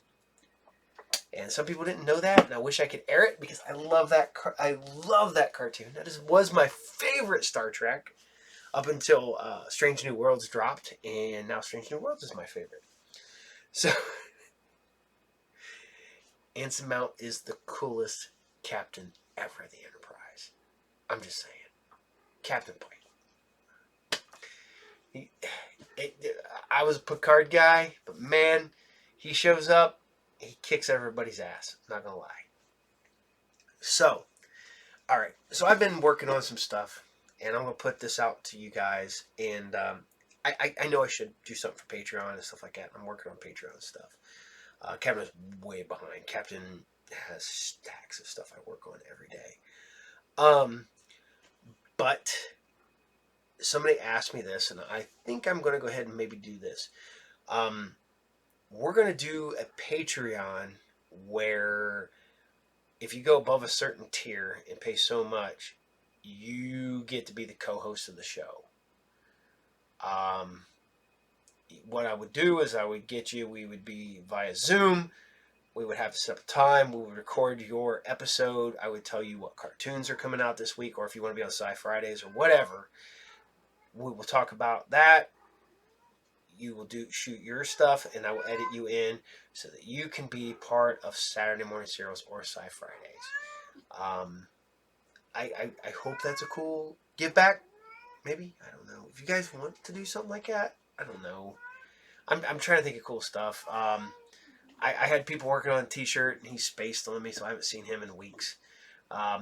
There's 3 people that are really hard to work with: artists, musicians, and actors. And I have friends that are musicians, artists, and actors, and they're spacey, and I love them to death. But yeah, so that's what I'm working on. So, oh, by the way, there should be a cartoon past the credits. For those who've asked, evidently I cannot air Tarzan, the Filmation Tarzan. I looked into that. I tried. Didn't get past them yet. Maybe down the road like I was able to do with some of the stuff that I'm airing now. So, fingers crossed. And it's going to be shout-out time. E-Dub, there's your shout-out. I shouted out to you last night. Shouting out to you again. Warren, Tarek, Maria, Paulette, Autumn, Maddie Bot. Hey, you like the music at the beginning and in each episode? Thank Maddie Bot. Kicks ass. Thank you so much. You're awesome. Johnny, Black Phoenix,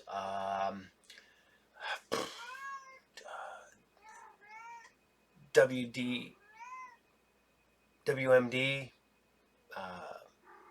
Jeez, trying to remember. I know. Sorry. I apologize. There's just so many of you guys. Thank you. Thank you so much for watching me every week. Thank you for being there for 117 episodes. Holy crap, guys. I did not think this was going to go this long. And actually, to be honest, I thought I was going to do like 26 episodes, then take a break for 6 months, and then do 26 episodes. So I'd have half a season off. But then I fell in love with this, and no, I've just been pounding them out week after week after week after week after week.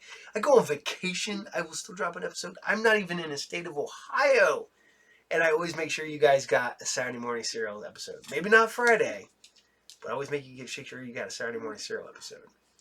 So, on that note, Saturday Morning Serials, you got Group Therapy TV every Monday at 12 noon Eastern Standard Time, Fridays 8 p.m. Eastern Standard Time, and Saturday Morning Serials 8 a.m. Eastern Standard Time.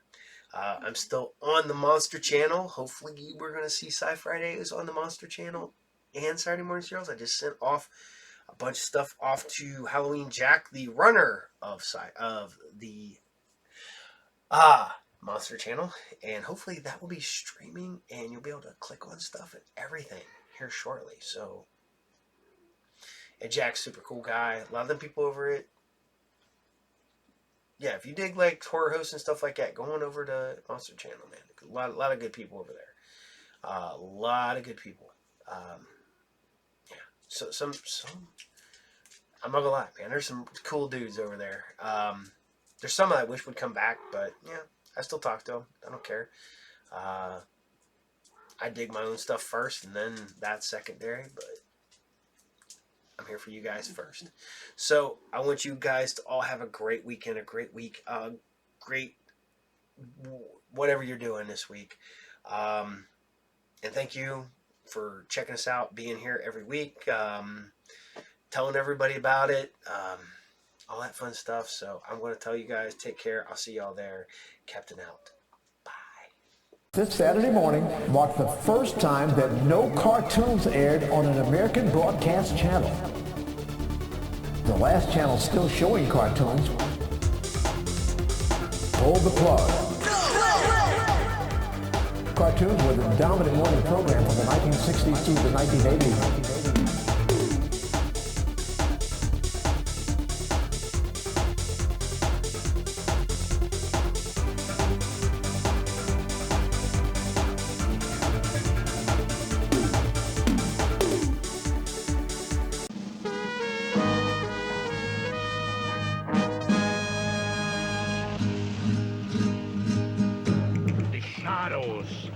Anything that moves, it could be Zorro. But Sergeant, here in San Diego, so far from...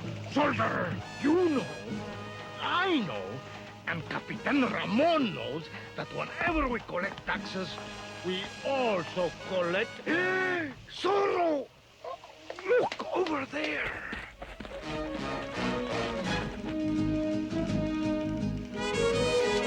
Look, compadre. We are too late.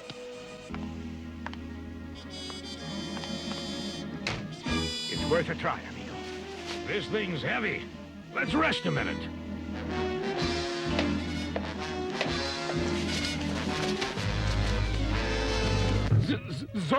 Zorro! It's him! Charge!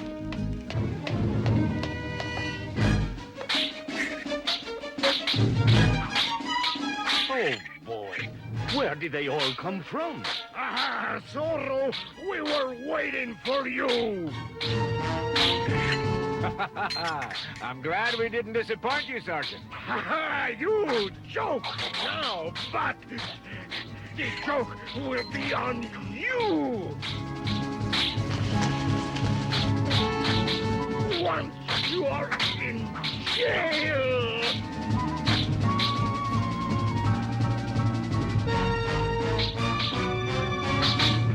Get that tax chest aboard! Cast off!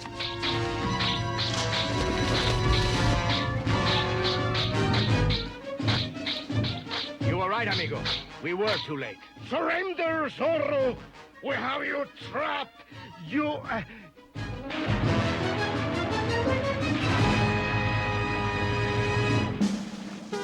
Where are they? Perhaps they could not swim. Ah, that is it! Zorro is done for! The taxes are safe! Form ranks! We will return to Los Angeles to greet the tax boat when it arrives! Oh, well, like you said, it was worth a try. And now we'd better return to Los Angeles to greet the tax boat as well. If Lucia the pirate doesn't greet it first.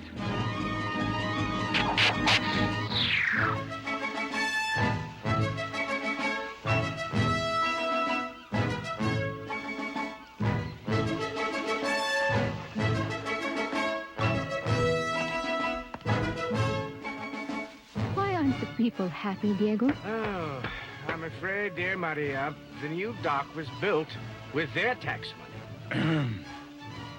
I, as Governor General, do hereby declare this fine new dock officially open. Magnificent ships from around the world will soon come to the port of Los Angeles, bringing... Here comes one now. Excellency, it is the tax boat from San Diego. That is my tax boat? What's left of it.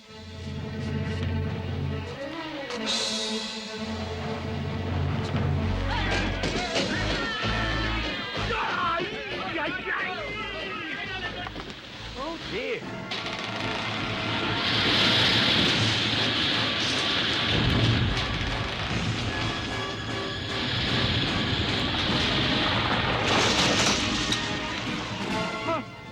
Help me! Save me! There's someone aboard! We were attacked! The gold is gone! Pirates!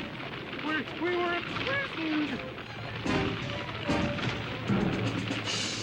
Pirates? I must see you away from this ghastly scene, Maria. How much did they get? Tell us. Tell us. How did it happen? We must know everything. We must know everything. Speak up. You there. Speak up.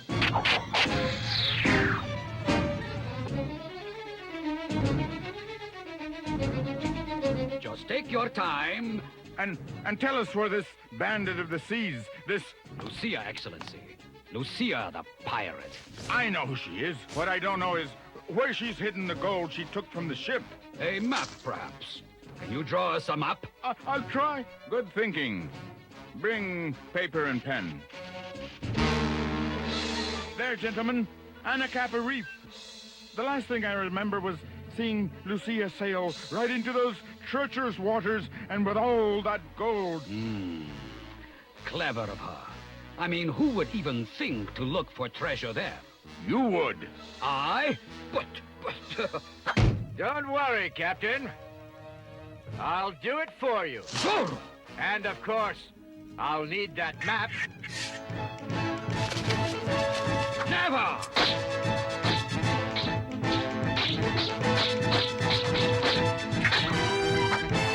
Hey! Gonzalez, get the map!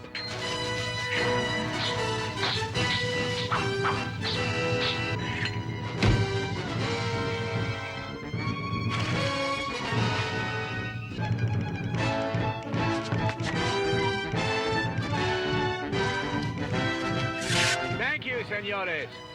I've always wanted to go treasure hunting. Hey-ah! Tempest!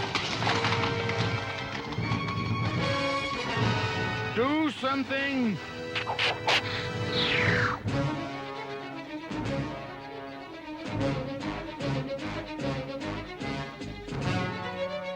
There's not a ship in sight, Captain.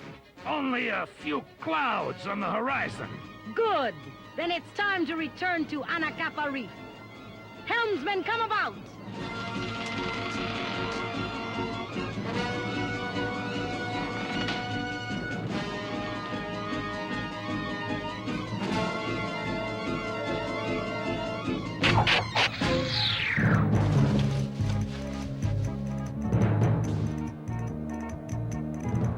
Careful, amigo. Come hard right. Easy, come left, You said right. Right. Now come left again. I'm getting confused. Ah, good sailing. We've cleared the outer rocks. See, I picked a good spot. See, but which spot?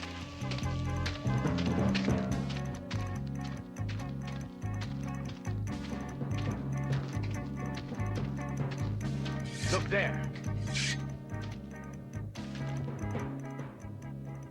Start probing.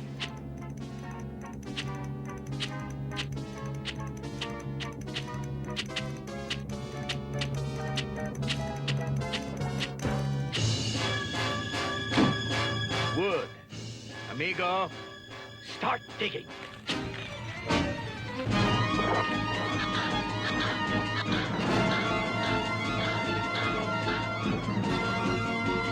Padre, there it is.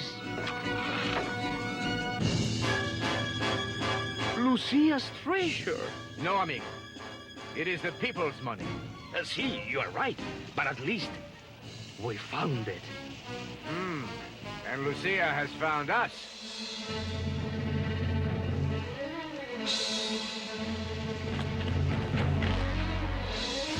Thieves they are, after our treasure.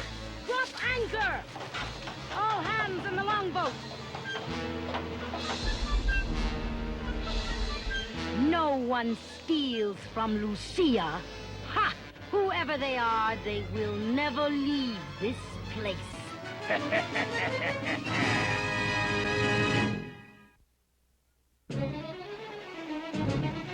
Faster, men! Bend to your oars! How many do you see, Captain? It's hard to tell, but whoever they are, we'll take them.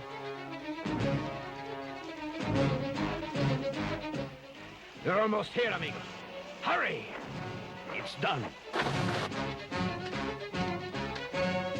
Obviously, they haven't seen our boat. We could still get away and... Hey, look, it's the military boat from San Pedro. Yes. Captain Ramon didn't waste any time. But for now, we have our hands full. Aha! Good navigating, sailor. There it is, Anacapa Reef. I can see a small boat. Zorro, no doubt.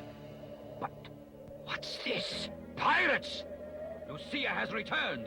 Gonzalez, we shall not only capture Zorro, but Lucia as well. Oh, that is one wonderful. More sail! Speed is the word!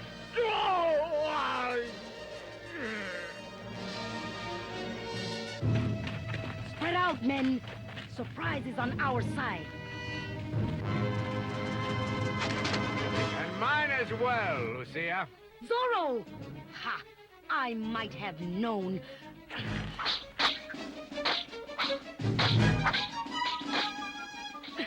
Here, men! There are only 2 of them.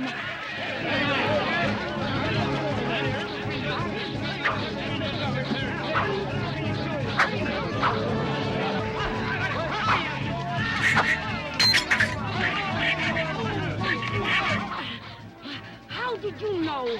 We captured the crew. One of them escaped. Everybody knows. The governor, Captain Ramon. Ah, they are of no interest to me. But did you find the money? I assure you, Lucia, the chest is where you buried it. Compadre, look out!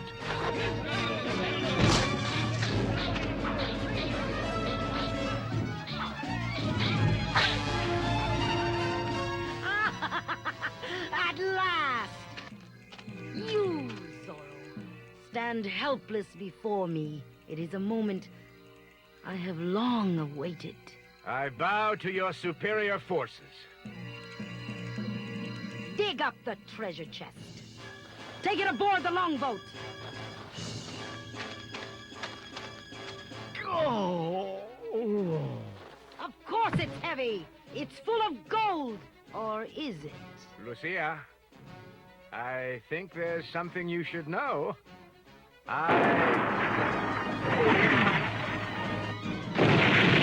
My ship!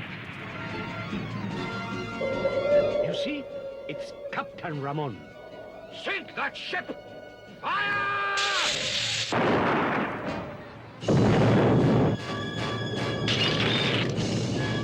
Yeah! She's a fire, Captain! I see that! Prepare to attack! Save your ship, Lucia, and I will fight by your side. What? Why would you? For my freedom, and because it is the only way we're going to get away from here. Agreed. To the longboat! Defend yourselves!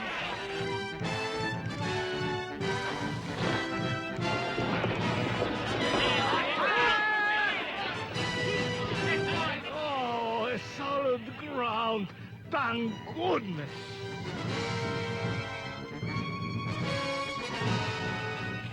Ah, they left the gold! Charge!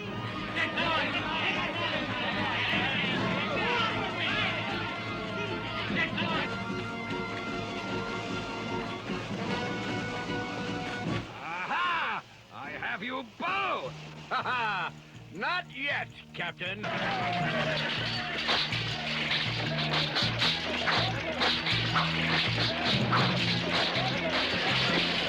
Into the boat, men!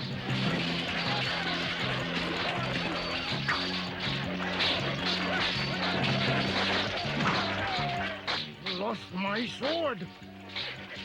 Good.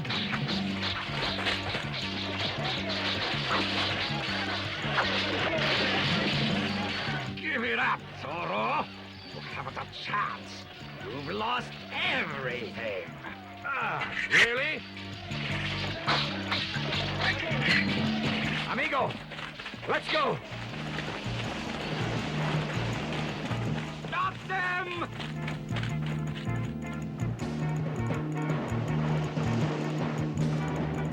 Pull, men! Pull on those oars! Escape! Oh, si, Capitan, but we have the money. Yes, quite right. Put the money chest on the boat. Prepare to cast off. Must be away from here before Lucia can fire her cannons. Oh, that is an excellent idea, Capitan. Get aboard, men! Man the water buckets! What about that boat, Captain? Fine vessel. I shall use it as my personal sailing sloop. Take it in tow. Move! It was good enough for Zorro, then it is certainly good enough for me. Sergeant, we'll go sailing together. Oh!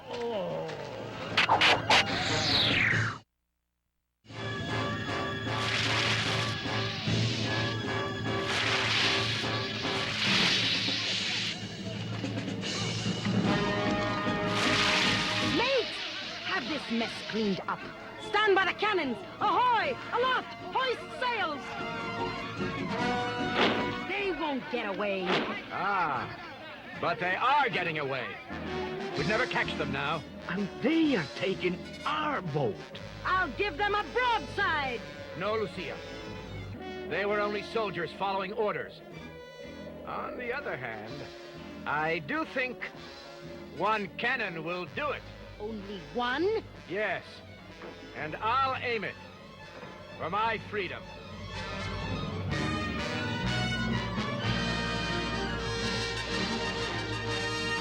Getting out of range. If they fire, they will miss us by a mile. I am very happy. Oh.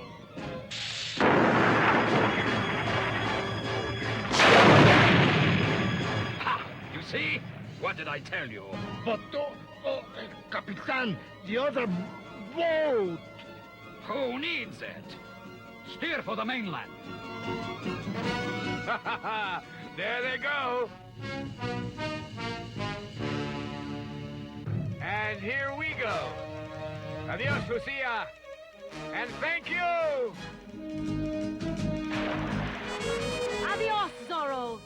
Until the next time. And good sailing. Amigo. Si, compadre. The salt left a taste in my mouth. There's a jug of fresh water under the bow. I'll get it. Senor, the jug is behind all these bags of gold from the treasure chest. Oh? I wonder how they got in there.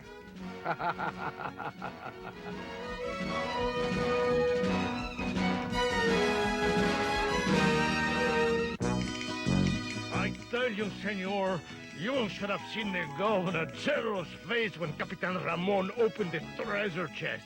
Rocks! Rocks? How in the world did... It was Zorro. That fox outsmarted the Capitan again. Now, if I had been in charge, Zorro would be... Please, Sergeant, I beg you. Spare me the details about Zorro. Miguel. Turn on the fountain, please. Cool the air.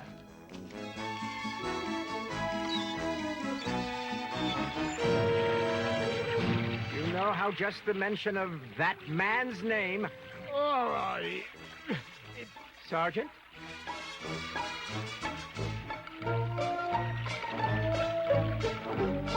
Pardon, senor. Oh. You know, it's a good thing Gonzalez joined the army. Why is that, amigo? He never would have made it in the Navy.